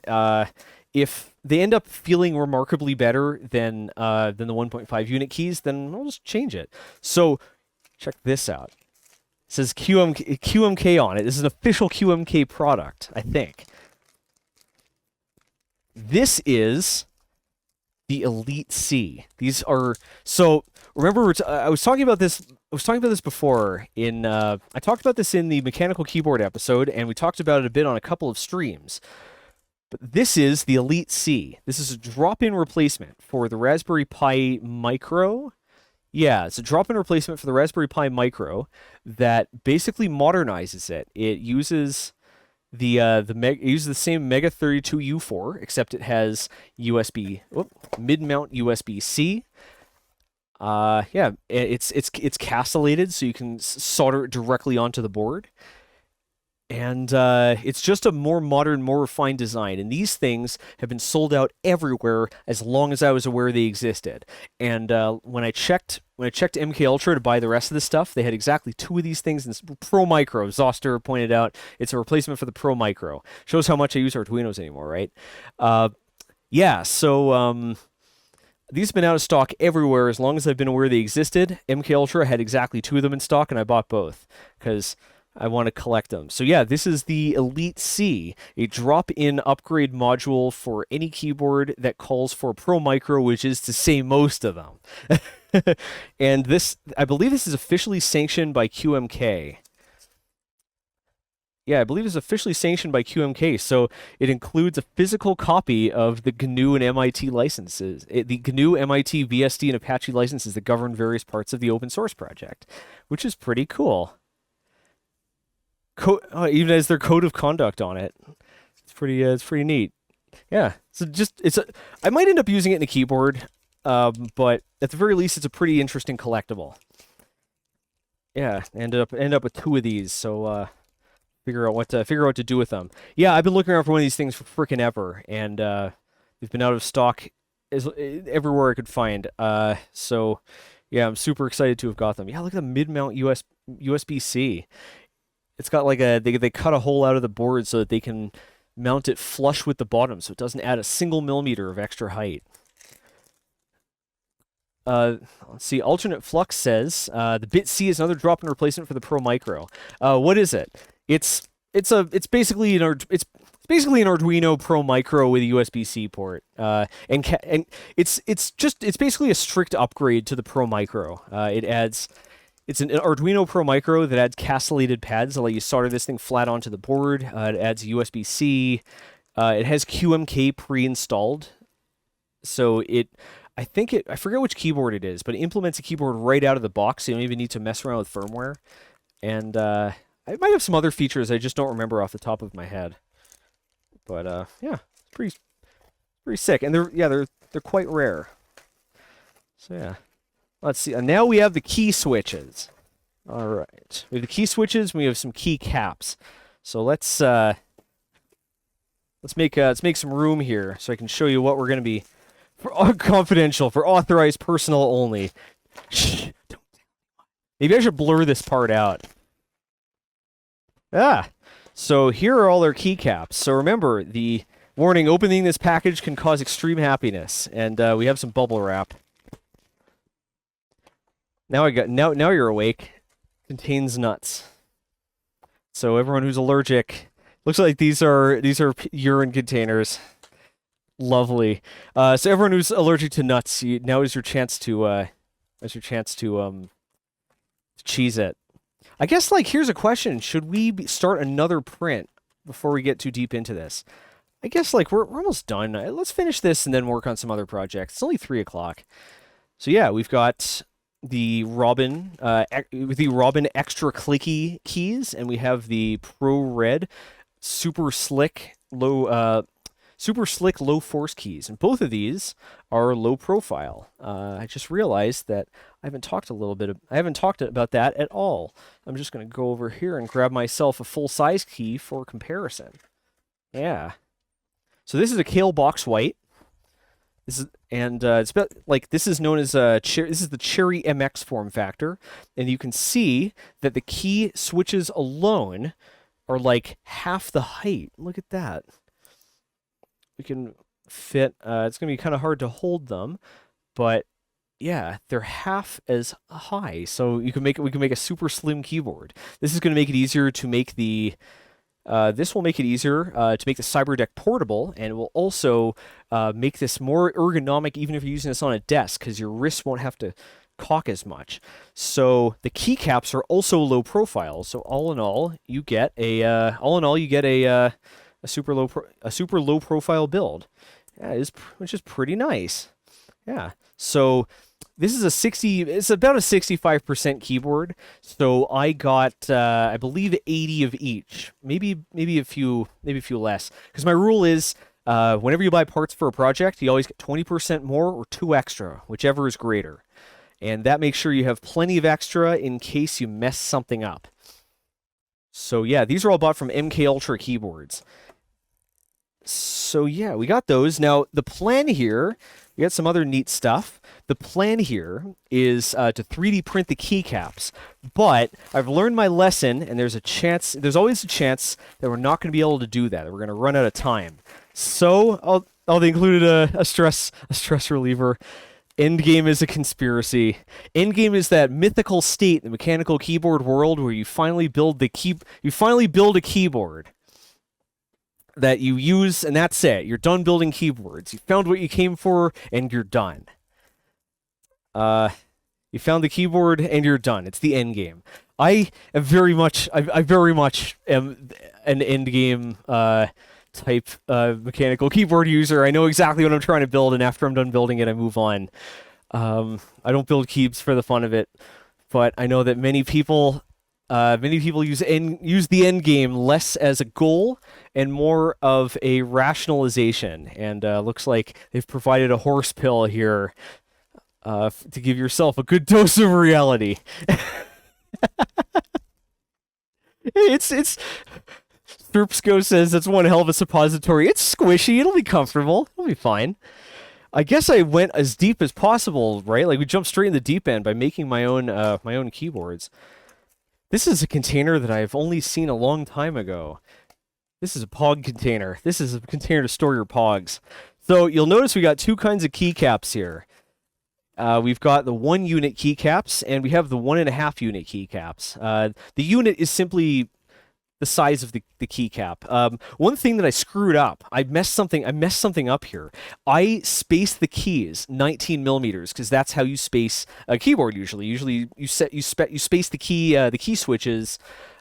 You space the key switches 19 millimeters apart, but that's not what that's not the spec that the Kale chocks are designed for. The Kale chocks are designed for an 18 millimeter by 17 millimeter spacing. So we actually space them too far apart. So if we use the proper keys, there's going to be gaps in between the keys.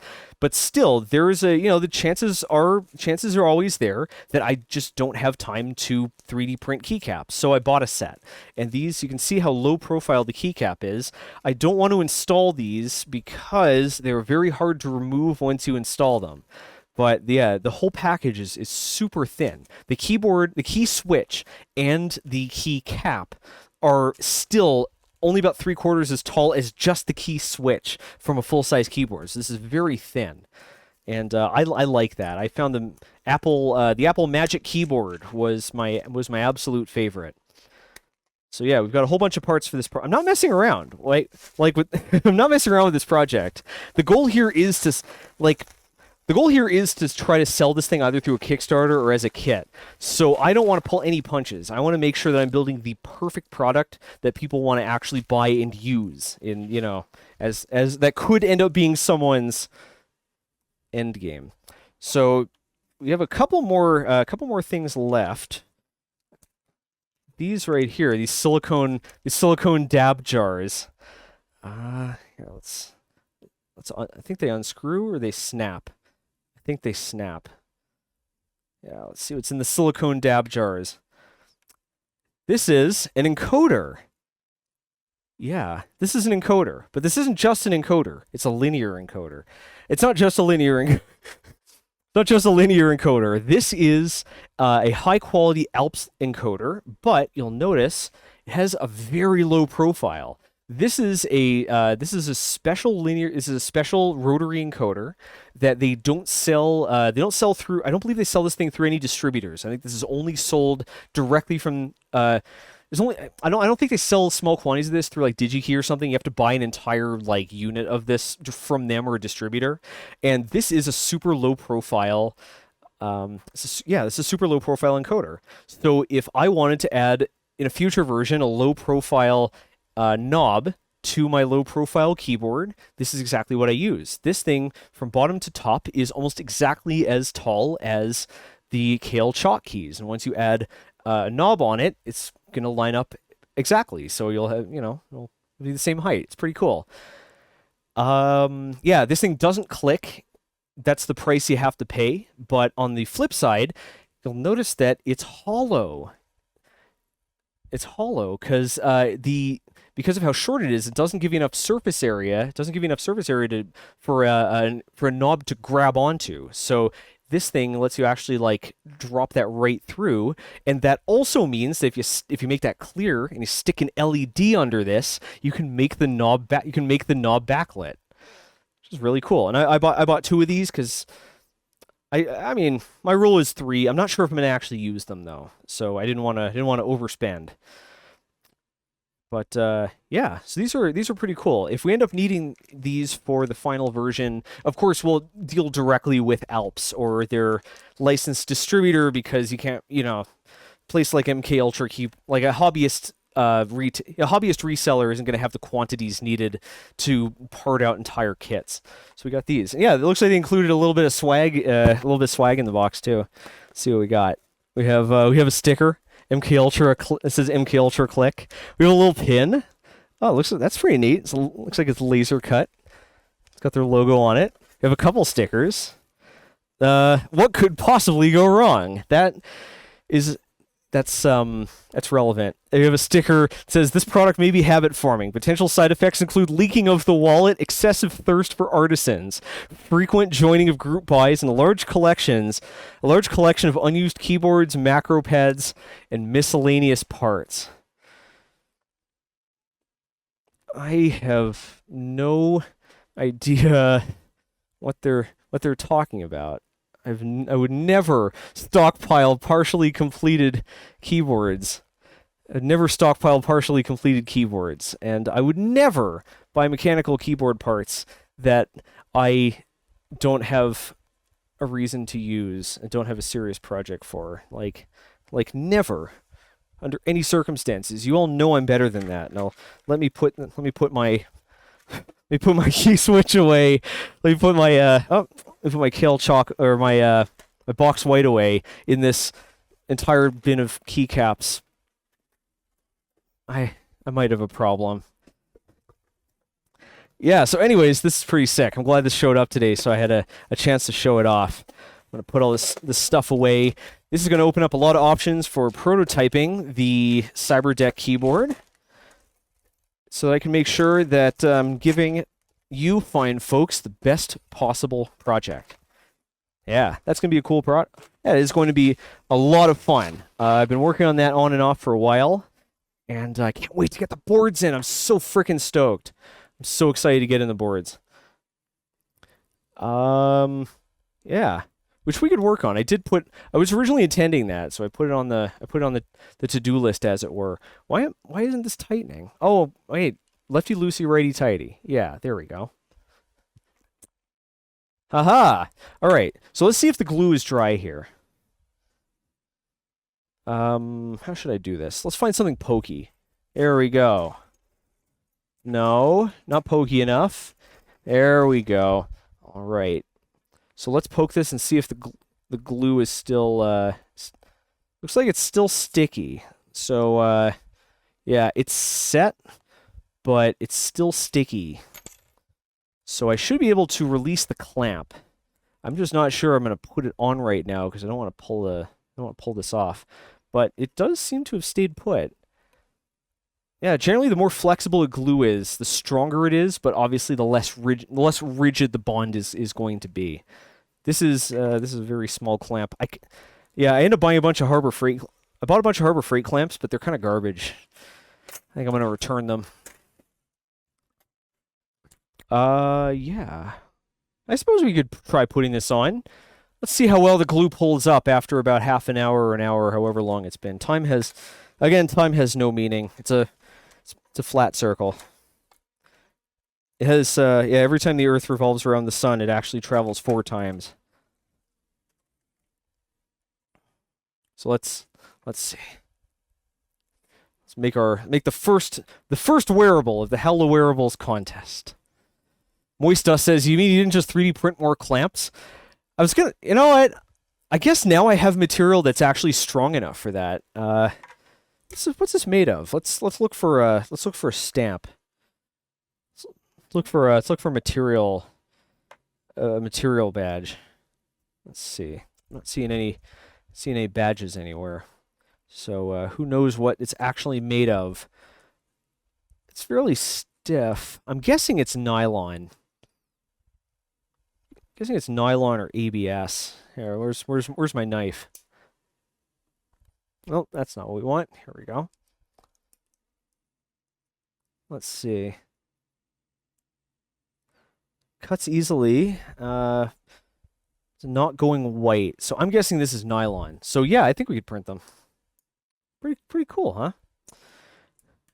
Anyways, it's time to get dapper.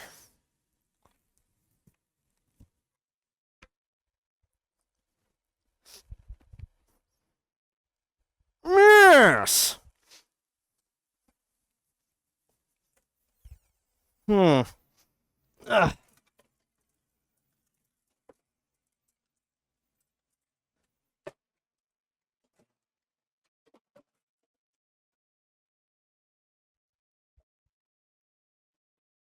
Yes.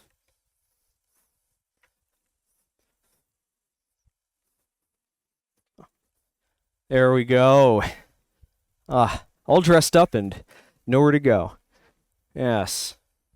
If you too want to be a fancy pants, partially 3D printed, cool, like a dapper dude or lady or cyborg, then you got to enter our contest. Got to go to our sponsor, things.com. Check out the link that's showing up from time to time. You can hit exclamation point contest to exclamation point contest to see the rules. Yeah, anyways, Things and I are challenging you to make anything wearable and 3D printed, right? And get it on things.com, and you can win a super duper rad Lulzbot Taz 747 printer.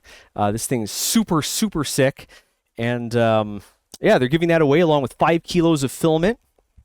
Runners up, I forgot to talk about the runners up. Yeah, runners up are going to get I think $250 and $150. Not 100% on that last one. Store credit at Lulzbot store, and even if you don't have a Lulzbot printer, they sell E3D. They sell E3D stuff that's compatible with basically everything. All kinds of cool accessories and filaments and stuff. So the contest ends second week. The contest ends at the end of the first week of October, and the winners, at least the ones I can print and I like, are going to show up on an episode on my channel. So start working on anything 3D printed and wearable. You can work on cosplay, you can work on wearable technology, you can even work on fashion, and enter to win this kick-ass printer. I'm going to be one of the judges, so you must please me. So enjoy being able to compete for me instead of competing against me. Apparently my bow tie is having a little trouble staying stable. So we printed this right here on the Lulzbot Taz 747. If you want to see that being printed, or at least some of it, because I forgot to switch the camera on a lot. Make sure you subscribe to our second channel. There aren't a lot of folks subscribed to the second channel of Voidstar Lab. So Brooke asked if she can be a judge. Maybe. I feel like that would kind of be would that be a conflict of interest? I guess if you're not entering, might as well. Anyways, thanks a lot to Things for sponsoring this stream as well as the contest, and thanks for Lulzbot for contributing 2 printers. One for myself, always wanted a Lulzbot. I'm super stoked about this, and one for a winner. Yeah. Pirelli and Laser says, there's a second channel? Yeah, there is a second, we do have a second channel for the stream replays. It takes longer to get the stream replays up now because I'm transcoding them and adding a little bit of an intro. At some point, we're going to transition to cutting them. Yeah, I should add the second link to the YouTube channel, huh? To the second YouTube channel. Yeah, you go to bit.ly/Voidstar Live. Yeah. Yeah, well, maybe we'll make Brooke a judge. I'll see what the sponsors have to say. Yes. Indeed. Yes. So yeah, what do you say we print something else? Let's ooch our way back over here. And let's bust out that PC TPE filament that I was talking about earlier. It's a mixture of nylon and mixture of nylon and thermoplastic elastomer that is supposed to be perfect for wearables. And we can definitely start a print now. I'm not sure we're going to be able to finish it though, because we got just under 2 hours left. Why do I keep pressing the button on my monitor? It makes the on-screen display show up. Oh yeah, let's also go over here and check how looks like this is going. So right at the end we'll finish assembling the second set of disgusting colored 3D printed headphones that we started working on last stream. So for this one, meanwhile, what do you say we head back over to our very favorite place to download STL files and find something else to print. So we tried to search for Wearable, but I can't get it to disconnect the YouTube subscriptions from the Twitch subscriptions. It thinks they're both the same. That pisses me off.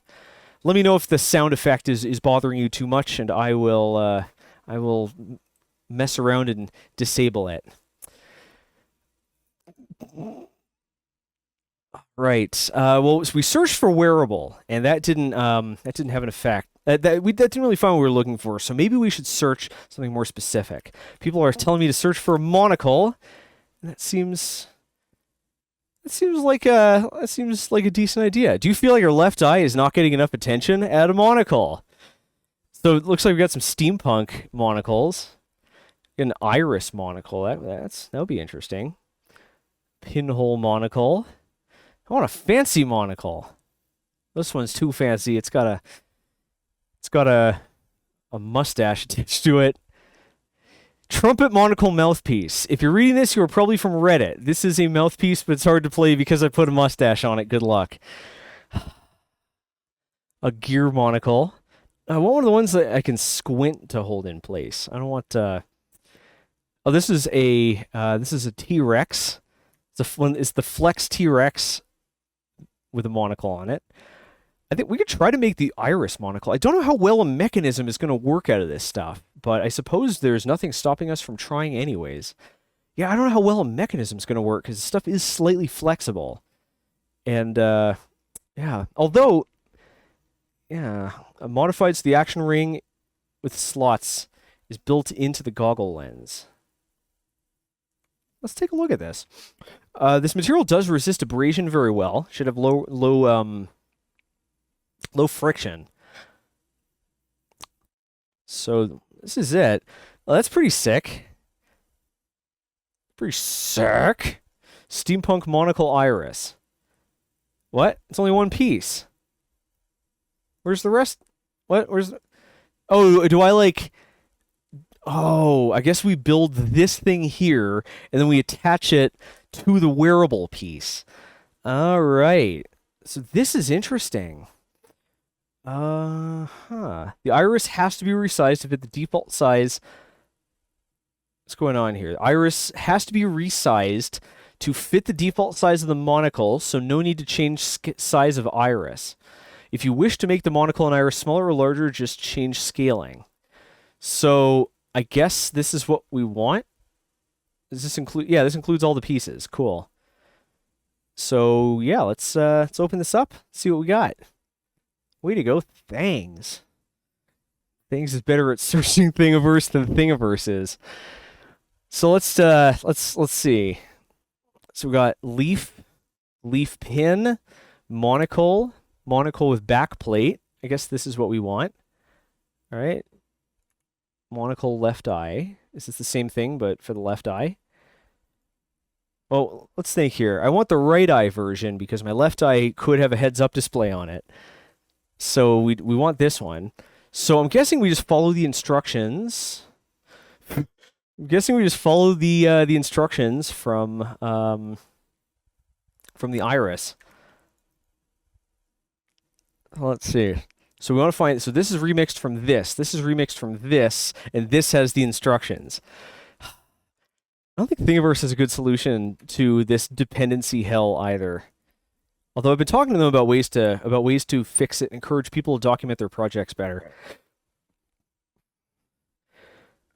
Let's see. Print 11 leaves and pins. Glue the pins to the leaves. There's a pin facing outward on each side. From there, just use a clamp to keep things together as you lay them on the base. Sounds easy enough. I hope this works. These look thin. Yeah, I hope this prints properly out of our material, because these look very thin, and this is a semi-flexible material. So I'm thinking if we want to print this, which I do, we should bail on the PCTPE. Womp womp. We should bail on the PCTPE and use a different filament. Let's find some options. Let's see. Well, the obvious thing to do here is to go steampunk, and I can print the whole thing out of some golden brass-colored filament. This isn't silk filament. It's just here. I printed something in this already. Yeah, it's sort of like a muddy color. But it's still kind of neat. We also have the gold sparkle. What else? What else do we have here that we could use? We could. Do we have any relevant? We have a lot of colorful ones. We could make this in carbon fiber. We could use a carbon fiber color, though that will increase the friction, but it'll increase the friction, but it could make it stiffer. Let me think here. Do we have something that is both? Do we have something that is both stiff and smooth? Do we have something that's stiff and smooth? Maybe 220, maybe or Tallman 230. No, that's flexible. This is tricky.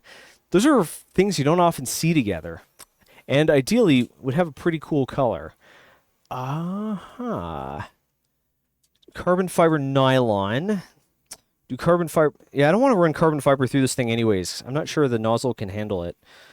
Sorry for whacking that. Okay, we got some polycarbonate in here. That's total opposite of what we want. Polycarbonate is slightly flexible. We got some carbon fiber stuff here. I think this is the way to go. Yeah, I think this is the way to go. I think we should run this off in...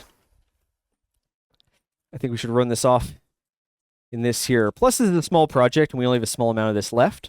So, I think it's perfect. So I'm going to set this camera, we're not working on the workbench anymore, so I'm going to set this camera back up to point at our printer so I can show you how we change the filament. Let's see. There we go. So yeah, we definitely need to use our purge filament for this, because we are switching from... Here we go. We definitely need to use our purge filament from this, because we are switching from a filament that prints at 270 to a filament that prints at 200. So we're going to go to change filament, unload filament, preheat custom, 270. There we go. So in the meantime, we're printing, so let's think here. We're printing PLA. So we're going to run that on, let me think here. Before we were using a heavy layer of glue stick. Here's what we're going to do. Grab myself a paper towel. Before we were printing on a heavy layer of glue stick, because we were printing PET and we wanted to make sure it wouldn't snap off. And we can also use that to print PLA. Because we have so much glue on here, I'm just going to... Oh, check that out. Here, let me switch over to our to this guy here. I use the glue stick that changes color when it's as it's drying, and when I put water on it, it repurpled. So yeah, I'm just going to moisten this and spread it around. My goal here is just to even it out. You can get a few more uses out of your glue stick this way, but I would not use this trick for PET because the resulting layer is going to be too thin to keep the PET from pulling chips out of your plate. So I would only use this for PLA that tends to remove itself. I was thinking of washing this off completely and use Magic Goo, but I don't think it's necessary. Maybe I'd switch to the Magic Goo if this was a very wide print. So let's see, we are at 260 already. Wow, this is a really, it's really heavy. It's a really hot printer. So let's see. It's unloading. This is a filament guide tube, not a Bowden. This is a direct drive Hemera extruder. And let's pull this out of here. We're going to want to get this back into the dehumidor as soon as possible because takes on water like, well, not quite like a sponge, but definitely more aggressively than regular PET. So yeah, let's. So here's what I'm going to do. We're going to pull out. It'll be easier to do this if we pull out the tube. Where's our purge filament? Here it is. So now we're going to load filament. I'm going to go directly to load filament. Let's see. There we go. It's grabbed it. So we're going to run a whole bunch of this through. This purge filament operates safely at a very wide temperature range. So we can, so it's perfect for switching between a high temperature filament like this HTPET and a low temperature filament like this garbage, no name, strangely colored PLA. I'm trying to get rid of this. By the way, I'm trying to run out these tiny spools so I can get the spool back. I want these small spools so that I can store some of these filaments. Whatchamacallits, I printed out a bunch of these these sample spools, but the problem is I can't dehydrate filament in a spool made of PLA because it'll melt. So I want to start transferring the ones I know I'm going to finish off onto some polycarbonate spools. I don't want to just reprint the spools in polycarbonate. Polycarbonate is not fun to try to print flat objects in, on account of the warping. All right. Ow, that's hot. Almost like it's 207. It's almost 270 degrees. All right, so let's pull this out. Let's see. We're gonna hit change filament. What is this? All right. In the meantime, let's get our PLA through the feed tube.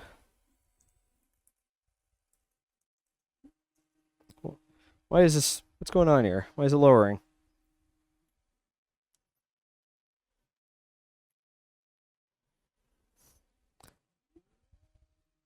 Oh, I guess it's just homing itself.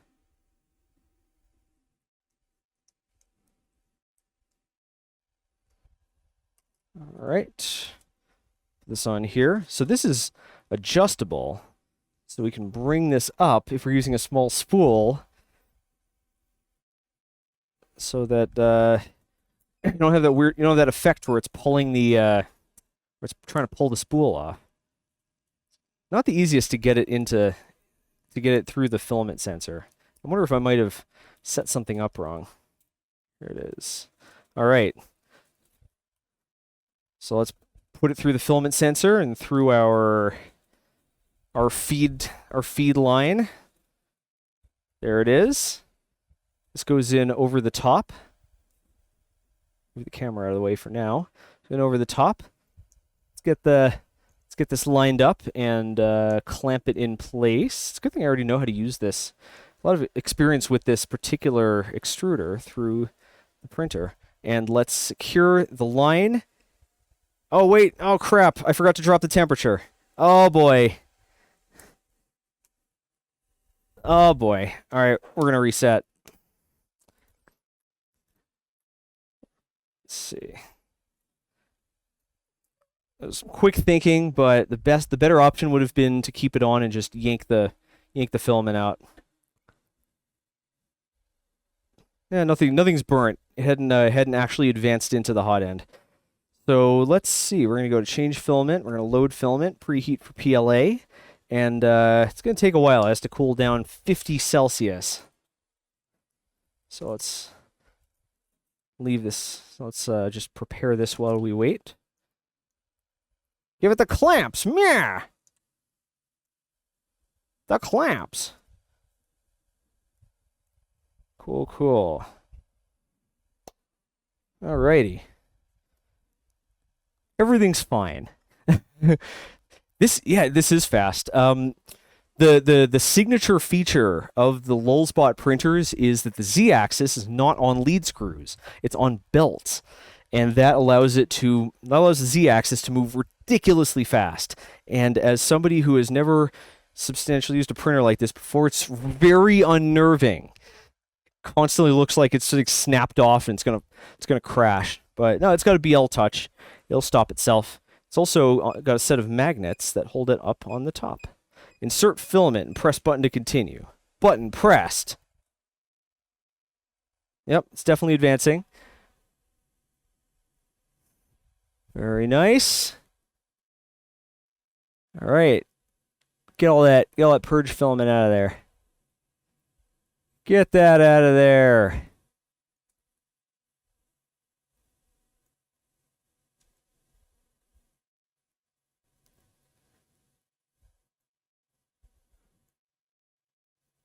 Beautiful. I think that should be enough.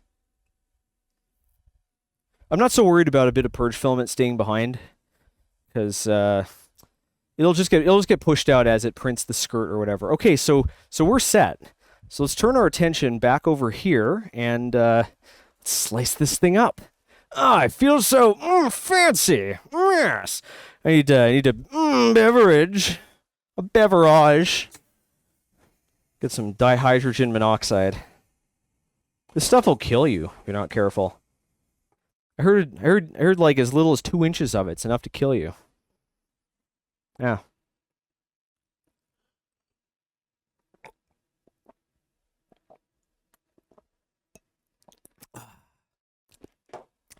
Urufu Shinjiro says the best thing about belted Z is very fast Z-hop.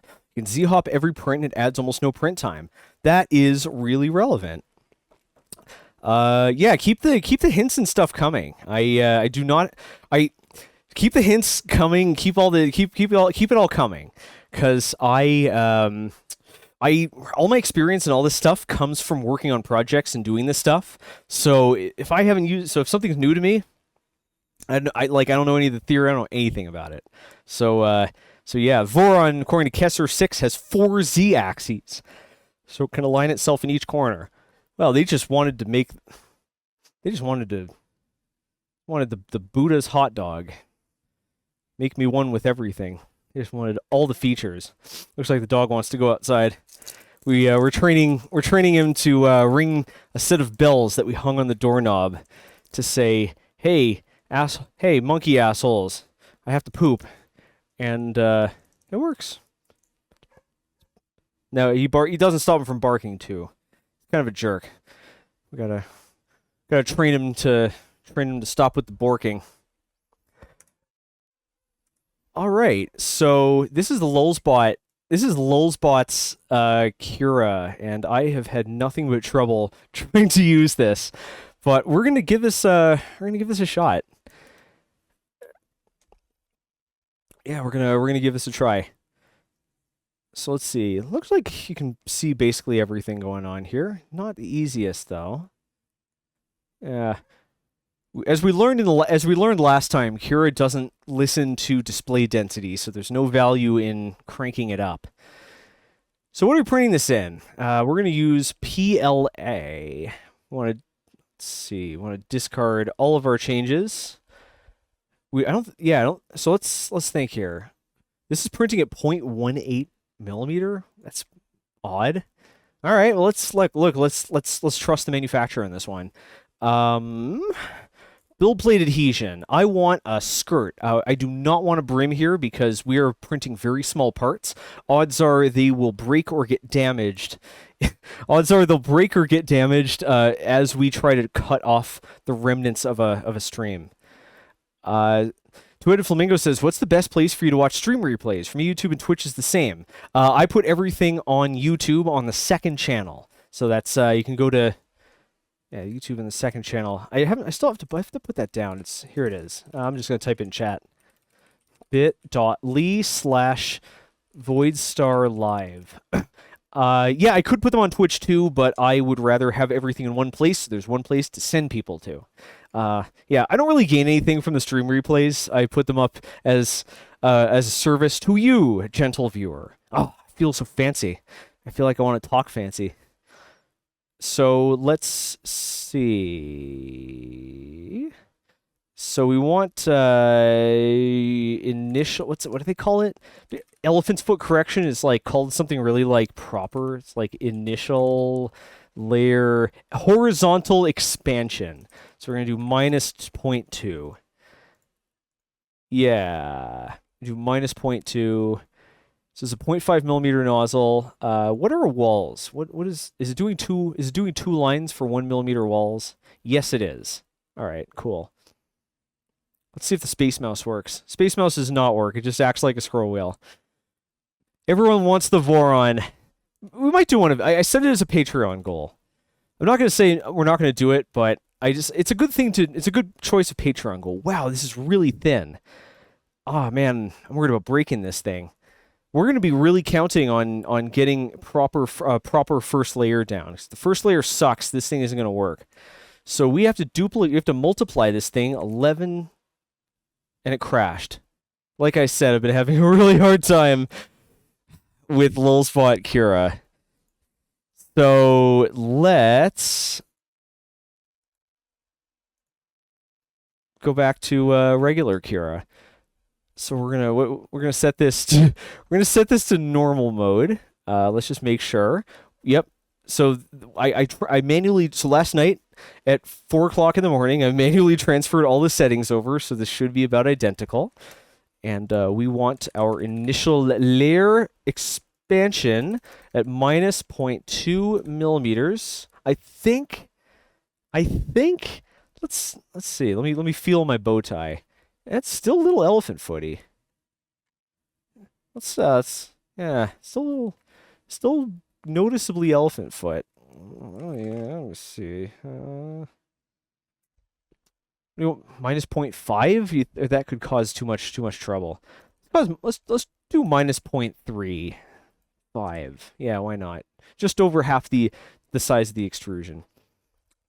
I think that's it for now. Everything else should be the same. Yeah, plate adhesion. Let's see. We want a skirt. Yeah, we're gonna do this 3 millimeters away. The skirt just gets crud off the nozzle. It doesn't actually touch the model. So we need to multiply this thing 10 times. Let's see if this crashes. Here we go. Didn't crash. And we're also gonna need the pins. So these things. These are really small. So the question is, are they going to? I don't think they're going to detach. They are just so. They're just so small. Like they're not going to have enough. There's not going to be a high moment of inertia on this because they're just not that tall. So we also need 11 of these. Maybe I'm actually going to make 13. And for this guy here. We're gonna make 2 extras because oh wait, that's not what I wanted. Basically, I want to make extras here because these look very breakable. So we've got our monocle with back plate. Want one of those. This looks like it needs support material. Yeah, so we want to have yeah. Let's see. Yeah. Support. Oh, this is a whole section for support. Let's see. I don't use this very much. Check the speed. Yep, nominal speed is 60 millimeters per second. Travel. Where's the Z-hop? Z-hop? Yeah, we're gonna Z-hop. We're gonna Z-hop over everything. You know what? You want to do like a super aggressive Z-hop just because we can? Yeah, let's do a 3 3mm Z-hop, or what do you think, like a 5mm Z-hop, just like friggin' bounce all over the place? Let's do a 5mm Z-hop because we can. Support. Generate support. Generate support everywhere. Yes, we want the where's the support interface? Yes. Support interface makes a flat layer in between the support and the part, and that makes it easier to remove the part. And for very thin details, like this is going to be supported. I have a hard time believing this is not going to break, but look, we'll... yeah. Okay, what else do we need? We have the back mount. Grab one of these. We have pivot. What's the pivot? We're going to need a pivot. We have a spacer. How many spacers do we need? Let's go back. Let's go back and take a look. So let's see. The trickiest part's getting the leaps printed thin enough, plus have a pin on both sides. How many? Let's see. How many spacers do we? It looks like we need 4 spacers. Cool. Cool. So here we go. Spacer. Yeah, I'm gambling. I'm willing to gamble that let's multiply. Here we go. Yeah, I'm willing to gamble that these are gonna stick. That we don't need brims. Yeah. All right. So we're gonna have to manually place this. Like most slicers, this does not want to place objects within the footprint of other objects, even though that's totes okay. So first thing we're going to do is just make sure everything like just freaking gets in there. Actually, can we auto layout? Is that I forget how to do this. Arrange. There we go. Ah, all right. It did it for us anyways. All right. So I'm just going to rearrange these a little bit to get them away from the corners. Just reduce the chance of whacking into anything. Cool. All right. All right. Let's see if this is going to take an hour. See if this is going to take forever. Oh, the chat is in Voron mode.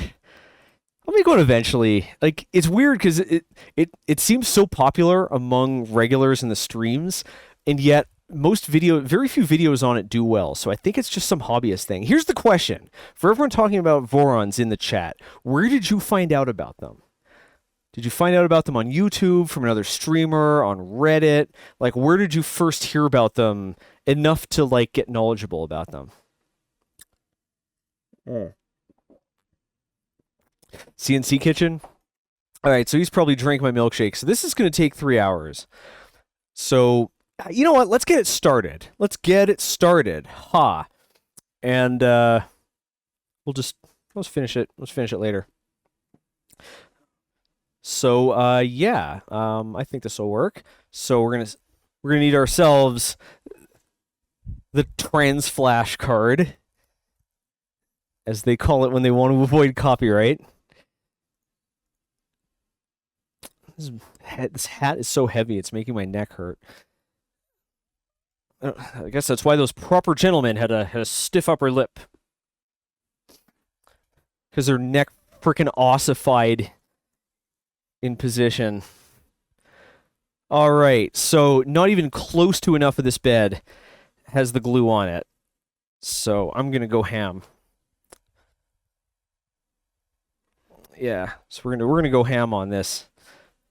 Make sure everything is coated. And it's all right if I waste glue, because I have like 20 of them. There's a huge bulging bag of glue sticks at the thrift shop for $3. So I have glue for the rest of my life. Cool. All right. Media inserted. Let's just confirm that we are using PLA. So where are we here? Material, 200 Celsius. Perfect. Perfectamundo. So let's go down to print from media. I think, yep, here we go. We screwed it up again. We sliced it for the wrong printer. We sliced... Ah, jeez. We sliced it for the Prusa again. I just can't win. Just cannot win. Let's rearrange the furniture. We lost all our settings. It doesn't warn you when you when you switch printers, it switches which profile you're using and it just discards all of the settings and it doesn't tell you. So like if I just said okay, wrong one, and now I hit go, we would be slicing this thing for ABS. This thing would be like 30 degrees hotter than it needed to be. Oy vey. All right. Brim replaces support. Here we go. Okay, we're gonna print this at 0.2 millimeters, about what we had before. Oh man, what did we even have before? Brim? No, we don't want a brim. We want a skirt. We want a skort. We do want support. We want support everywhere. We do want a support interface. Where is it? Here it is. We do want a support interface. Let's confirm. 200 degrees. Wall thickness. We want 1 millimeter walls. This is on the Lulzbot Taz. Yep, 2 millimeter layer height. Initial layer height. We also want this to be 0.2. I don't know why it's 0.5. Do we customize anything else? I don't think we did. Supports are on. Speed is high. Cooling should be full throttle. It sure is.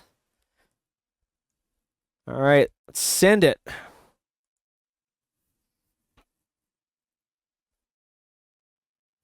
Random Guy 3 says, new Cura UI is a bit ass. This looks very similar to the last one. I got this pop-up that says, look at this new UI. But this looks pretty much identical.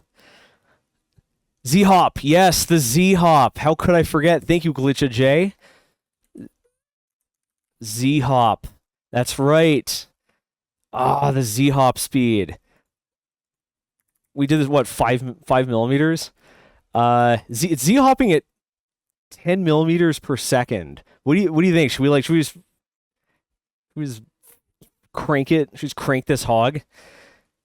Should we set it to 50?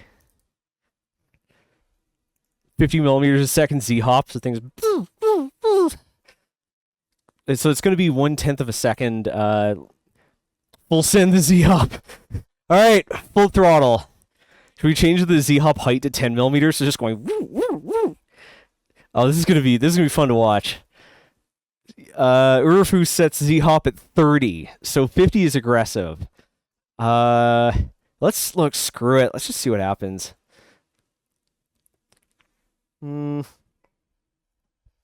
Full send Z-hop. 10 millimeters Z-hop. Usually it's like half a millimeter. Like usually the Z-hop is like the rule of thumb is like twice your layer height. And this is what, 10, 20 times the layer height. So yeah, let's do 5 millimeter. Oh, this is gonna be fun. What's the worst that'll happen? It takes a long time, or it misaligns or skips a step some way around the process. Kessler 6 asks, what's a Z-hop? So basically so sometimes your nozzle is like, let's say you're printing like two things that are separate. At some point, the nozzle is going to have to move from one object over to the other. Now, you could just move it directly, but that could smear some plastic. But that could smear some plastic off the side and ruin the surface. Or if it's a very thin detail, it could knock it over. So with Z-hop, it first lifts the nozzle a little bit and then moves to the new place and drops it back down. And the reason you wouldn't want to use Z-hop is because it's time-consuming. Because a lead screw is very slow, but this doesn't use a lead screw. This just belts on the Z-axis, so it's fast. So let's save this one to Lulzbot. So this thing is going to be bouncing around like a rabbit. There we go. This thing is going to be bouncing around like a bunny. And it should be a total blast to watch. So let's print. Leaf. Send it. Full send.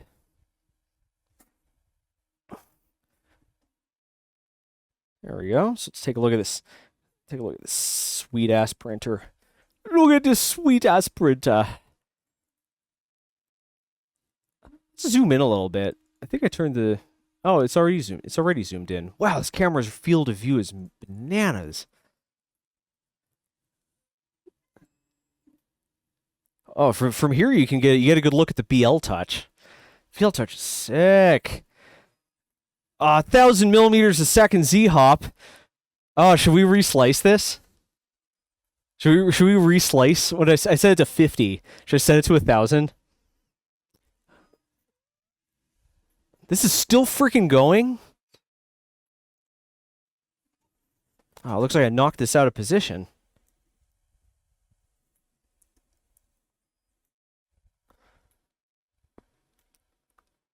There we go.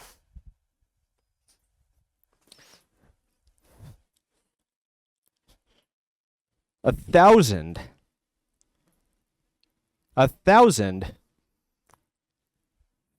Screw it.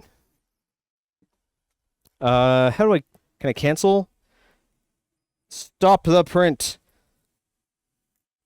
Yeah, it's not letting me stop. Stop this crazy thing.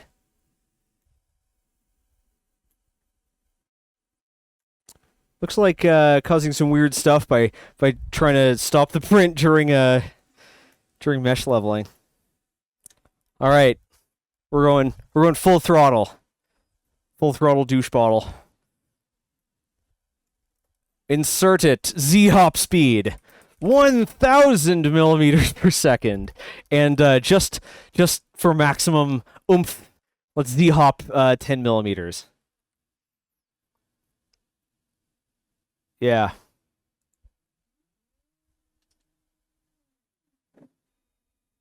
Oh no, it knocked off the camera. It knocked off the camera. The feed tube bumped into it. I just have it like hooked onto the badge. Okay, so we're gonna do 10 millimeter Z hops at 1,000 millimeters a second. That's half an inch. This. No, or 25 millimeter Z hop. It's not even. It's warning me. It's turned it orange to tell me that I'm mad. Tell me that I'm mad. 25 millimeter Z hop. Hamburger menu says orange is good. Orange is the new black. Z-hop speed is not orange. Z-keepa is correct. I would imagine that's because when I was creating the printer, I didn't set limits in the printer definition, because there wasn't a preset for this. I had to create the preset myself by transferring it over manually from Lulzbot Cura, because I couldn't figure out where on the file system it stores its frickin' profiles. I saw parts of it, but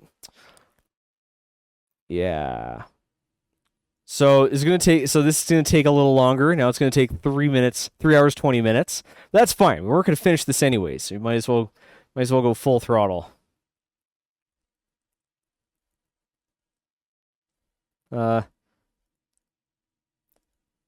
Save to Lulzbot. There we go. All right. Once more with feeling. Get this in here.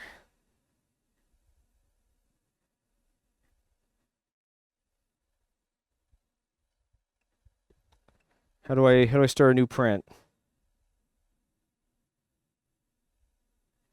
Is it not gonna let me start a new print until the printer's finished cooling off? Really? Oh, because it has. I think it has to cool everything down to under 100 so the BL touch works properly.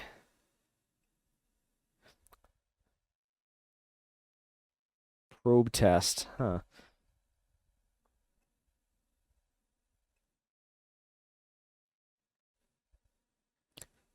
Yeah, what's going on here? Why isn't it letting me start a new print? Should I restart it? Let's see what's going on here. Yeah.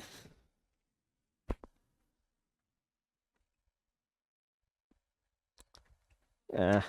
Let's hit the red button. Hit the fun button. when you're having when you're having too much fun with the machine. Oh, it's running Marlin. Oh, I knew that already because I set up that profile. No limit switches either. No limits. Unlimited power. Hook this back on. How did I have this? How did I have this on before? I think it was like this. All right, so let's print. Here we go.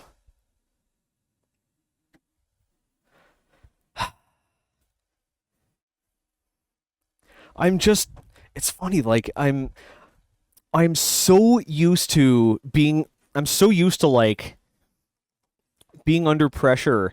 Just, oh, fucking hell. All right. Here we go. I'm so used to being under pressure to like get the project done quickly that like I am just not used to messing around with the printer itself. Like I just think like, okay, they say 0.5 millimeter will work, 0.5 millimeter it is. Like, but yeah, it's I haven't had time to like, I haven't really taken the chance to tinker with printers until especially streaming, but doing media in general. So let's see. Got knocked a tiny bit out of alignment. Yeah, this printer here, I think you're going to be seeing this. I think you're going to be seeing this a lot on the channel. Yeah, you're going to be seeing a lot of this printer on the channel. Oh, the feed tube is going to keep knocking into it, I think. Yeah, I don't think this top mounted camera is going to work. Cuz yeah, I'm going to put over the side. Yeah, the camera's not going to work cuz it's going to be moving back and forth across more of the plate. It only stayed put before because we're only running on a small part of the plate. Yeah, so the reason we're going to use a lot of this printer is because it's very open. The Prusa is also fairly open, but a lot of it's blocked. A lot of the print is blocked by like the very wide. It's got those wide. What the heck? The steel plate that blocks a lot of it. The electronics. This has the electronics and the wires tucked more of the way, and it's much more open, so it's a lot easier for me to set up cameras around it. So I think you're going to end up seeing a lot of this. It's also all made of extrusion, which is going to make it super easy to mount a camera to it. So I think you're going to see a lot of this. Now, because of how thin this is, we want to make sure that we completely nail that first layer. Not even close. Let's see. Yeah, it's not remembering the baby step setting in between prints, which is a little unnerving.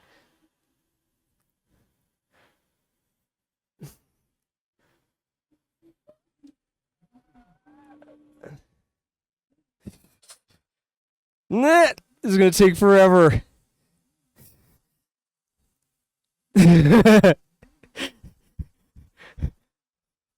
Maybe 25 millimeters was a little gratuitous.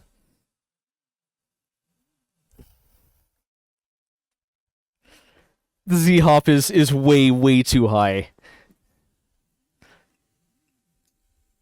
Yep. But the speed is working.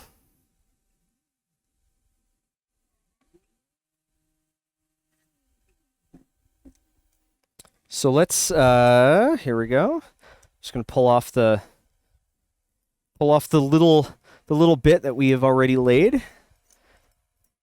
So we're just gonna make that Z-hop something more reasonable. Although it was very fun to watch. 1,000 millimeters a second just ain't as fast as it used to be. All right. So let's get this guy in here. Z-hop height, we'll change it from 25 to a more reasonable, well, like 3, 5. Let's call it 5 millimeters. That's still very exaggerated. Ah, sorry about that. Z-hop speed is a mere 1,000 millimeters a second. But yeah, with 5 millimeters, it will. Kessler 6 says crank it up to 5,000 millimeters a second. I'm curious. Maybe we should look this up on the almighty Oracle. So let's see. Z speed lulzbot 747.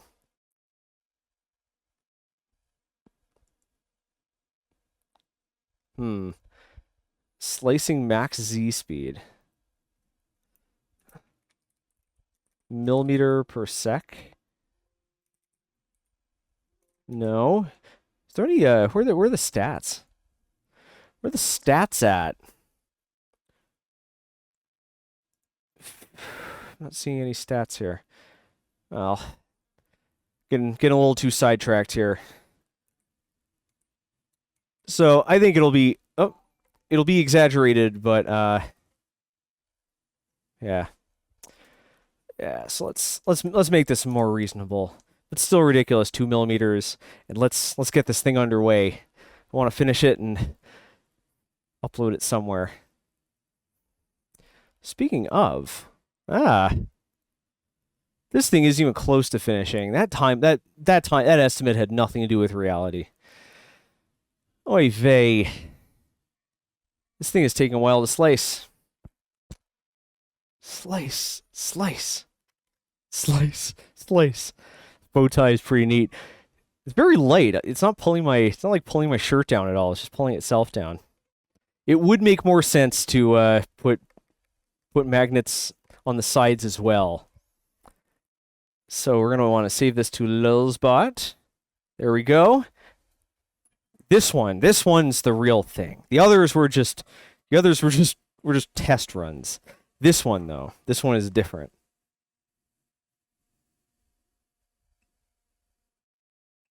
So yeah, if you like this machine, then you can get your own by winning the contest. All you have to do is make a wearable, and you got to post it to things. And the wearable's got involved in 3D printing. It is a 3D printing website. Yeah, and first week of October, we're gonna pick. I'm gonna pick my favorites, and we're gonna do a little judging. And yeah, the best ones. I'm gonna try to make some of them. We're gonna feature them in an episode on printable Halloween costumes, because the perfect time to wear your projects is Halloween, because everyone looks like a goofball anyways. Nothing to be self-conscious about. Yeah. So, yep. The links being posted every once in a while in the chat. Definitely enter. Thanks to lots of things for sponsoring. Thanks to lulzbot for providing this fine printer. And thanks to you for entering. Yeah, I want to see what wearables you come up with. I'm gonna be printing the ones I like the most and featuring them in an episode. Yeah, I think I said that already. Yeah, I think we should chill out a little.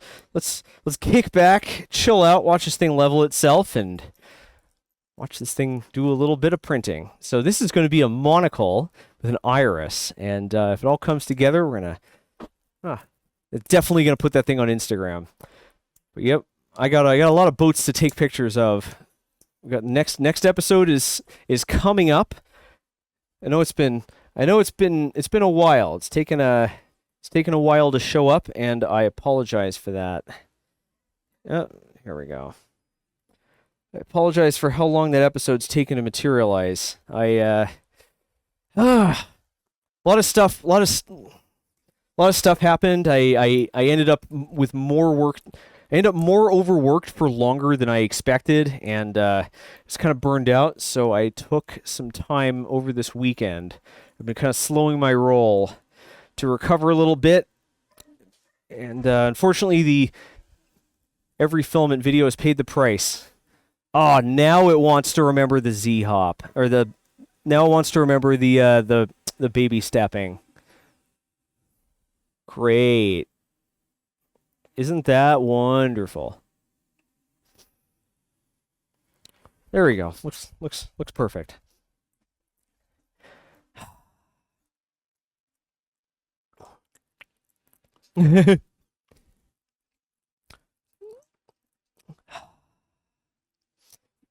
Let's see. Professor Snuggle says, "Oh, should they be sexy wearables then? We don't really do Halloween in my country, so I'm not familiar how it works." I'm hearing a bit of a squeaking sound. What's that all about?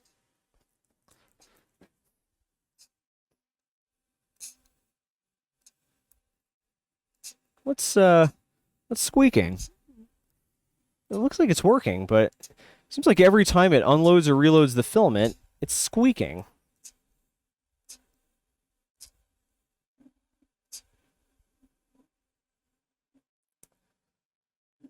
It's really weird. It doesn't seem to be affecting the print at all.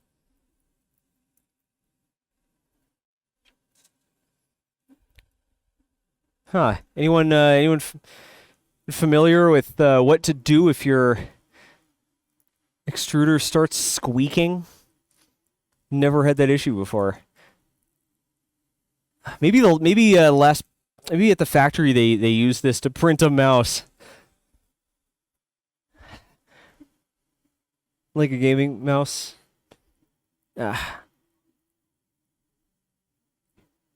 People just don't understand my art. Oh, it looks all right. It certainly does do. It certainly is doing a lot of Z hopping. Oh man, what a cool machine! Let's get that paper towel out of here. What a sick machine! Oh man, I'm super stoked about this. Voidstar Lab has some kick-ass printers, and also the BQ, which I'm probably gonna end up keeping because it's actually a pretty good printer. Kessler 6 says, could it be the filament holder? Yeah, it might. It might be the runout sensor. It might be squeaking past there. Huh. That would be really something, wouldn't it? It's getting a bit of the Hershey Kiss effect from the aggressive lifting. Let's see. It's still a little low. But otherwise, excellent. Good.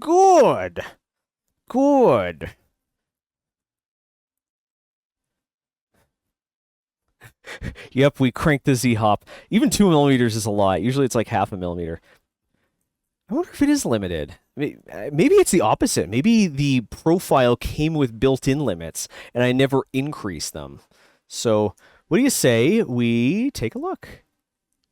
See how smooth that was? Oh man, I've been getting my OBS. I've been working on my OBS foo. This OBS profile that I run this stream on has had more work put into it than like anything else in Voidstar Lab. This is so much love in it. And by love I mean pure vitriolic spite. Alrighty, so let's take a look at manage printers, machine settings, printer. So I think there's where do the limits go? Are there is that where the limits go? Setting visibility? No. Is it a profile? Is it like part of the profiles? Is it normal? Yeah, I don't think this is calculated. Like I know in Super Slicer and Prusa Slicer, they calculate this. They calculate the speed from the acceleration.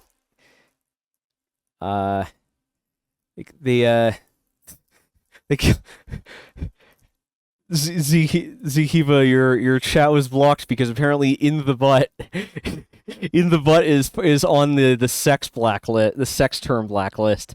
Don't worry, you can now talk about things in the butt at your leisure. I have whitelisted it.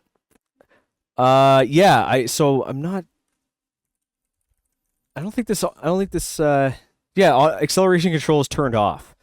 So there you go. Yeah.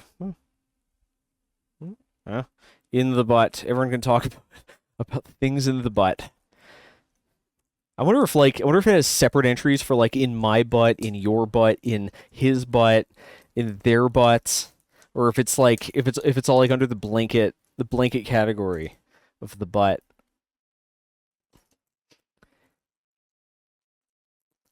Ario129 says, I'd love to enter the contest.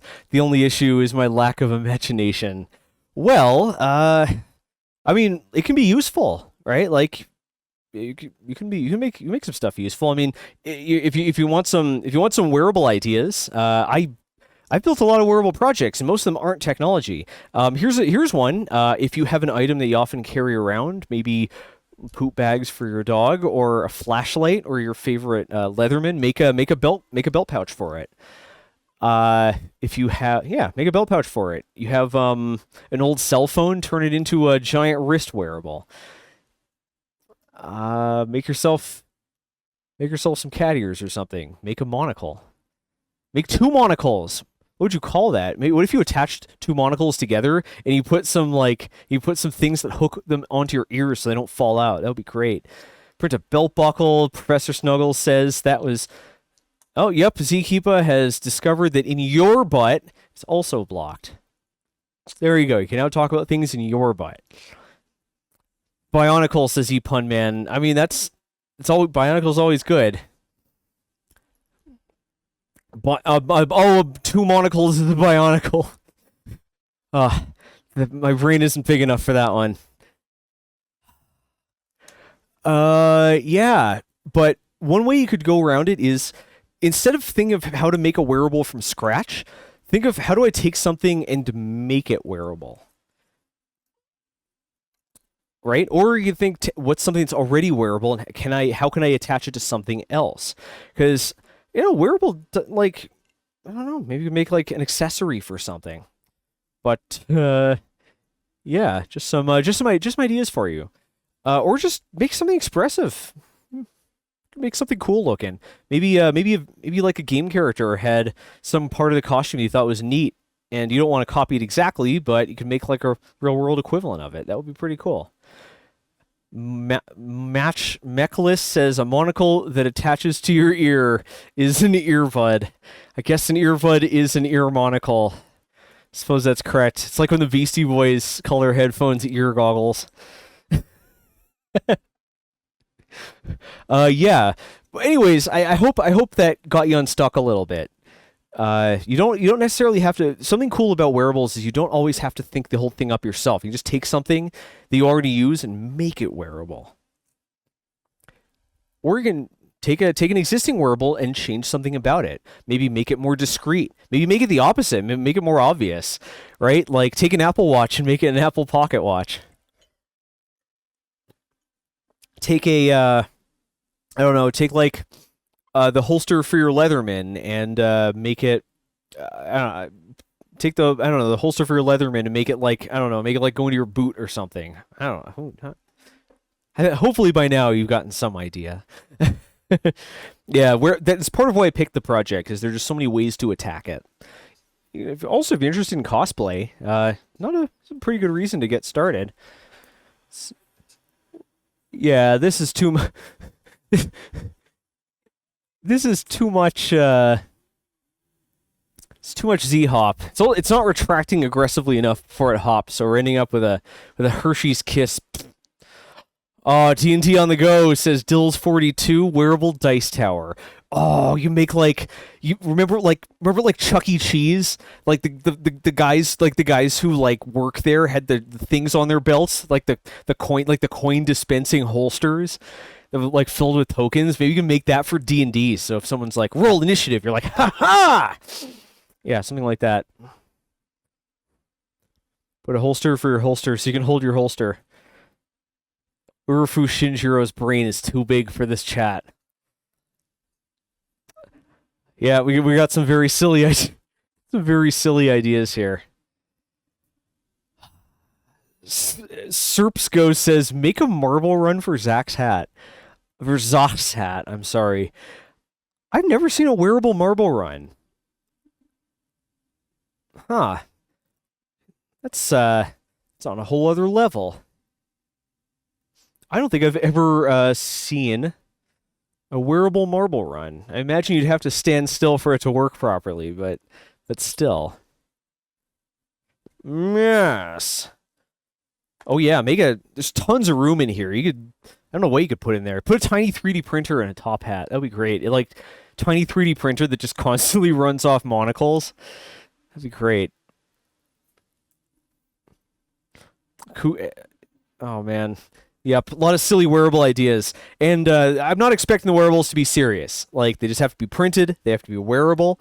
You can make them fancy, you can make them not fancy, you can make them utilitarian, you can make them fashionable. We're going to be judging the projects sort of on their own merits. I talked about this a while ago, I should reiterate it. Yeah, there's sort of 3 different tracks in a way. If you make a wearable computer, like if you make wearable technology, you're going to be judged on how well it works and how useful and practical it is. If you make cosplay, you'll be judged on how accurate it is and the level of verisimilitude and workmanship.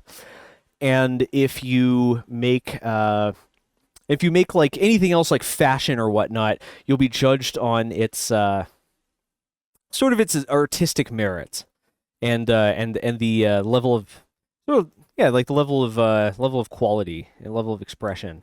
Urfu asks, Zach, what's the retraction settings? I don't know. Let's take a look. I didn't change them, but they do seem to be a little too conservative. Retraction. Retraction's enabled. Distance is 6.5 millimeters. Speed is 25 millimeters per second. Retraction extra prime amount disabled. Retraction minimum travel is 1 millimeter. Maximum retraction count is 90. Minimum extrusion distance window is 6.5. Combing is enabled. Oh, it means something different in... Yes, combing means something different in Cura than it does in Prusa Slicer. In the setting that they call combing in Prusa Slicer is called ironing in Cura. So yeah, these are conservative. Yeah, 6.5 millimeter retraction is bananas. That's way too high. I wonder if there's some way to adjust this. I doubt it, but maybe there's some way to adjust this on the printer. No. Although you can adjust your K.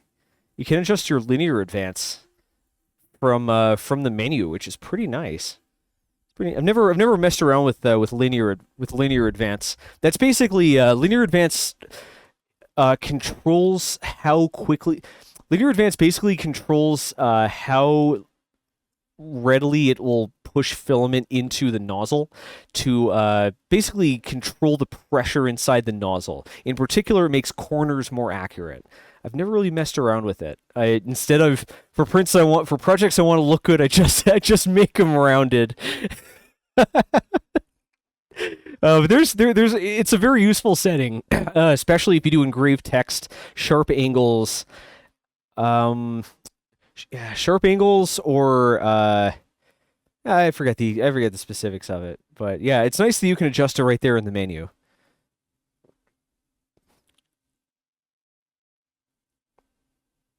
Professor Snuggles asked, you document it all on the things page. Everything that can be on things should be on things. I would recommend putting your instructions there.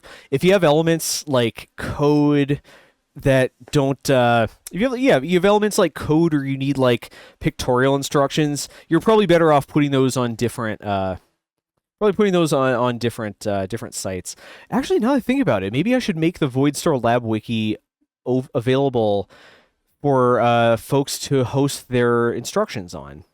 Yeah, that could be pretty interesting. I'll talk to the things folks after this, and because I have a wiki set up that I use for instructions on Dozuki, the same software that iFixit uses, which makes, in my opinion, the best step-by-step instructions. It's super easy to use, and the instructions are awesome.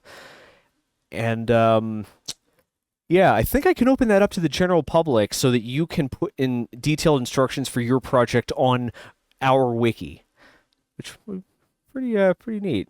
Yeah, this is way too aggressive retraction. Urfu points out that it could cause a jam in the Hemera. That is a distinct possibility. We're going to keep an eye out for that. And we have a lot of pieces, so this is going to be doing a lot of retraction. So I think this is a great way to put this printer to the test. See how tuned their firmware is and how well the Hemera works with their configuration of heater and nozzle. Yeah. The bed is fine though. The bed is super slick, and the auto leveling is just yeah. It's a little tricky to see. Yeah, a little tricky to see from this angle, but the first layer is super consistent. Like usually when you're doing a print that covers the entire bed, at least one corner is going to be a little too light, or like basically like it's going to be a little too squished or a little too unsquished. Yeah. Kessler6 says Louis Rossman talked about his own repair wiki today where he wants to collect info about fixing any electronic device in the world in one place. I hope he ends up working with iFixit for that. Not like competing with iFixit. I think the more places that information is held, the better. Information doesn't necessarily want to be free, but it does want it also goes extinct very easily. So it would be nice for something like that. One thing that I wish existed was a datasheet wiki. It's really hard to keep datasheets, part footprints, and all that aggregated. I think it's one of those XKCD. There are 11 standards. None of them do what I want. I'm going to make the standard that does it all. There are now 12 standards. Yeah, but stuff like that, like, there's no pro-social reason. There's no pro-social rationale for a company to make it hard for people to repair their products. There's only like the only logic that you can bring into a situation where telling people we're going to make it harder for you to repair your projects, or at least your products, or at least not going to make it easier to repair your products. The only arguments that you can make for that have to be made if you have a membrane that opens and closes over your eyes, and that you have a forked tongue. Yeah, mammals don't use logic like that because mammals help each other.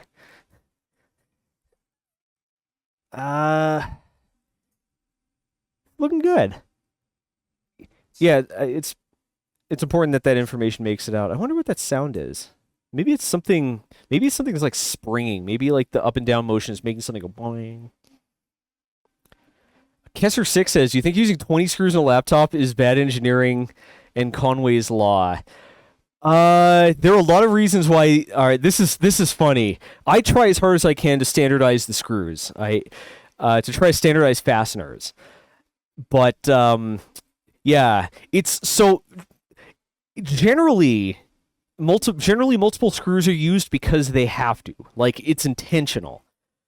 Reducing the number of parts in your bill of materials is very important for business. This is something like this isn't just something that they prioritize. This is a designated step in the process. Part of DFM, part of the design for manufacturing process, the road to market, is spending time, right? Like entire weeks to months of work, finding ways to consolidate components and use the fewest number. Remember, it only takes one component being unavailable to jam your entire production.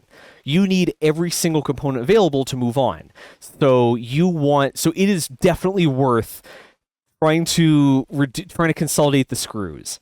When you end up having to use multiple screws, there's generally a reason for it. Sometimes they here a common one is you design something assuming like a certain wall thickness, right? Assuming a certain wall thickness or a certain size of screw head, right? And then you try to go through regulatory testing, and that wall has to be thinner, or you have to switch the type of plastic because it's too flammable, or for creepage, you have to move parts away from a screw, and now you can't. There's not enough room to do that, so you have to pick a fastener with a smaller head or that's shorter, so that you can just move on in the process. Here's another common one. You design something. Here's some other fun ones. You design something to use all Phillips screws, and then you start having reports at the factory that their air and electric tools are stripping the screws. You told them specifically to gear down to this specific torque, but they're not listening, and now they're stripping out screws. So the best thing to do about it, so then you weigh the cost benefits, and you either send someone to the factory to make sure that they're setting their screwdrivers properly, or you switch to torques. Yeah, or the opposite. You do everything in Torx, and they're screwing it in so tightly it's reaming out it's reaming out the bosses. So you switch it back to Phillips to make this harder. There are a lot of reasons why this happens. It's something that they take great pains to avoid. It's very fun. DFM is like design for manufacturing it's a real pain in the ass. It's not fun. But it's fun to think about because it's really just a bunch of engineers bumbling around trying to clear away as many problems as possible. DFM tries to preemptively eliminate problems. And that is it's worth doing, don't get me wrong, but it's a fool's errand. And on top of that, the things you have to prepare for are just they're so funny. Just the ways that things will screw up. I love this stuff. DFM in the abstract is great. To sum up, this is something they try as aggressively as possible to avoid. There is almost always going to be a reason why they use a bunch of different fasteners, and the reason, I guarantee you, is really, really stupid. Man, it's so funny. I guess it's Conway's Law. It's definitely a special application of it, though. What's the exact wording of Conway's Law? Let me look this up here. I keep thinking that's the one where you get promoted to your level of incompetence. Conway's Law. Organizations design systems that mirror their own communications. I think this is a special case. I think it's more Murphy's Law that you just can't predict everything from the outset. You can plan as best you can, but you're gonna have to make late changes. It's always gonna happen. No one can think of everything. Second Ablative Kitten's trying to say, I think the word you're looking for is contest. There you go. The Hello Wearables. Isn't that a great name? I didn't spend hours coming up with that name. I spent hours taking the bath that led to the creation of that name, but I don't think I spent the whole time thinking up names. Looks all right. These pins are going to look crappy, but they'll take 4 minutes to print. We did make a magnetic bow tie, didn't we? Yeah, isn't this fancy? Yes, magnetic bow tie. Oh man, design for manufacturing stuff. Here's a great one. Here's my personal favorite design for manufacturing challenge because it made me a lot of money. Let's switch the here we go. Let's switch these around to give you a different look at the proceedings. Here's my favorite one. Here's the problem. How do you keep your manufacturers from ripping you off? So if you think about it, the manufacturers have to have enough, like, they're manufacturing the product. You have to give them enough information to make the product. Except now they have all the information they need to make the product, so they can just say, ha, screw you, and go over your head and make your product. And hopefully, and then they just make enough money and get it, they make enough money and launder it before you have a chance to sue them that you can't extract a judgment from them. So how do you prevent this from happening? Well, you think, there are some, you think like, okay, I just won't give them everything. We won't give them access to everything. But then this creates a bunch of problems because now you need to have two manufacturing facilities that have to have separate information. And the easiest way to do this is by having part of the assembly take place within a facility you control. Most common way to do this is with the code. Basically, you give the contract manufacturer everything they need to manufacture the product, to make the enclosure, to lay out the circuit board, to assemble everything, except they don't get the code. Instead, they get a special testing-only code. And the only thing that code does is run a self-test. Then you bring it back to, wherever it is, and you have your employees, program in the final code and assemble it. The thing that makes this really hard is that it's super crazy. All right, the thing that makes this hard is that the final manufacturing step here then is labor. It's not like you're probably not going to automate all of your testing processes. You're going to have a person throw it on a jig and quality control it. So the jig that does the programming has to be super fast and has to be super fast. It has to be super reliable. Most importantly, it cannot need to use the English language because you're going to be hiring people outside of Home Depot. So yeah, a lot of my projects I was contracted to build were semi-automated test jigs, where you basically just take the board from your contract manufacturer with bogus firmware in it. Usually there's one or two components like they'll put in by hand because you don't want them to have everything. Then they throw it on a jig. It prints out a label. If it's red, they put it in this bin. If it's green, they put it in this bin, and they stick the label on it. And yeah, those are always fun. And the whole idea is to try to segregate the information. Of course, if you're really pro about this, you won't put the code on the jig because one of the employees can just steal the jig. So you have it stream the hex file in over the internet. So there's nothing to steal at any point in the process. You never at any point have enough to assemble the entire product. So yeah. Zkeepa really wants me to spin this this bow tie around. I don't think I have a motor that's light enough to wear. I suppose we could take a look. Should that be my entry to my own contest? A motorized bow tie? Make a bow tie that spins at such high speed it does persistence of vision. So, I don't think I have anything here. Yeah, like I got a gearbox motor, that would work. Like I have motors that will work. Maybe this. This is like a precision gearbox motor.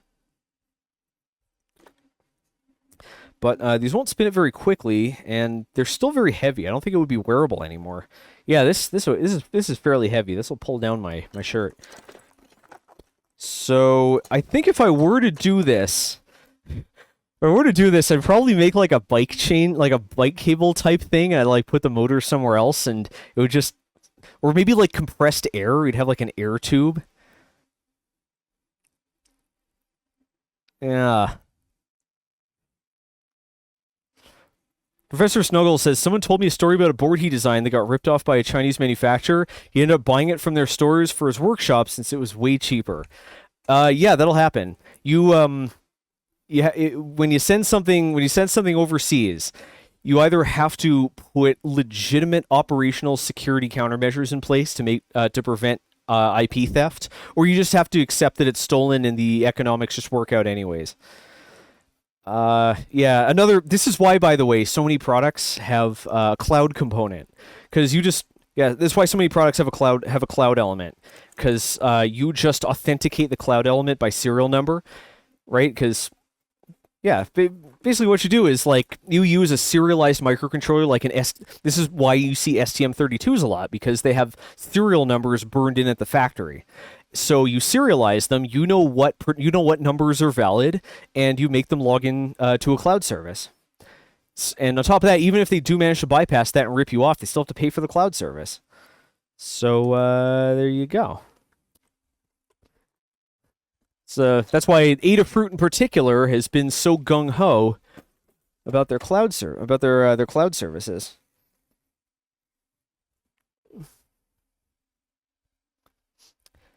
Am I right in saying that they trademarked or copyrighted CircuitPython so that they could like issue takedowns to anyone who tried to rip them off, muddy the waters? Yeah. Yeah, anti-theft and whatnot. Anti-theft and just rip-off protection. It's relevant. Yeah. AKA Ablative Kitten says, oh, does the BOM list need to be exact parts, or can I just list generic 7-segment display? I assume you're talking about for the contest. I mean, you'll have to provide enough information for people to get it. Like, so in this case, you'll have to be like, so in this case, you'd have to say 7-segment display, 9-pin common anode. right? Because otherwise it's not enough information for people to do it. I would recommend, even if you don't need a specific part, put in, like, even if you don't need a specific part, list a part name anyways, because people will be smart enough to say like, oh, I can't get this part, or this part's really expensive, I'll just find a substitute. So I would, yeah, I would recommend using a specific part, or at least enough detail that someone can buy the thing. Remember, the person making the project might not have any experience.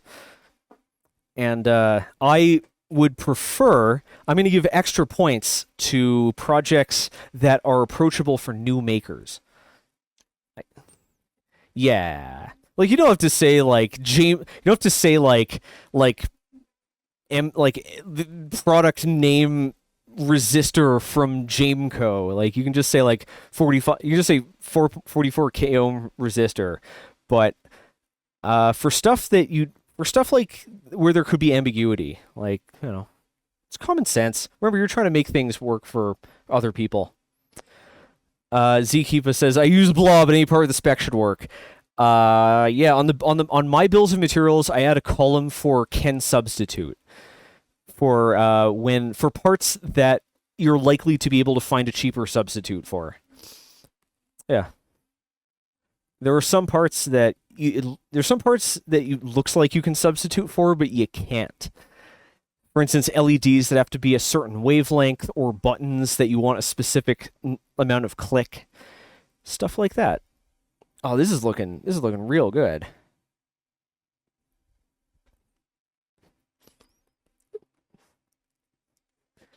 Now, let's see. This is looking pretty nice. First layers were a little sketchy, but this should work. This should work well. Speaking of, oh ho ho! Is our headphone? Have our headphones finished? Let's take a look. Do we have all the parts we need now?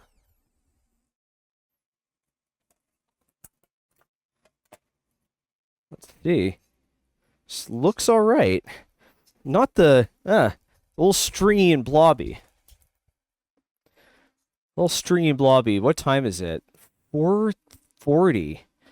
We usually run. Oh, I shouldn't have supported this, should I? Oh, this is going to be hard to remove. Yeah, this part here is going to be tricky to remove. Is there too much? Why are there all these slots in here? I never understood that. I guess we could try assembling some headphones, right?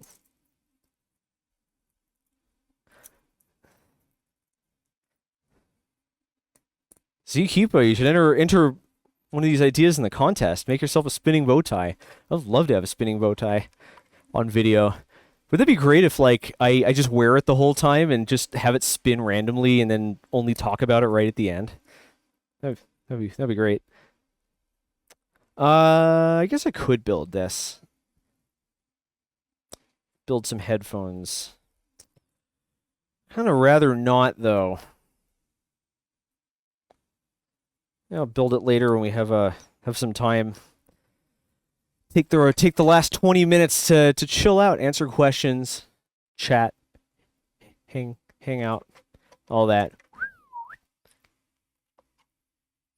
AKA Blade of Kitten says, on another note, does Lord Zack have any tips for aligning 7-segment displays? I haven't used a 7-segment display in ages. I actually donated all of them to the Fab Lab because I figured I'd never use them again. Oh, man. Actually, could we build this thing in 20 minutes? I think we could just build this thing in 20 minutes. It's going to be a little awkward because we've got some support material here to remove. But, yeah, let's, I think I can, but then again, nope, I'm sticking to my guns. We're not starting another project this close to the end. Yep.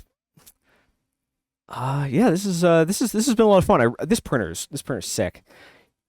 Yeah, this printer's sick. Oh, we can here. We were reserving this. All right, let's go back over here. We were saving this for later. We had used our 3D gloop to combine these parts. We've had them sitting here for a few hours, so let's see how well this sticks. This is pretty freaking stuck. I think this stuff actually does what it says in the tin. Wow. All right. Yeah, 3D gloop actually does stick PLA together. Wow. I don't want to break this thing because I actually want to use it, but that's really stuck. I'm 100% impressed. Well, there you go. All right. Hits the hype. 3D gloop. It says it sticks PLA, and here's PLA that got stuck. There you go. Huh. Very neat. All right. Well, it doesn't look like there's very much left. Doesn't look like there's much left to do. So, last licks for questions, comments, interests, ragging on me. Look at the printer, maybe. Yeah, look at that sick printer. You can win your own. Just build a wearable in a few weeks, and there you go. You can win one of these of your very own. Or if you're outside of the U.S., you're going to win store credit because they can't export this yet. I don't know exactly why, but they can't export this, so instead you'll win $1,500 of store credit. Still a pretty good deal. Yeah. JTCM222 says, what do you use to keep track of your various projects and their statuses? My noggin.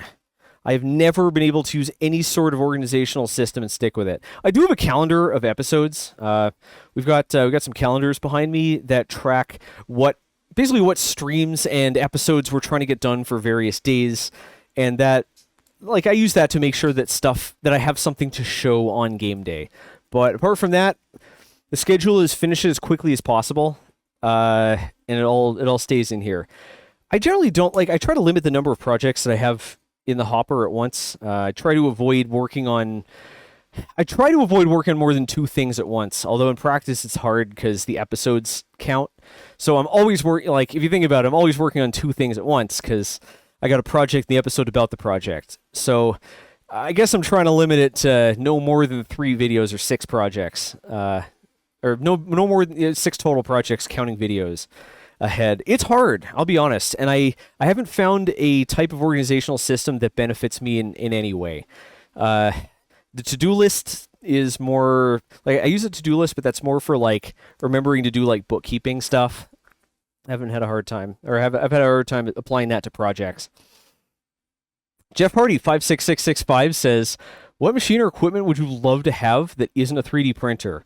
Definitely a CNC machine or a laser cutter. Laser cutter has the edge, but one of those, because they're just really big. I have a laser engraver, but a full-on laser cutter is a big device because the laser itself is huge and needs a lot of support stuff, and you need an air purifier.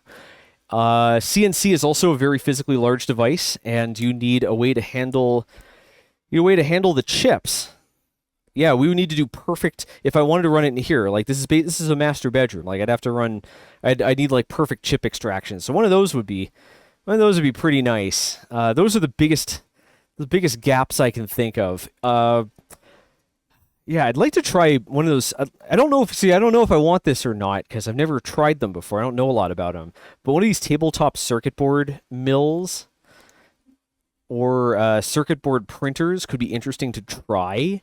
I don't know if they're worth using, but I would love to try one. Yeah. Professor Snuggle says, what's a maker community you'd like to get to know more? It's an interesting question. Well, of course, it's got to be my community.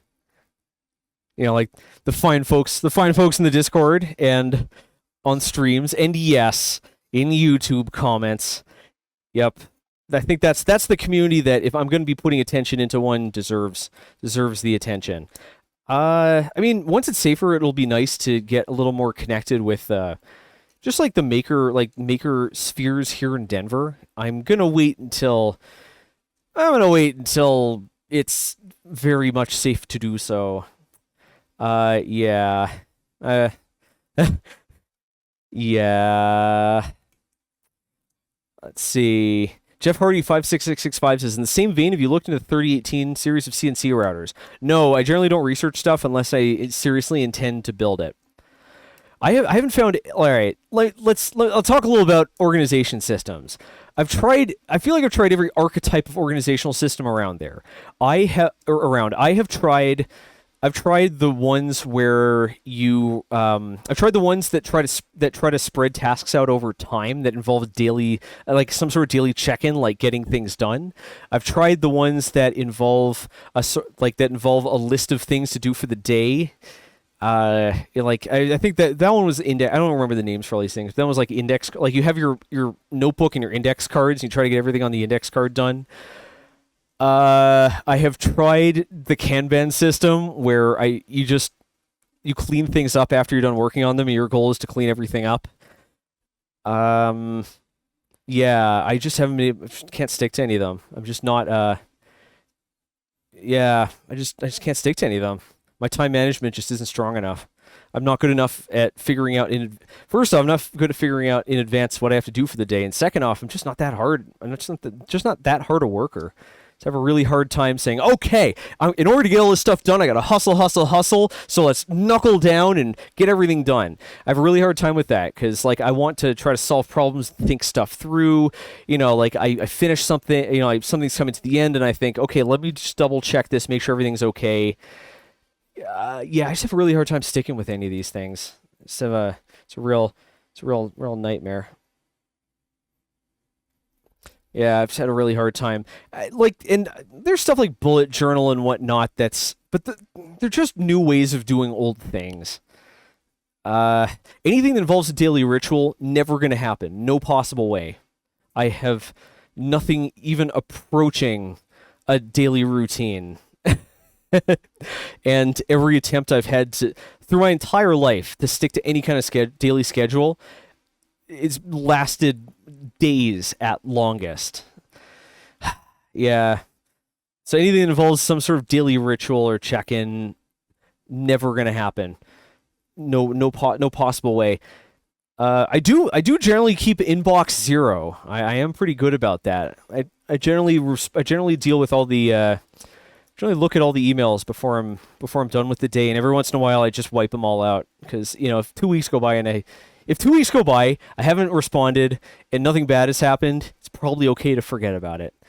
Ablative Kitten asks, will I wear a suit in a video? I already have. Yeah, I already did, and that video performed like ass. Everyone hated that part. With time traveling gentleman Zack. Yeah. Kessler 6 recommended Atomic Habits. Oh, I read it. I tried it. I've tried it. I've never been able to get any, like, the closest I've managed to come is brushing my teeth before I go to sleep. That's about the closest. But apart from that, I've tried to hook other habits onto it, and that just so I've tried to hook other habits onto it, like I brush my teeth and then I work on then I review the to-do list. That just means I stop brushing my teeth. Yeah. There's nothing else to hook into. I have no morning routines at all. Kessler asks, do I drink coffee every morning? Sometimes I'll have a tea. Sometimes I'll have an energy drink. Sometimes I'll forget altogether and I'll be like, holy crap, it's 3:30 and I haven't eaten anything all day. Yeah, there's nothing to bootstrap onto. I've never been able to make a step of progress towards anything approaching a routine. And I have a feeling that I would, even if I managed to pick one up, I'd break out of it quickly. I tend not to stay, like, I can't even get hooked on stuff, right? Like, even if I get super into a video game, like, that lasts maybe 2 weeks, and then one day I'll just be playing, I'll be like, I'm sick of this now. And then I never play it again. Yeah, nature of the game. Best thing to do with your email, by the way, is just unsubscribe from everything. There's no mailing list worth subscribing to. None at all. The only mailing lists that I subscribe to are the ones that I might appear in or that I want to appear in or the people I care about are likely going to appear in. Yeah. Yeah, get rid of the newsletters. You don't need them. They're valueless. If something's that important to you, you'll know. You don't need to be reminded you don't need to be reminded of anything someone with a newsletter has to tell you. Let's just put it that way. Yeah. Yeah, it's funny. Like I have all these games that have like thousands of hours on them, and I would just never consider playing them again.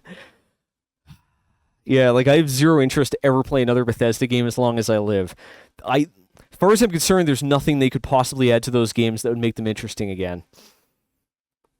You can't play The Witcher and then go back to Bethesda RPGs. You just can't. Lately, I've been playing, of all games, Binding of Isaac again. They just added so much. They added so much stuff to it since I last played. They basically doubled the content. It's insane. Yes. Zkeepa says some people hide their newsletter opt-in or make them a pain to unsubscribe from them. If this happens every once in a while, like I'll talk to someone personally and they'll just sign me up to their newsletter. I immediately block them on everything. Just on the spot. I'll unsubscribe, block them across the board. I have about 150 people on the Twitter list that are blocked for just this reason. Not 150. It's not that high actually. It's probably closer to 50. Something in the neighborhood. Cat facts. Oh my. JTCM222 asks, do you have a good strategy for sticking within a project scope versus indefinitely adding onto a project and never finishing it? I made an entire video that strongly overlapped with this. But yeah, about finishing our weekend projects. And that sort of the long and short of it is that you should never add features to a project at all. You should only remove. But I think this is not what it sounds. This is not a matter of self-control. This is a mentality shift. Consider the features to be a new project. Your goal, instead of just tacking on more and more features, is to finish the project, right? Finish it without the feature, then go back and add the feature as a new project, then add another feature, then add another one. So it's like a mentality thing. There are times when I personally break this. For instance, with the keyboard project, I went way ahead on the features, but that's because I only have a limited number of abilities to. I can only buy a limited number of boards before I run out of time, so I have to try to test as many things at once. But yeah, so if let's say we're building let's say we're making like a bow tie, right? We want to make it wearable. Okay, so first we'll just make the bow tie, right? And then maybe we'll modify it to add on a ball bearing. And then we'll make another version that has the the motor, and then we'll add the LEDs. Treat each one like its own independent project and work on them sequentially. That way you always have a working project no matter when life gets in the way. Yeah. You gotta build the Half Midnight says just create a project with all the features as extra stuff, but you have to build it first. That's what I do. Design the project with all the extras in mind so they're easier to add if you have time. Yeah, if you're careful, this is easy to get carried away doing, but one of the best things you can do for a project is just implement it in a way that makes it easy to modify, right? Make sure that you break out every pin on the microcontroller, even the ones you don't use. Make sure there's a test point for every signal that's easy to probe. Give yourself don't design the enclosure too tight. Give yourself lots of extra room. Don't wed yourself too tightly to a single part so that you give yourself the opportunity to fix it. Just try to design it in a way that makes it easier for you to modify it later, and then that way you don't have to. What's his name? Premature optimization is the root of all evil. Don't solve, a great way to completely capsize a project is solving problems that don't exist. Fix problems. Prevent work. Fix problems. Yeah. It's a lousy finished project beats a great idea every time. So yeah. So here, let me show you. Allow me to show you. Here, we're for the tail end of this. Let me open up what I call it. I call it the CyberDeck keyboard. So let me show you what I've been working on. Show you what all these keyboards are for. or what all these keycaps and other keyboard parts were for. So this is the mechanical keyboard. Yep, it's called the Mirage board because you can break it in half and use just the right half as a macro pad, and it's called the Rage board. So this is a low-profile keyboard that uses Kale chocks. Yep, it's got 60% with a bunch of 1.5 unit keys at the bottom, so if you are used to a standard 6-unit spacebar, exactly the same. The spacebar is just split in 4. I'm gonna add the firmware so that it all acts like one key if you'd like it to be. There's 3 displays here, which you can click the left or right side on to use them as rocker buttons. And yeah, you can either use this as is, just take the whole board, populate it. It's now a 60% keyboard, or you can snap it in half and connect it together with a headphone jack right here.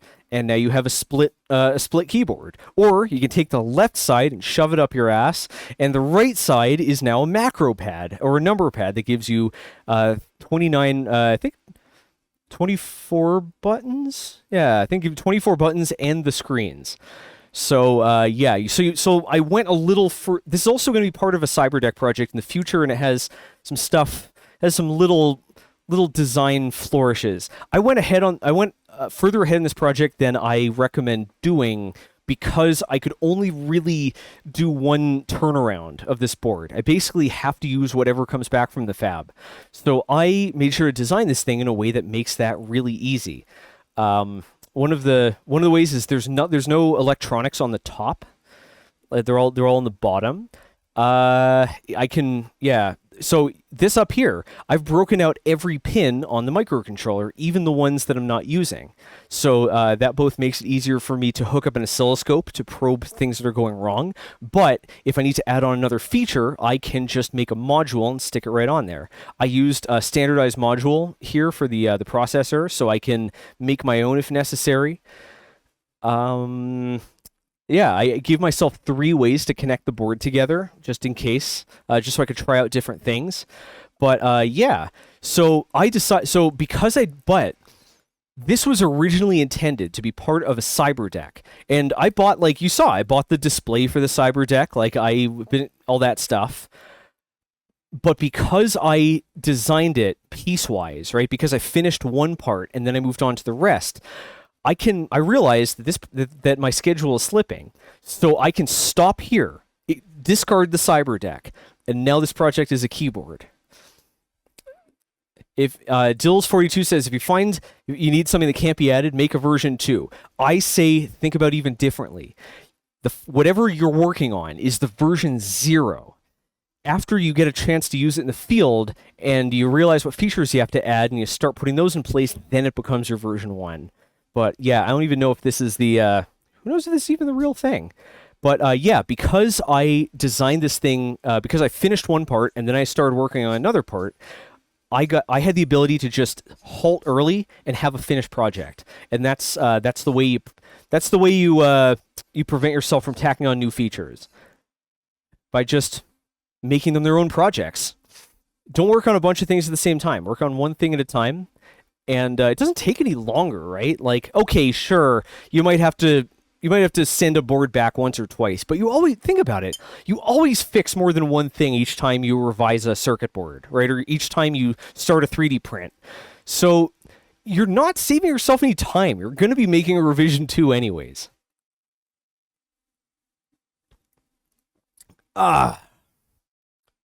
Yeah. So yeah, that's how I recommend it. By the way, hardest part of this whole thing was figuring out a name that worked when the board was split in half. Because I wanted the board to have like, yeah, I think the squeak is coming from this retracting too far. I think it's retracting so far it's actually like squeaking against like some part of the drive gear or something. So yeah, 6.5 millimeters. Why the hell would it be 6.5 mil? Oh, because it's Cura. It retracts 6.5 millimeters because it's Cura. It's designed to work on Ultimaker printers, and they're all Bowden printers. That explains it. All right, I was wondering why they would do that. Zkeepa points out, it's also not a great idea to add more points of failure before you even built the thing. That's right. Every feature not only can cause problems, but can also cause any other feature to cause problems. So problems scale exponentially with the number of features you add. So the fewer things you add, the fewer things that you'll have to debug, and the fewer problems with other things you'll have to debug. So yeah, the more features you cut, the exponentially better. Okay. Oh no, I saw a danger word. There's a danger word here. Half Midnight says my latest project was creating an SDR receiver. I had an extra filter and stuff that I could add via modules, but create a PCB that successfully received the signals to begin with. Modularity is king. You can easily over-design a project by making it modular. There are a ton of real-world projects. It's like, oh man, like the weapon system that became the M240. The Palm Pilot type thing. I forget.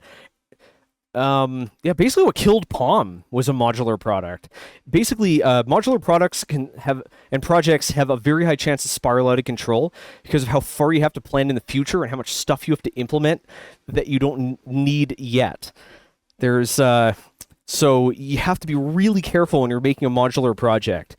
The time to make a modular project is when the entire possible scope of the entire ecosystem has been completely and permanently locked. Like, for instance, with the Singularitron, I made that modular, but it didn't cause any problems because I already knew before I started designing the protocol and the modular system what capabilities it had to have.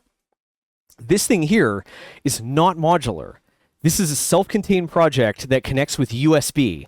So it forms part of a whole, but this hasn't been built. This doesn't have any forward engineering to make it easier to build into the cyberdeck, and the cyberdeck part hasn't had any any backwards planning to make it work better with the keyboard, especially if it's the first time.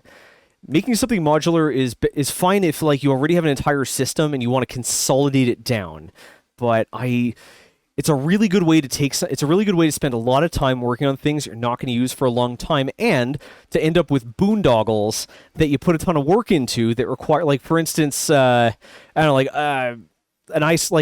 need an isolated spy bus or something. That you don't end up using, or you end up having to repurpose something and go off spec because you realize that, hang on a second, I need USB on this thing. Serial isn't going to cut it, so now you have to repurpose stuff from your protocol or whatever. Modular and hardware, it's a great way to waste a lot of time. Be very careful with modular projects. Only use them when the specs are very well defined, and you're okay spending more time on the. Basically, like when you're building the entire system at once. Design things to connect, don't just where modules really go crazy is where you're trying to design into the future, where you want to make something like I want to make a cyberdeck that you can just snap in any keyboard, and you can snap in any you can put a battery in here and any processor and any display, and they'll all be in these little cartridges and stuff. You're making your job so much freaking harder than it has to be. Like, don't forget, most of the protocols that people use to make things modular were just originally, like, a lot of them were just internal interconnects that they just started abusing. Like, I don't know, like G-code. G-code used to be a way to send, G-code used to be a way to send commands for a computer to give commands to a specific type of mill. And they just ended up, like, other companies end up making software that implemented it, and then other companies end up making hardware that worked with that software, and there you go, you now have a standard. And every point in the way, it was designed in a pragmatic way. Yeah. Let's see. Kessler6 says, do you know if there's 2D PCB EDM suite that's parameterized like CAD software, so you could change your key spacing in one place and the components move around by themselves? That's a great question. I have no idea.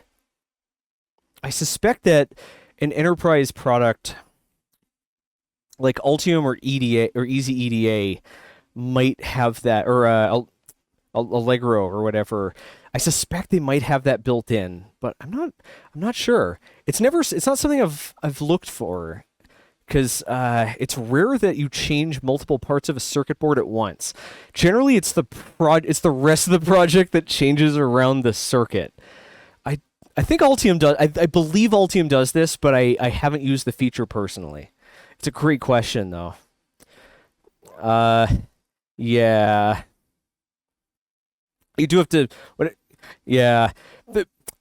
Parametric stuff is a great, like, that's the type of modularity, that's the type of forward design that you want to have, because it doesn't add anything, it doesn't cost you anything, you don't have to think into the future. All you have to do is instead of designing it this way, you design it this way. You don't have to think into the future. You just use a different workflow and you get all of the benefits for free without having to try to predict the future. Yeah, no one can predict the future, and if you do predict the future, you change the future. You watch Back to the Future, you folks know what I'm talking about. Yeah. DD Marco makes a great point in that if your placement is parametrized, all your traces are going to have to be as well. Yeah, but just in a, I don't know, like, in a piece of software like Altium that has a high quality auto router and is smart enough to not rip up the entire trace when you move something, I imagine that wouldn't be that much of a problem. So we're coming to the end of the stream. This is last chance to get in any questions. Again, the whole reason we're running this thing is because I want to give you a chance. To win one of these Lulzbot Taz printers and get you and your project, you if I can, I'm gonna try as hard as I can, featured on my channel, the YouTube channel, in the video. Yeah, you're gonna end up in the top 10 list. So yeah, your challenge is to build a wearable that involves 3D printing and get it on things. Make sure I know about it. Yep, lots of instructions, rules, etc. are in chat. Thanks to things.com for sponsoring the contest. Thanks to Lulzbot for providing this printer. And yeah, I really hope to see a whole bunch of your entries. I love making wearable stuff. A lot of creative people in this community. You don't need to go crazy. Remember, there are no wearable projects on things right now. There are almost no wearable projects on things right now. You don't need to go nuts. You're going to have you got the field to yourself. You got to finish a project by the first week of October to give me a chance to print them and get them in the video. And yeah, you have a chance to win this kick butt printer. Yeah. What else? Thanks a lot to everyone who watched. Thanks a lot to everyone who's interested in contributing to the channel. If you're interested in supporting Voidstar Lab, you're welcome to do so on patreon.com/Zack Freedman. I'm going to put that in the chat as well. But yeah, if you're not already a member of our Discord community, you gotta go there. That's the best place to talk about your project, get ideas. No one's gonna rip you off. No one's gonna freaking rip you off. We don't have that much time on our hands. But we will be able to help you in not only the 3D printing channel, but the wearables channel. And I'm going to make sure that I am there I'm going to make sure that I am spending more time on the Discord than usual to make sure that everyone gets going. Thanks a lot to everyone who's been tuning in this whole time, and to everyone who's new here. If you're new to Twitch, head over to youtube.com/Zack Freedman, because that's where the really good stuff is. Thanks a lot to all my patrons whose names have been scrolling back there. And yeah, I don't think there's much else to say. It's pretty. This has been a really fun start to a week. This has been a really fun start to the week. Got some. I usually conclude these by looking deep into the future, but the future is what's the date, anyways? Today is the 13th. Ah, yes. The future involves getting these every filament videos out the door and going hard on this keyboard in Cybertech. So this Friday, we're going to be doing the 3D printed components of this. I have to figure out a game plan here, because that involves resin and regular FDM printing. We'll figure it out. We're clever. Anyways, thanks a lot to everyone for watching. I hope you've enjoyed the show, and I will see you and your projects in the future.